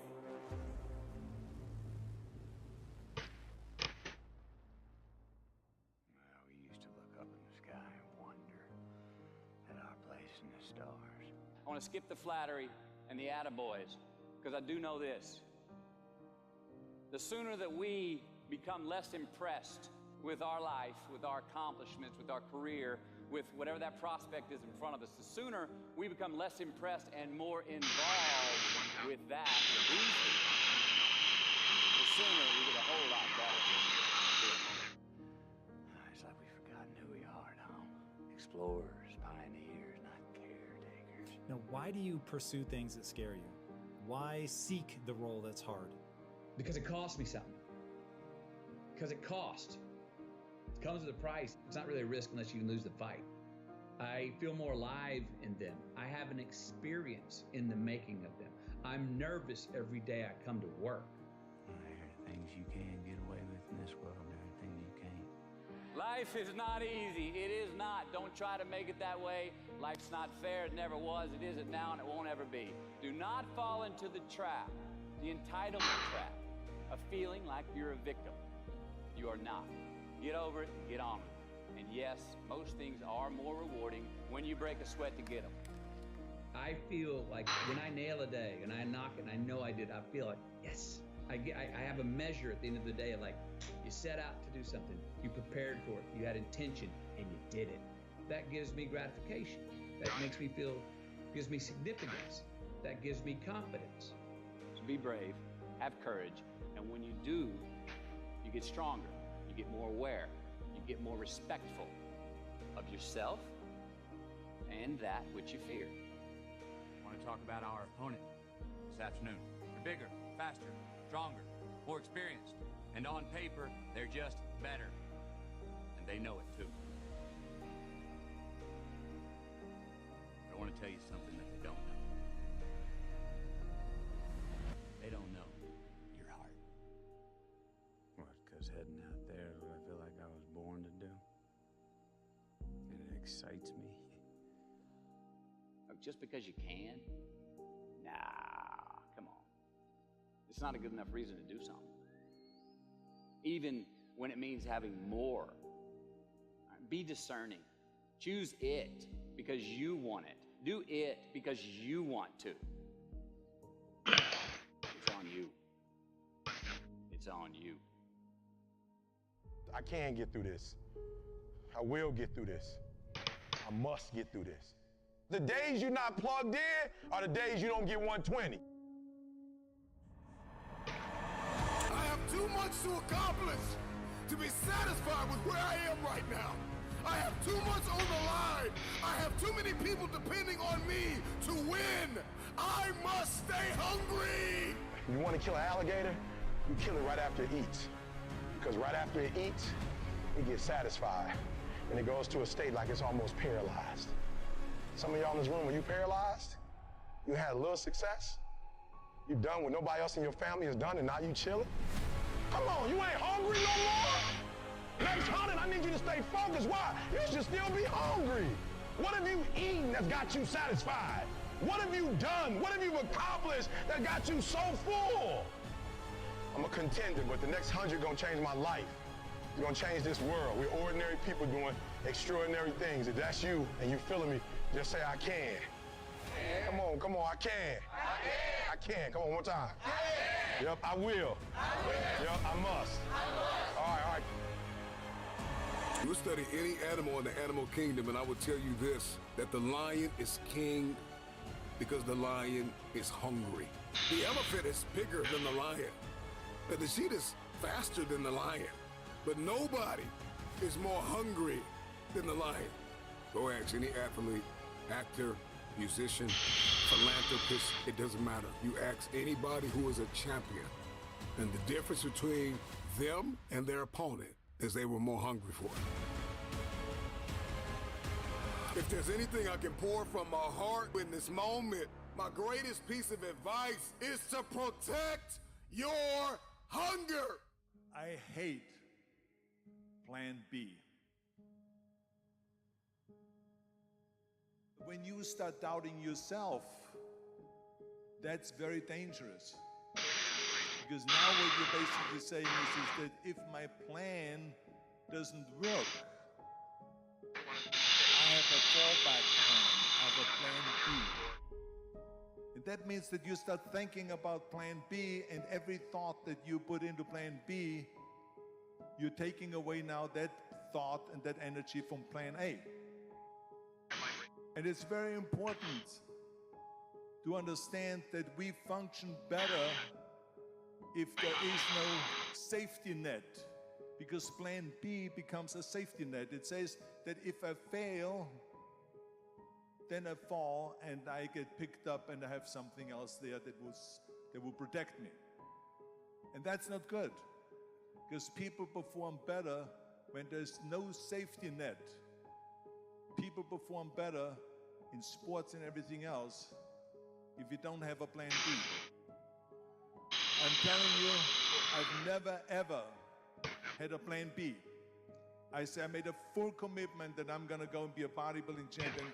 I made a full commitment that I'm gonna be in America. I made a full commitment that I'm gonna get into show business and I'm going to be a leading man. No matter what it takes, I will do the work. I will do the work over and over and over until I get it.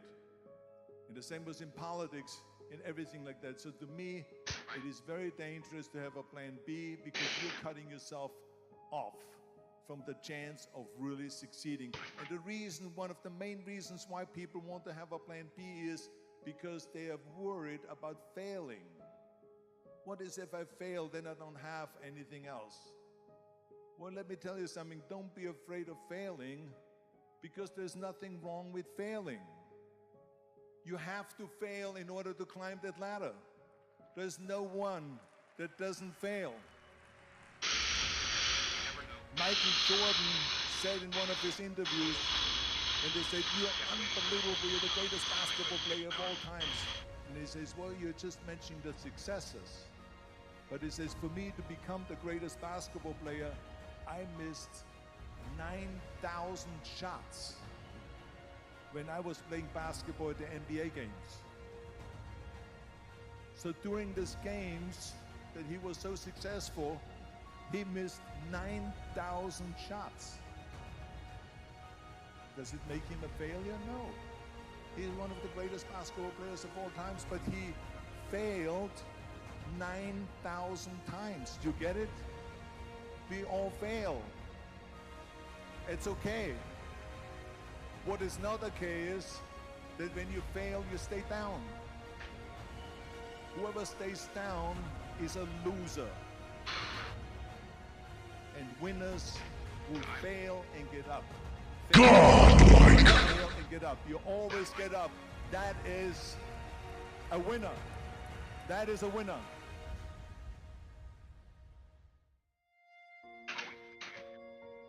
What does it take to really truly be a champion?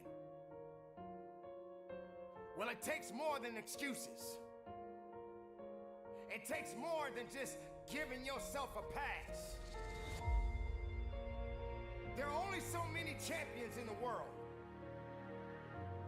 And true champions understand what dedication and hard work really is. True champions understand if you're gonna be a lion, you got to know what it means to go through the jungle. You can't pretend or fake it just to make it. To be a champion. When everybody else is sleeping, the champion is the one that wakes up. The champion gets up before the sun comes up. The champion is the one that never lets the sun catch them sleeping. There will become a time when you have to realize that you got to put in the work and you got to understand that if you're going to do it, you better do it with the right attitude. Because attitude is what's going to take to get you to the level that you need to be and beyond it. Champions don't just come overnight. Champions have to grow. Champions have to work. Champions have to dig. Champions have to believe. Champions don't have time to wait around for something to happen on its own. Being a champion takes work, grit, and understanding that if you're trying to be better than the opponent, you got to work a little bit harder than the person that you up against.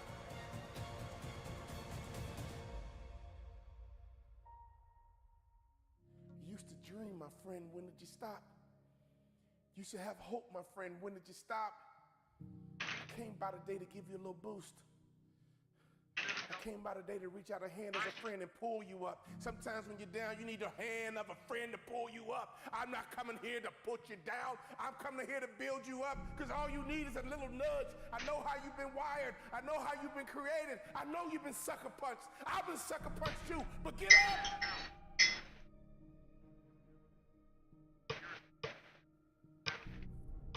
Down, but not out. Down, but not out. Here's the definition of down.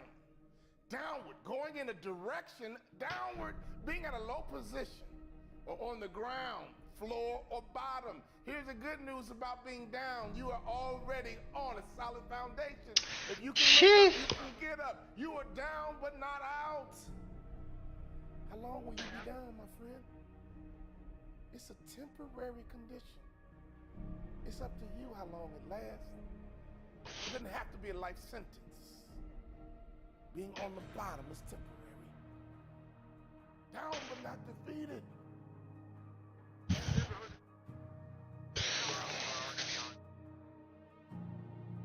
You feel sorry for yourself here, you dwell on it here, but do you like it here?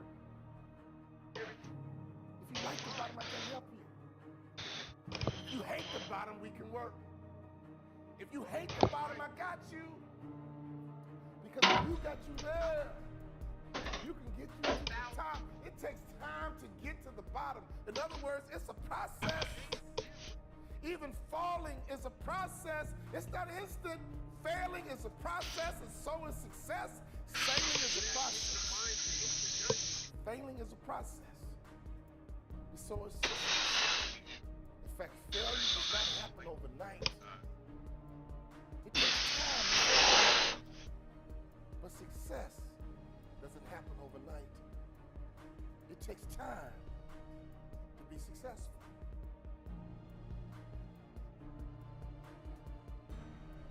Can I ask you the question? When you were down, did you get back up? The same way you get to the bottom is the same way you get to the top. Constant activity. Constant activity will get you to the top, and constant activity will get you to the bottom. Doing nothing is an activity. Being lazy is an activity. Sitting on the couch is an activity. To not want to work is an activity. In fact, you spend time trying to get out of work instead of finding work. You try to get out of work instead of finding work. Here's the truth. To get to the top requires consistency. Getting to the bottom does too. Getting to the top requires consistency. Getting to the bottom does too. I have never seen a hard-working person on the bottom. I have never seen a hard-working person on the bottom. No condition is temporary. Only you can make it permanent. Only you can change the momentum. At any moment, you can shift. At any moment, you can change direction. You got to create habits to get a harvest. But if you don't like your harvest, you got to change the seed. If you don't like your harvest, you got to change the seed. On a daily basis, what kind of seeds are you planting? Can I ask you a question? What are you working on right now? Are you working your way to the bottom, or are you working your way to the top? Either way, you're going to get a harvest, my friend. We can't stop the harvest. All we can do is control what kind of harvest we get. Are you working on a successful harvest? Are you working on a harvest of failure? I mean, every day you're working on something. It's one thing to be down. It's another thing to be out. We hear the term all the time, down and out. Those are two different things. I'm not worried about you being down. I've been down myself. I'm not worried about you being down. You've been down before. We all been down. It's nothing new. But that out is what I worry about. Out means you gave up. Out means you lost hope. It's okay to be down, my friend. It happens to all of us, but it's not okay to be out. Don't you ever give yourself permission to be out. You may be down, but you're never out. You got to start talking to yourself. The best way to motivate you is you got to start talking to yourself. Repeat these words after me. No one can stop me but me. No one can stop me but me. Here's the truth. No one can stop you but you. You need to talk to yourself. You need to encourage yourself. You need to strengthen yourself. Stop waiting for other people. Stop waiting for other people. And you start encouraging you and saying to yourself, it's going to work out. It's going to be okay. I'm down right now, but I'm not out. My condition is temporary. Only I can make it permanent. Don't you ever confuse the temporary with permanent. Every car has a spare tire. And every now and then you got to use it, but it's not designed for long-term use. A spare tire is temporary. Do you feel like you're on a spare tire right now? I get it, but we got to take that spare tire off, and we got to get you something permanent. We got to get you some support. We got to get you some encouragement. We got to get something that can handle the load. Take that spare tire off. Take that discouragement off. Take that depression off. Take that fear off. It's going to be temporary, but we can't make it permanent. It's going to be temporary, but we can't make it permanent. You weren't designed to be down, my friend. You weren't designed to be down long.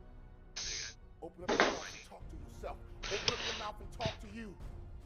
Open up your mouth and motivate you. Say it out loud. I may be down, but I'm not out. As long as there's breath in my body, I'm not out. Get up right now and move around. Get up right now and get your body moving. Get up right now and go for a walk and look at the birds and the trees and the dirt and the grass and the moon and the sun. Life keeps moving. Life keeps happening. Only you stood still, and that's how you get down. We need some activity. Activity will get you to the top, and activity will get you to the bottom. What kind of activity are you working on? What kind of harvest are you preparing for? Move around and get your mind moving. Move around and get your imagination.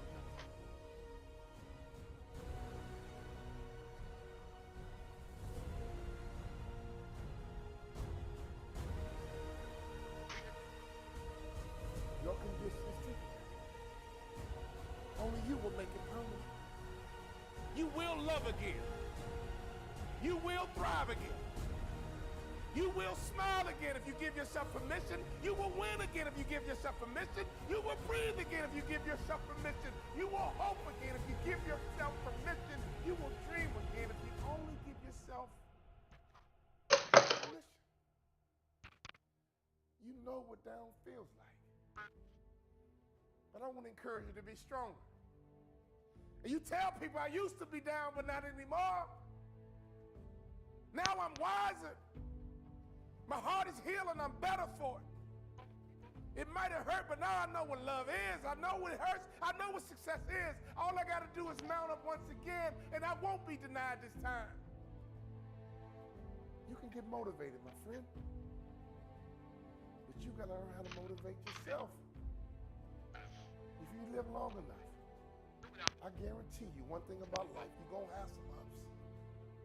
You're going to have some downs too. It's called life. It's okay to be down, my friend, but it's never okay to be out. Your condition is temporary. Only you can make it permanent. Down but not out. Down but not out. You might be down, but you're never out. Your condition is temporary and only you can make it permanent. I want you to make the declaration right now. I want you to make the announcement right now. I'm back. I don't care if you got to walk around your house and just say, I'm back. Call all your friends and say, I was down, but I'm back. Let everybody know I'm down. I was down. Let everybody know, oh, I was down. You saw me, but I'm back. Here I come. Let everyone who knows you. I'm back. I didn't give myself permission to be out. I took a break. But now I'm back. I'm up. But now I'm back. I'm ready to attack. And now I'm up. And I'm ready to be on top.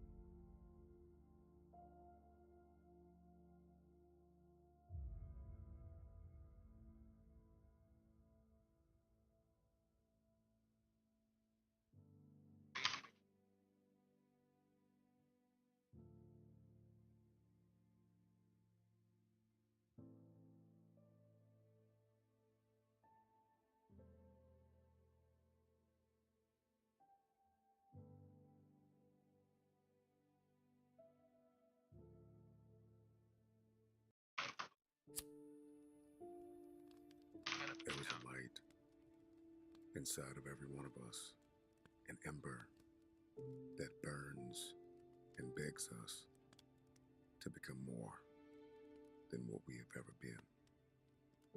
It's our aspirations that must become our allies.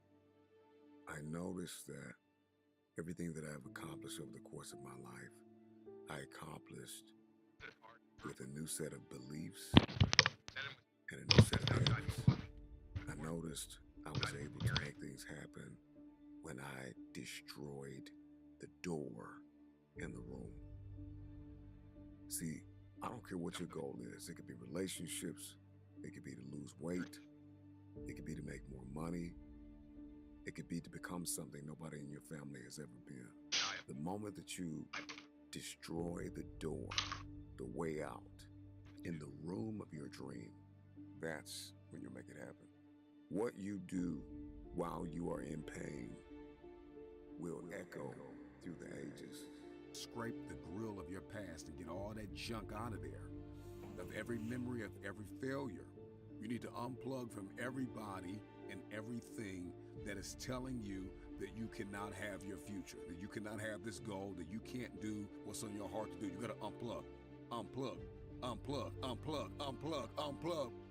There are too many people in your life that keep telling you that you are not qualified, that you don't have what it takes that you will never be able to accomplish because your resume ain't long enough, because you don't have the experience, because you are unfit.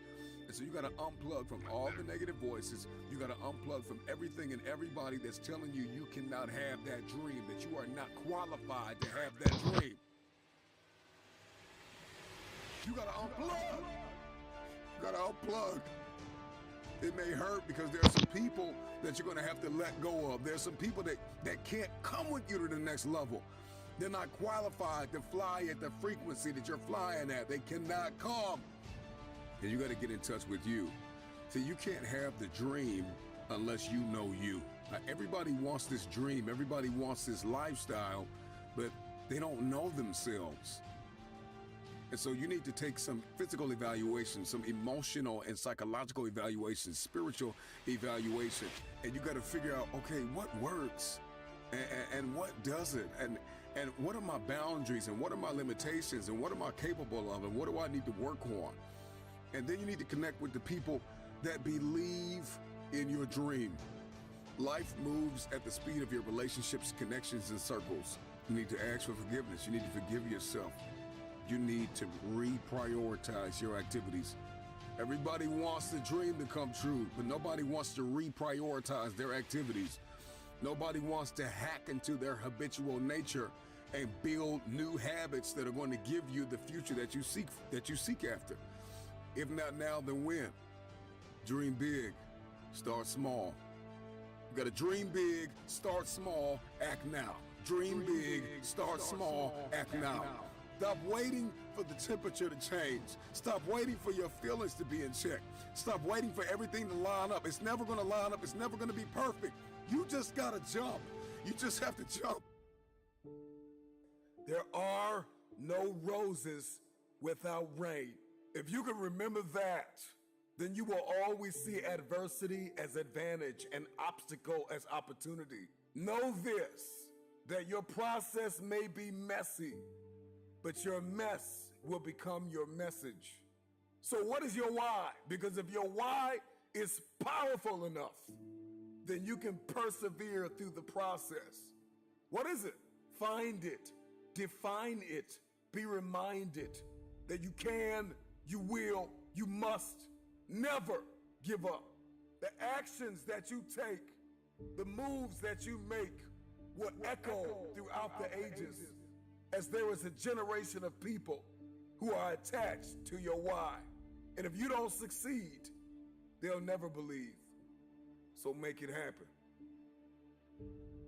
Persistence, consistency, resilience, courage, establishing your priorities, mastering self-awareness, maintaining focus, believing that your help is coming, because if your dream only requires you, it's not big enough. And I know it's hard right now, and I know you feel like quitting, but you gotta understand there is no tomorrow. There is no tomorrow. Stop lying to yourself and telling yourself that you have time. See, the greatest lie that you have believed far too long is that you have time. You have time. That there is a tomorrow, that you can drag your feet and you can crawl. Sometimes you gotta run. You can't crawl towards some dreams. You can't walk towards some dreams. Some dreams you gotta run toward. You gotta run, baby. Run, run, run. Run after it. Run like there's no tomorrow. Run like you know you deserve it. Run like you know that there is nobody else that can attain it. Run after it. For many of you, defeat has traumatized you, and it has left an image in your head, and this is why you won't go after it. I want you to erase the face of defeat and embrace the process. Now, I know for many of you, that's like a bad word.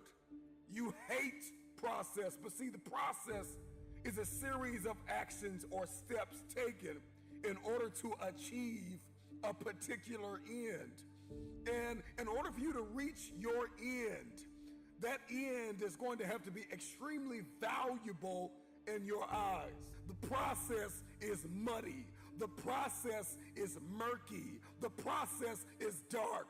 The process is cold. The process is going to leave you in places where you're going to feel like you have been abandoned, like nobody believes in you, nobody supports you. When you don't see a light at the end of your tunnel, you got to remember the light that is burning inside of you that nobody is able to put out. There is not a person on this planet that can stop you. There is not a person on this planet that can puncture your potential if you could just get through the process. Just get through the process. It's muddy, it's bloody, but it's worth it.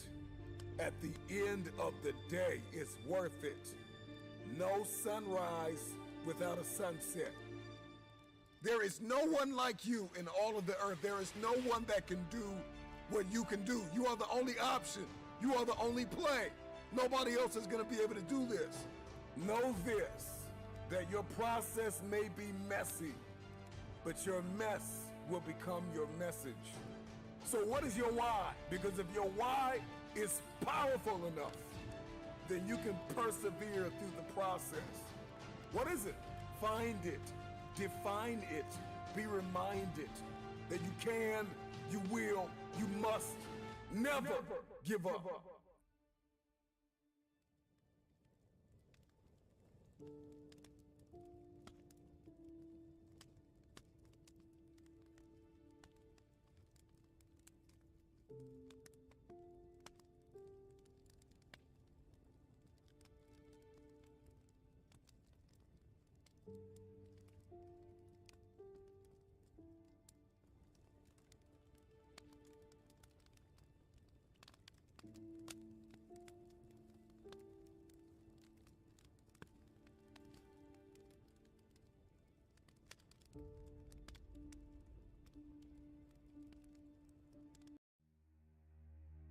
So how will you show up on game day? Instead of feeling down about your situation, try to figure out what you can do to create positive momentum for yourself. Even at your lowest point, even at your lowest moment, there is something that you can do to create a small win. Now, your small win might not be the same as my small win. Your small win might simply be getting out of the bed. Your small win might be going to the gym. Your small win might be making one more phone call or getting up an hour earlier to put in some extra work. You have to believe that you control your destiny. Don't put that responsibility on anyone else but you. Something is happening.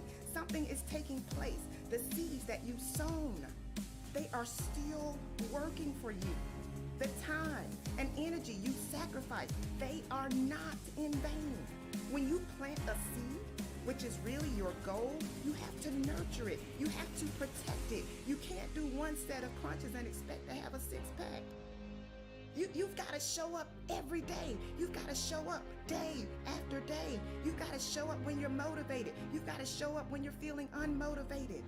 You got to show up when everyone is behind you. And you got to show up when it feels like everyone is against you. You got to show up when you feel like you're winning. And you got to show up when you feel like you're losing. It's your time and it's your turn. But you're going to have to be willing to endure the temporary struggle. You're going to have to be willing to deal with the negative chatter in your head because it's not going away. You got to manage it. You got to confront your fears. You got to confront your doubts.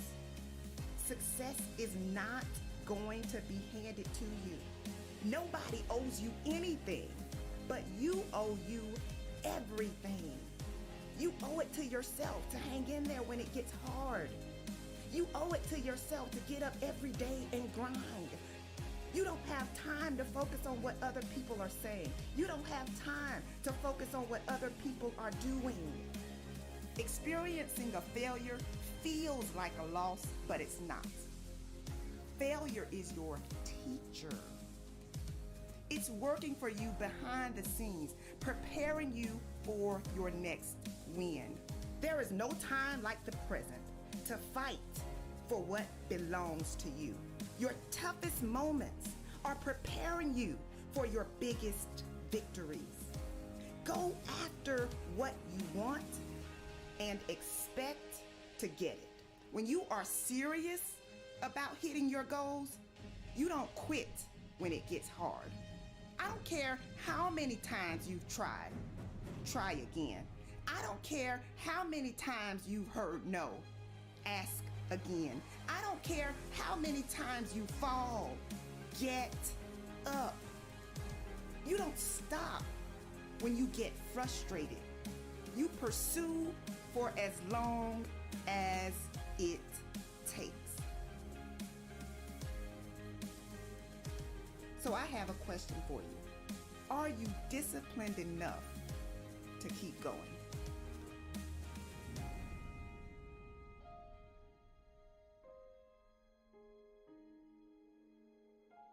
Growth is about one word: progress. What do you want for you, and what do you need from you in order to make it happen? So if you're still consumed by what happened last year, last month, or even yesterday, guess what? You are holding up your progress. You are holding up your progress, but your future self wants you to get up. You have to believe that you control your destiny. Don't put that responsibility on anyone else but you. It's either gonna be focused on the future, focus on the present, or focus on the past. That's it. And I can tell you from personal experience that it's easy to get off track by focusing too much on your mistakes, or focusing too much on your missed opportunities, or focusing too much on what disappointed you or who disappointed you. What you don't want to do is put so much energy into what happened that you miss out on what is happening. You should be in such a zone that your mind is only programmed to look forward. You are not looking backwards. You are not looking to the right. You are not looking to the left. You gotta be focused. Once you get clear on what you want, you have to have the courage to chase it. At the end of the day, you can't let your disappointment stop your grind. Keep going. Disappointment hurts, but you have to be willing to stay committed through the pain. The people at the top of their game, they stay committed and they choose to keep going even when they encounter resistance. If you are pursuing something big, guess what? Opposition is coming. Difficulty is coming. Unexpected changes are coming. You can't control everything, but you can control your response to everything that happens in your life. And so if you are determined to keep going, you've got to understand that your current challenge is just another hurdle for you to jump over. What you are up against is beneath you. It seems big because your mind and your feelings have convinced you that it's big. It seems big because you have already determined that what you're going through is too much for you to handle. But it's all about perception. You can view your challenge as an opportunity, or you can view it as a threat. When you view it as a threat, fear becomes your guide. Fear becomes your compass. But when you view it as a challenge, determination becomes your guide. If you look for a reason to quit, you're gonna find it. But just like you can come up with reasons why it makes more sense to quit, you can come up with reasons why you have to hang in there. Do you realize that your struggle is simply strength training? Falling down happens, but staying down, that's a choice. When you experience a setback, you can be discouraged, or you can become more determined to keep going. So how are you managing your thoughts? Your mind can be your greatest source of fuel or your greatest hindrance. Every time you follow through on doing what you didn't think you could do, you improve your confidence and your mind gets stronger. If you want to keep going, you must pay attention to how you talk to yourself. Your words are weapons that can work for you or against you.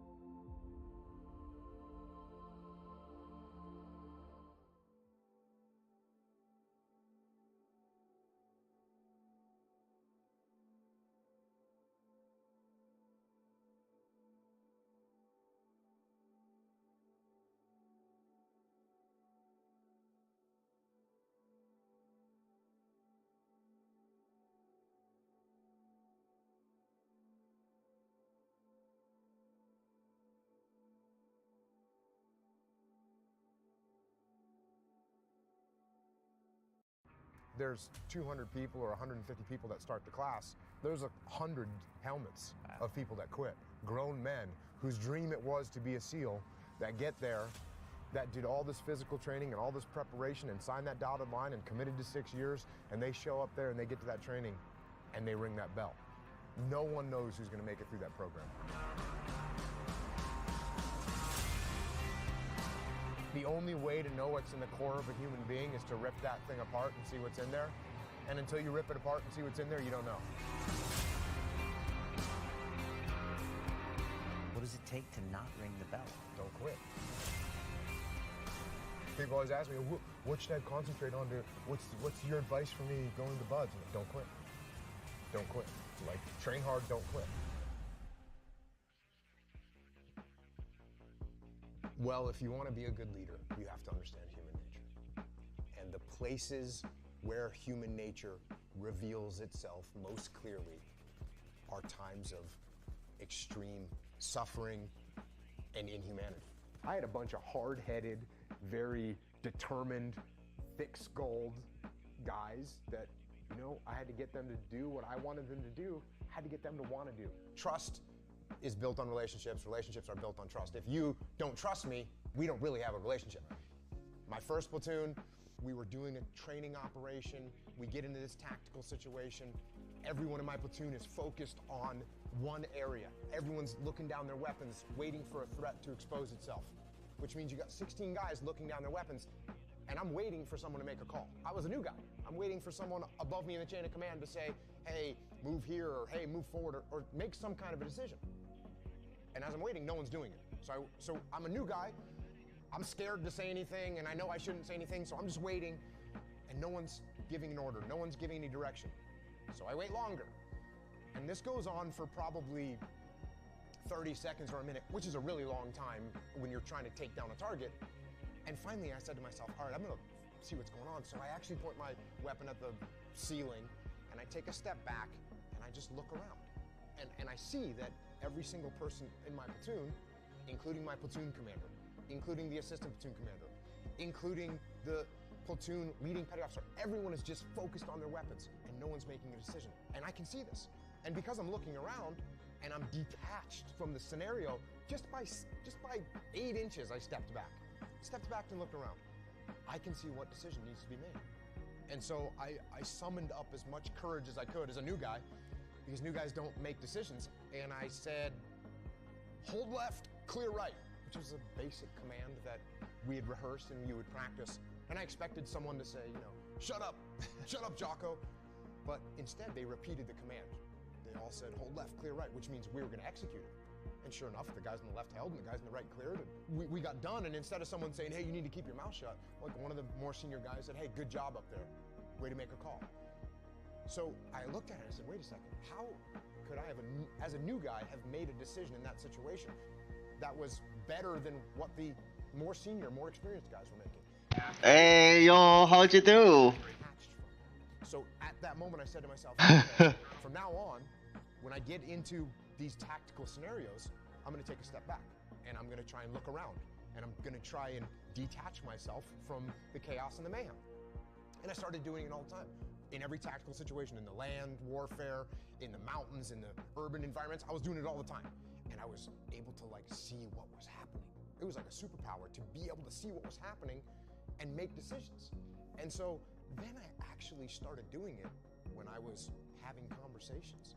And if you and I were in a disagreement and you started getting emotional, instead of me getting emotional back at you, I would just take a step back and be like, oh, okay, he's really concerned about this. Why is he so concerned?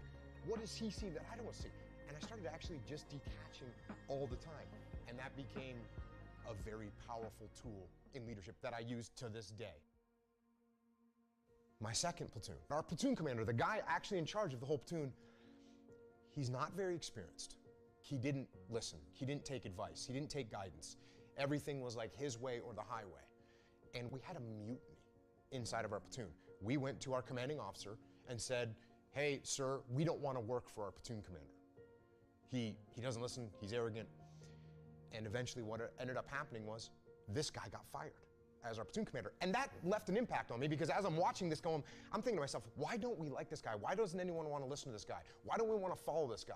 And the reason, because he was arrogant and he didn't listen and he didn't give us any ownership of everything. Everything was about him. And that would have made an impression on me. That would have left a mark, but the mark got left even more clearly because when that guy got fired, the guy that came in and took over for him was like, I hate to use the word legendary, but he was a pretty legendary SEAL, had a ton of experience. Hey, yo! And he had been stationed at every different kind Hey, of yo, what's up, Evo? And I'm really close to you. Hold I on. thought to myself, well, he's going to take over because we're a bunch of mutineers and they need to put someone really strong that's going to like whip us back into shape. So I was anticipating that we were going to have this super hardcore guy. Posture perfect, This dude. guy shows up and You are four kills above me. The easy one of the first things he said to us was like, I look forward to essay. Oh, essay was about student dishonesty and that word right there. I'm going to work school. Okay, that's actually interesting. I'm taking over. I'm glad to be your commander. It was not. Sorry about that. Can you guys just make sure help me get the audio right? So can you guys let me know if you heard the audio book, the David Goggins stuff playing in the background? And also tell me if you heard the motivational stuff. Tell me if you couldn't hear, like, if it was confusing because I was playing two things with speech in them. I'm just curious.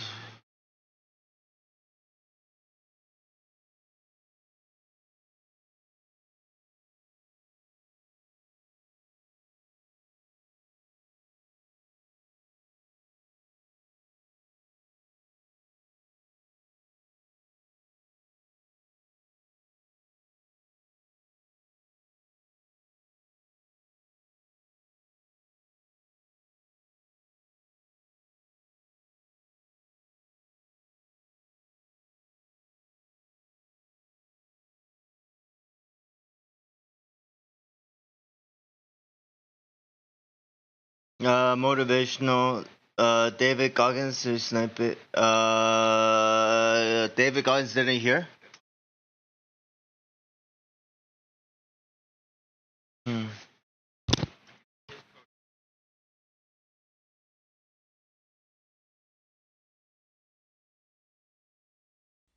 Optimal range of motion. Oh, never mind. Yeah, I can't play it to both people, I think.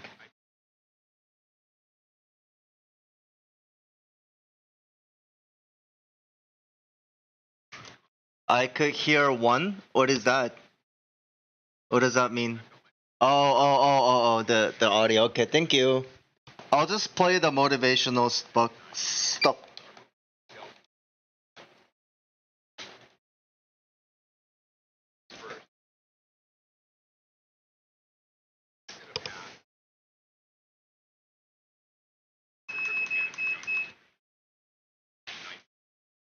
It's fine. Okay.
Motivation? No, okay. He said, hey, I'm looking forward to working with you. There you go. So all of a sudden, it was totally different. And he started putting us in charge of things. Instead of him coming up with a plan, he would say, hey, you guys come up with a plan and let me know how you want to do it. And all of a sudden, we had all this ownership. And that made me reflect on the way the first guy had acted compared to the way this guy had acted. And I realized how important it was to be a humble leader and to listen to other people and to give ownership to other people. In the 3rd platoon, it was a good solid platoon and we had a good platoon commander and we were out in the desert doing some training and some targets popped up. We start engaging the targets like we're supposed to and everyone gets in the prone position and is returning fire. And I did what I had been doing this whole time, which was detach. I kind of took a step back, shot a couple rounds, then kind of pulled back and looked to see what was going on. And I saw the call that needed to be made. And I gave the platoon commander a couple seconds to make the call, and he didn't make it.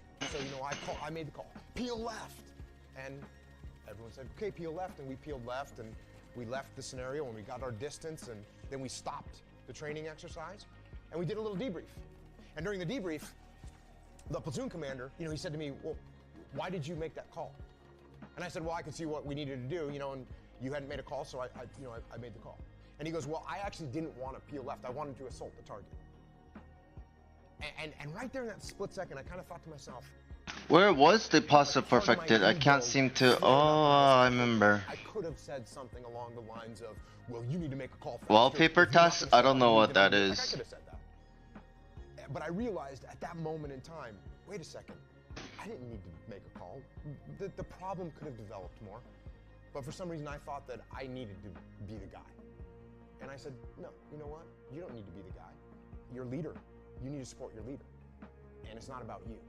And what you have to do is subordinate your ego and be supportive of the person that's in charge, and you move forward together as a team. Because that's what it's about. It's not about me. It's about the team. There's a word that people bring up a lot, and I think they're pretty interchangeable, and it's relationships and trust, right? Trust is built on relationships. Relationships are built on trust. If you don't trust me, we don't really have a relationship. If you want to be a good leader, you have to understand human nature. And the places where human nature reveals itself most clearly are times of extreme sorrow, pain, suffering, and inhumanity. And if we don't recognize what causes that, where that comes from, and that it's actually possible, then it's bound to happen again.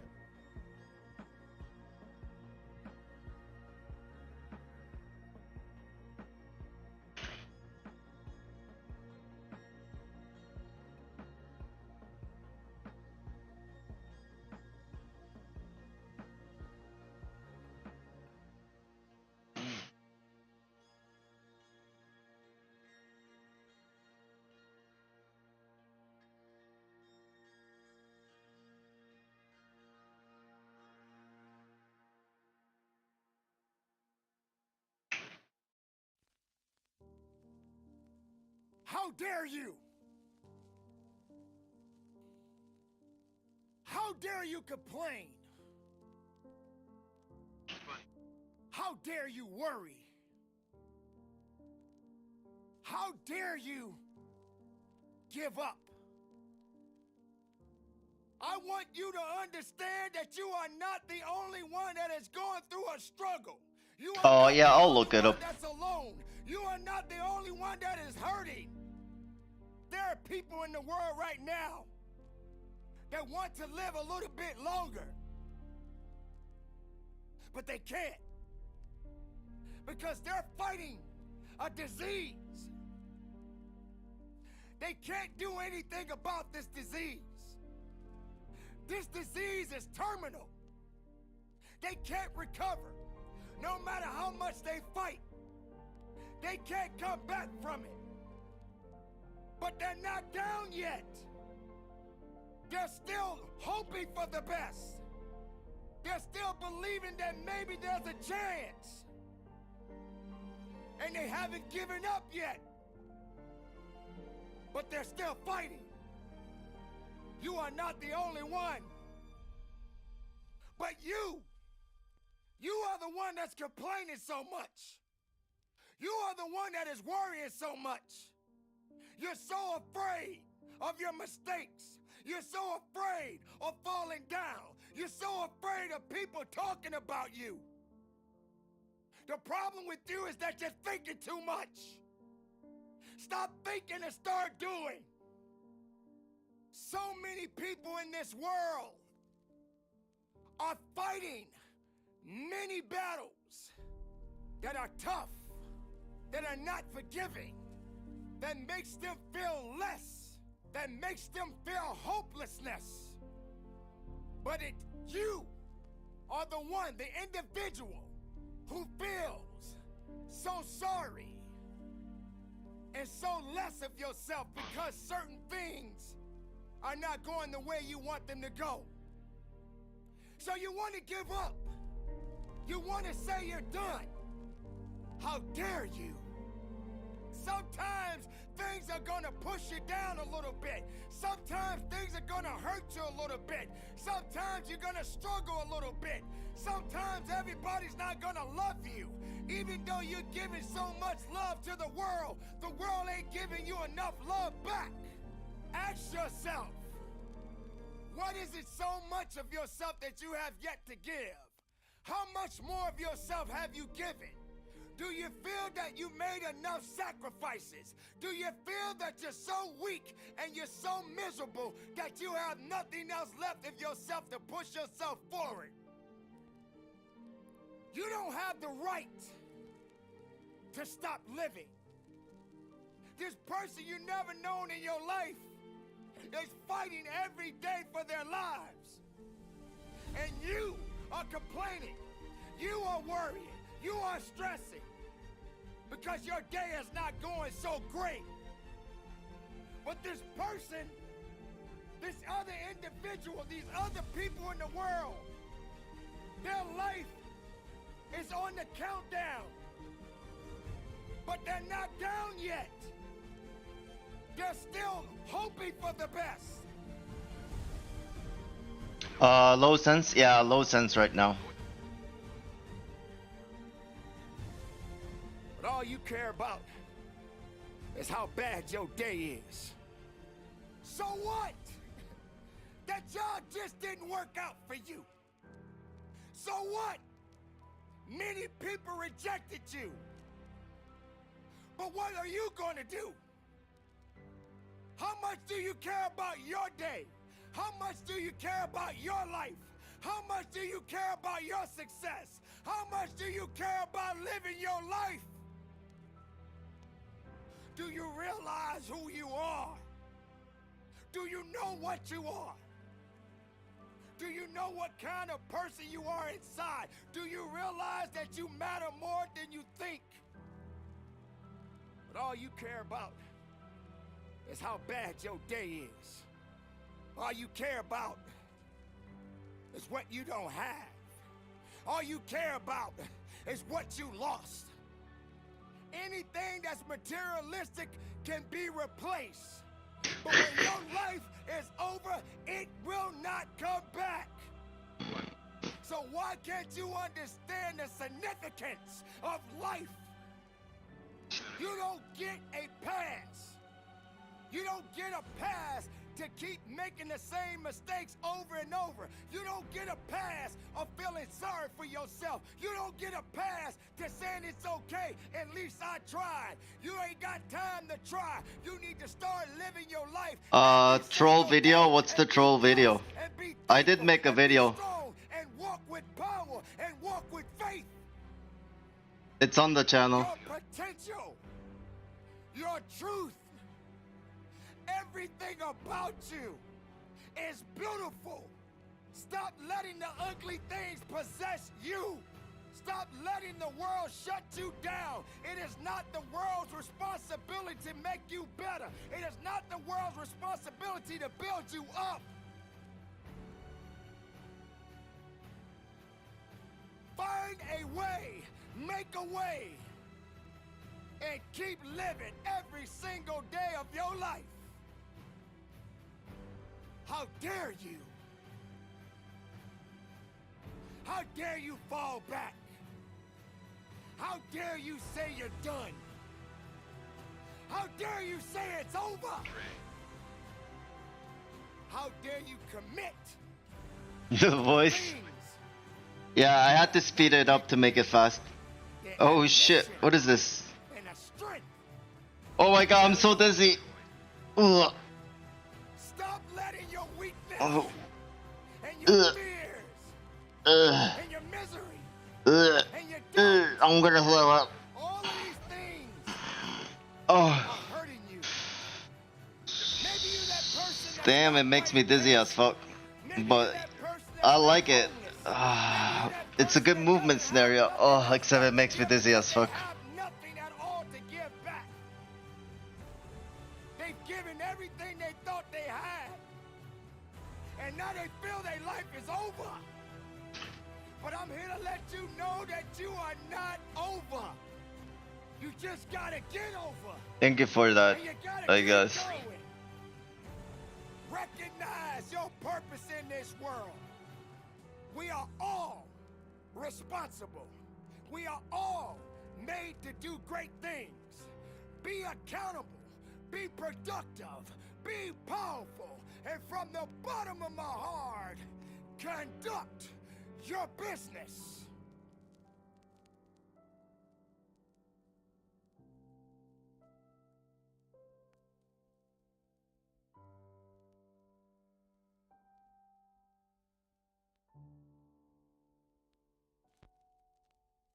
I mean, those are comments, like, I'd rather have those comments than no comments. So yeah, I don't really care that much.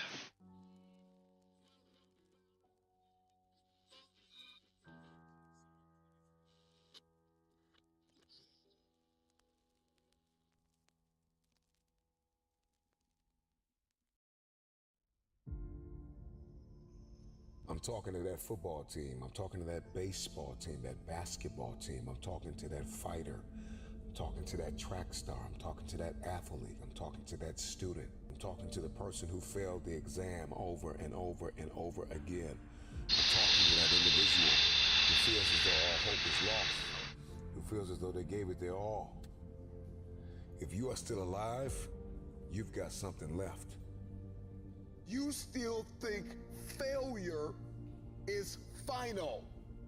You're gonna learn to change the movie that is playing in your head. And the moment that you stop thinking that failure is final and you shift your perspective and you understand that failure is a lesson learned, it is at that very moment that you can break out of the prison of fear. Because this is what happens when we fail. When we fall, fear creeps in. Fear sedates us. Fear immobilizes us. Fear tells us that we're inflexible. We're incapable. Fear tells us that we're irresponsible. Fear tells us that we don't want it bad enough. Fear imprisons us. I'm getting out of this place. You can't hold me here any longer. Fear says if you get up now and you try it again, you'll fail again. So stay here with me. Fear is moody and resentful and lazy and self-condemning. And your future hinges on these two words. If you will listen, these two words can be your passport out of the prison of fear. If nobody has told you this, let me tell you now. I know you failed, but get up. I know it hurts, but get up. One of the things you are going to have to do is get the image of failure out of your head. Stop meditating on the mess up and see yourself walking in the mastery of this thing. If you want your future, get up now. Get up, get up, get up, get up, get up. I know you're bleeding, but get up. I know it hurt, but get up. I know you disappointed people that believed in you, but get up and try again, try again, try again. Right where you are, I want you to see it differently. And this time you understand where your weaknesses are. This time you No, I got suspended, man. You gotta see this thing. What's up, Yusuf? Failure is not final. If you can see failure differently, then the whole game changes. Who are you on The Twitch? world is your classroom, because now you're seeing failure differently. If you're gonna get up and try this thing again, 4 things you gotta know right now. Hear me loud and clear. Snap out of it. Snap out of it, snap out of it, snap out of it, snap out of it. Stop telling yourself you're not good enough. Stop telling yourself you don't have what it takes. Snap out of it, snap out of it. Stop telling yourself you will fail if you try again. Snap out of it. Get up and give it everything you have. A lot of us don't get up and try again because we keep playing the failure over again and again and again. And this is why you continue to fail, because that's all you see. And the moment that you change the motion picture in your head and you see something different, now you no longer see the mess, you no longer see the madness, you no longer see the trauma, you see the triumph, you see what is possible, you see that you have what it takes because you saw For sexually explicit content, apparently. now failure positions us to be instructors for the future. You become a better thinker and a better problem solver. Failure spawns creativity, motivation, and tenacity. Show me somebody who has achieved greatness. And if you pull up their past, I promise you'll see some failures and some lessons learned. But what happened? Failure became their instructor. All of these lessons eventually build a level of confidence and self-esteem that you would have never had you not failed. Failure teaches us how to value and cherish wisdom and understanding. Failure teaches us how to reprioritize. Failure creates opportunity to come back. I don't want you to see failure as a disease. I want you to see it as a currency. I want you to know that there are lessons that you learn and you gain wisdom in the lesson. You gain a deeper understanding of the power of your future. There are things you will be able to buy in your future with the currency of failure, with the lesson that you learn. We look in this mirror and we see what's possible. We see possibility. And oftentimes we date possibility. We date destiny. We don't marry destiny. We date destiny. We date the idea, the theory of success, what I could be, what's possible. We conversate about things we want to accomplish, but then we get trapped back in the prison of fear. Fear of failure. A lot of you have fear of greatness. You are afraid of promotion. You are afraid of elevation. You are afraid to hit the stage. You are afraid of opportunity because you're thinking to yourself, if I get on this stage, if I get on this field, if I get on this court, if I get on this track, if I get in this room, Throw some of this water out. and I drop the ball, I won't be able to ever live it down. But listen to me, it is a lesson learned. And it is a lesson that you would have never learned had you not given it a try. Give yourself a chance to win. Give yourself a chance to win. Be the person that said, I tried, I gave it all I had, I tried, and now I can reevaluate, and now I can deliberately investigate my emotional and mental state, and I can figure out what's wrong with me, what happened. Why did I miss the ball? Why did I miss the punch? Why didn't I see this thing the way I could have?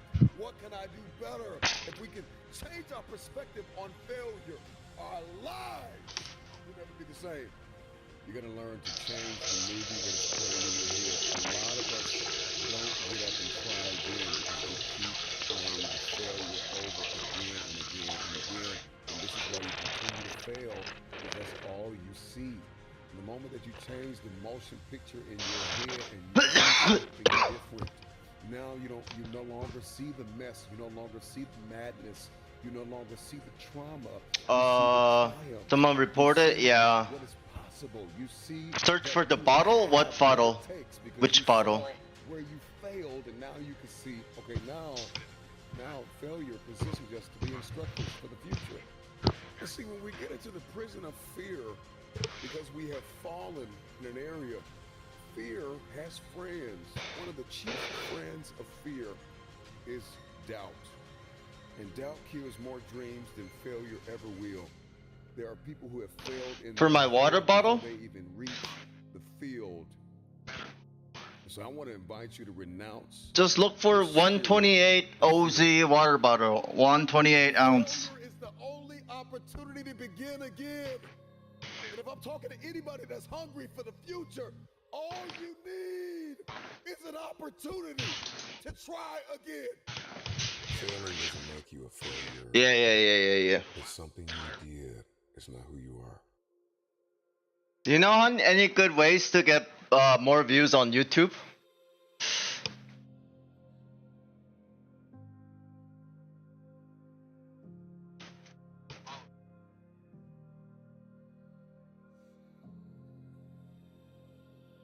Maybe I look something up.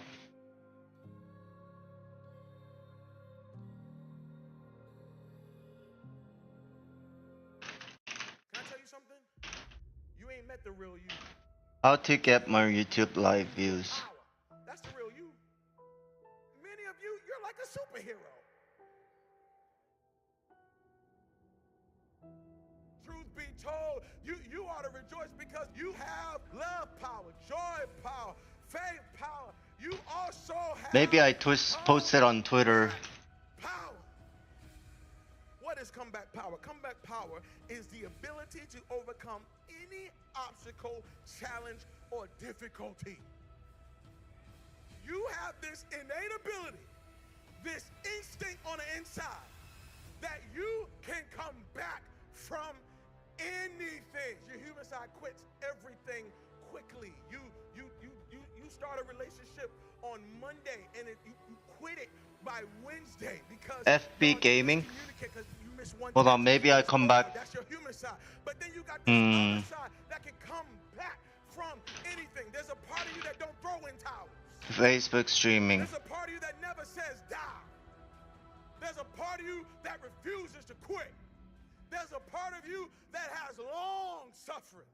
There's a part of you that when you get down for the count, they can count up to. Oh, but if FB is actually perfect, but the problem is I think if I do FB, like everybody will know. Everybody will know. I might need to make a new Facebook account then? Can you even do that? Is that even a thing? Facebook. Login. Create new account. Okay. Coach Godlike. Coach Godlike.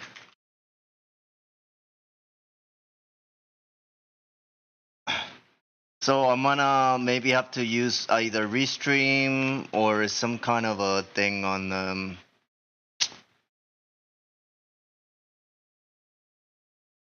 do you know this kind of stuff decently, Yusuf? Maybe you can help me because I am very new. I want to understand better. Personal FB.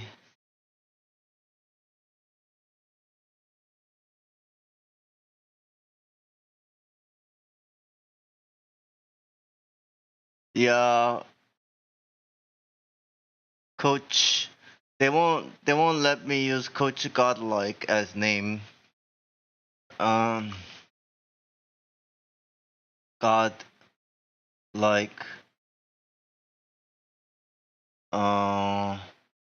Coach.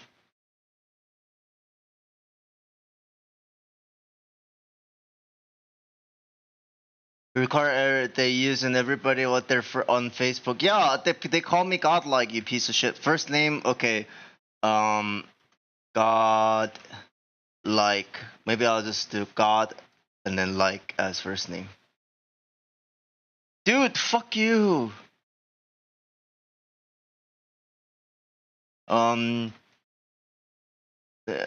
Okay, so maybe I can be like Timmy Godlike. Timothy Godlike. There is an error with your registration. Timmy Godlike. It won't let me. They won't let me. Oh, I got it. Yeah, Timothy Godlike. Sheesh. Never use it. FPS Central Platform. Stream runs to your fan page. Okay. TikTok too. Okay, hold on, guys. How long does it take to make a TikTok? I'm just gonna make a TikTok call real quick. Because I'm a dumbass. And this is a good opportunity for me to learn how to do shit other than Twitch.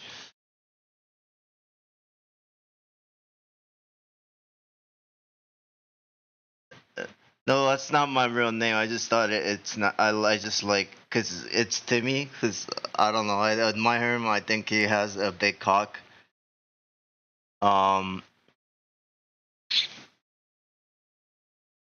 Timmy Godlike. Okay, so profile picture, add, upload photo. Okay, let's not do the ahegao face. Where is my Kim Jong Un logo? Kim.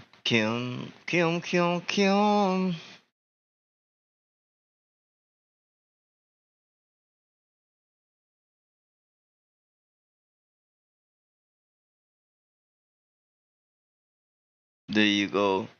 You need 1K followers on TikTok to stream? Oh, fuck, okay.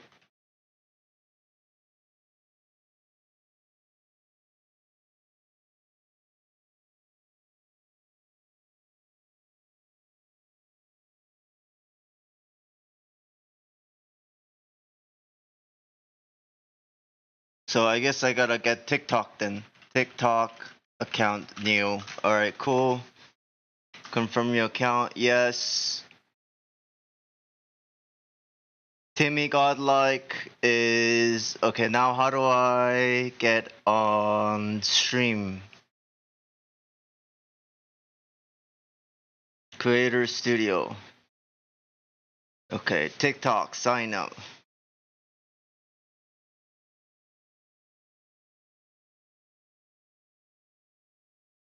Buy an account? No, I already made one, dude. Why should I buy an account? Is it worth it? I was just gonna like accrue 1K followers.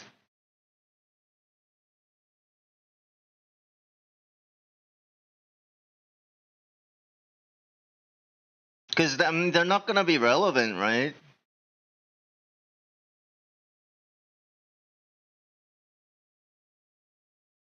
I guess it might be the shortcut. Go make some TikTok dances. I don't know. I'll just like I'll just post my the hentai stretch thing, and I'm sure it'll be fine. Oh yeah, because my TikTok needs. Yeah, makes sense. I might consider it. Yes, sir. Coach Godlike. Esports. Valorant. Aim train. Doesn't exist. FPS. First person shooter. Game. Video game. Esports. Esports team. Esports league. Esports team. Video game. Valorant? Is there Valorant tag? Valorant? Okay, cool. Alrighty, I'll just copy my YouTube description. Sorry, I'm a terrible streamer because I'm doing this on stream, but.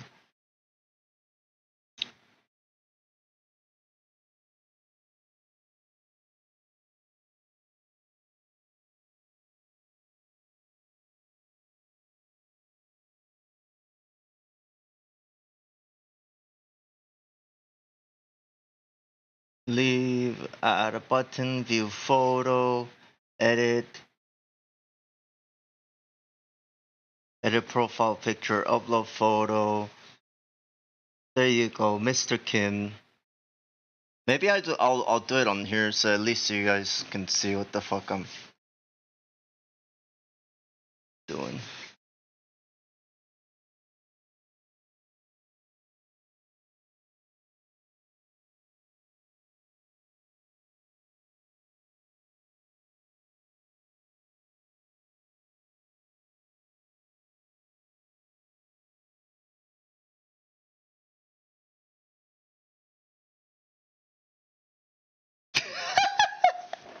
Okay, alright. So now, okay, how do I do live by TikTok? I shouldn't show this on stream.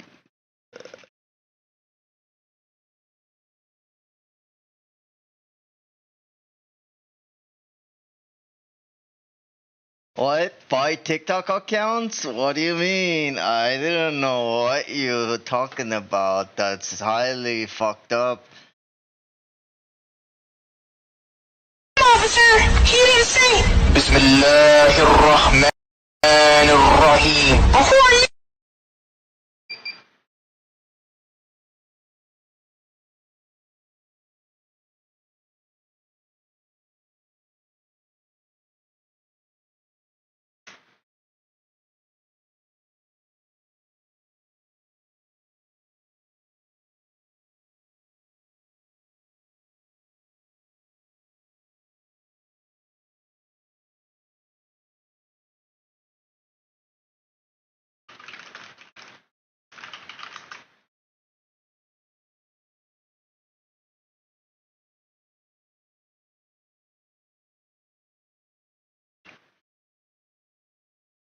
What did you just send me? You just fucking sent me some useless shit. What was the point of that?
There's a button for live. Gotcha, gotcha.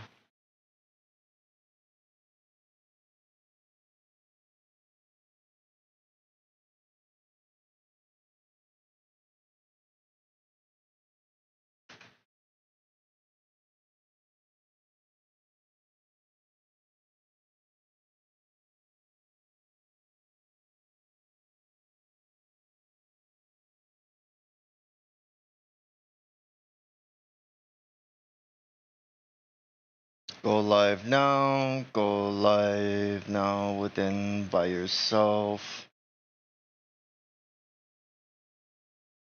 Try making some friend requests. Everybody add me. Everybody add me on the find friends.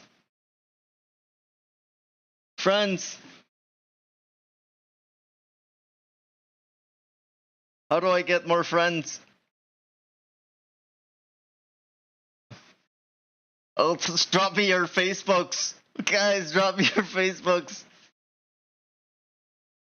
Add me, add me. This is so retarded. Add me. Friend request, please. Hello, hello. I'm so embarrassed. Requirements?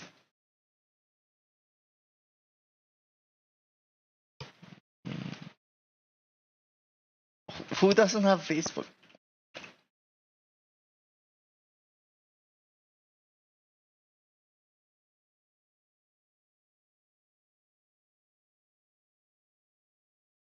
I had your IRL files. No, I don't. What the fuck do you know? Of course not.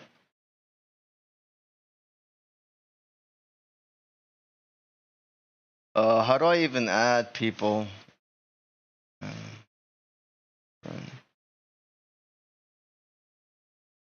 Where do I find?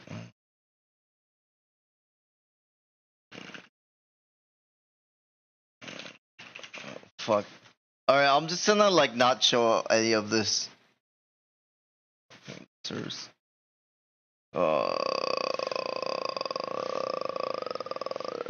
No! You losers. Auto add friend.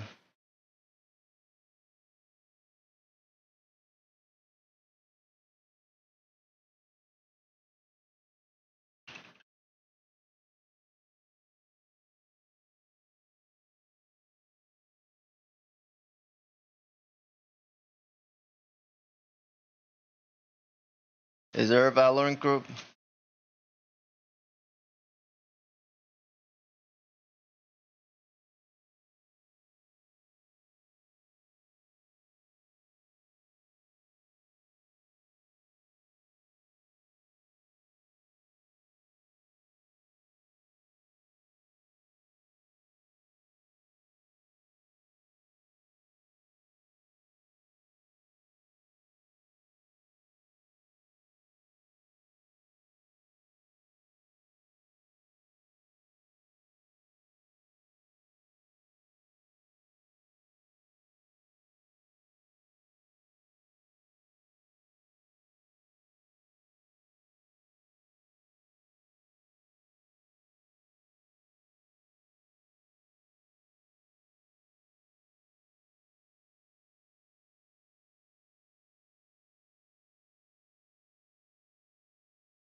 Sorry.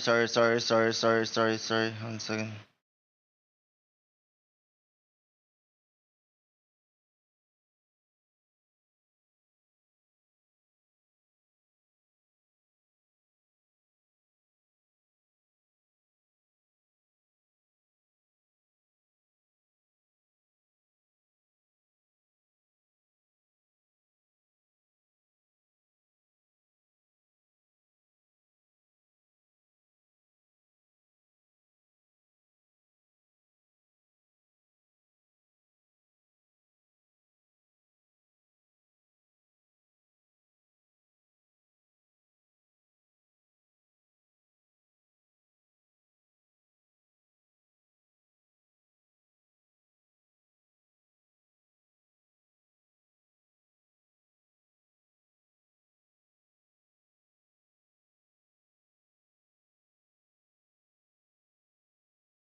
I'm adding people on Facebook.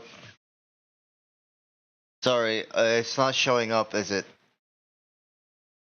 Just trying to make friends on Facebook. Like I used to back in the day.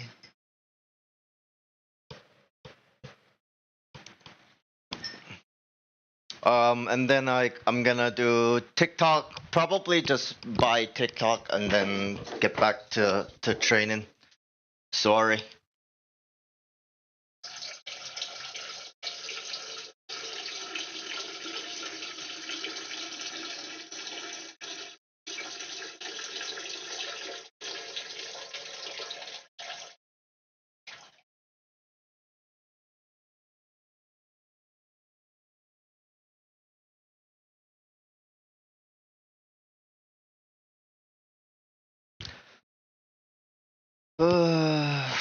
One second, just grab something to drink.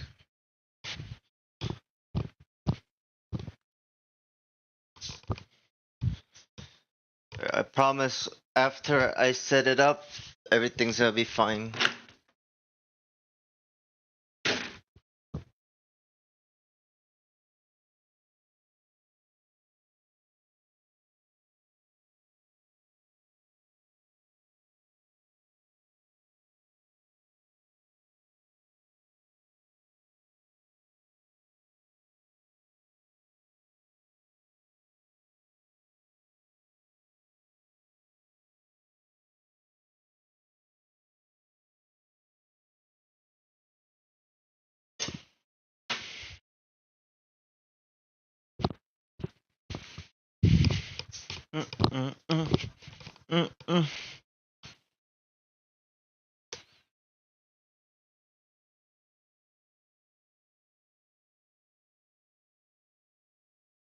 Is it dangerous that I'm using the tip of a knife to scratch myself?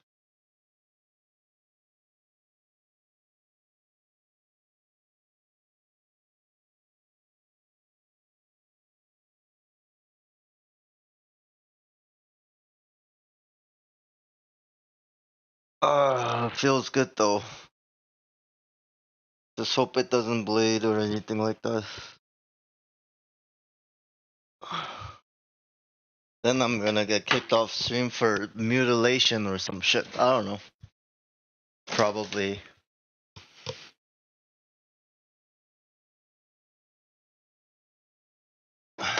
Some shit about self-harm.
It's like aim training.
I'm getting there. I'm getting there.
I think that's good enough for Facebook.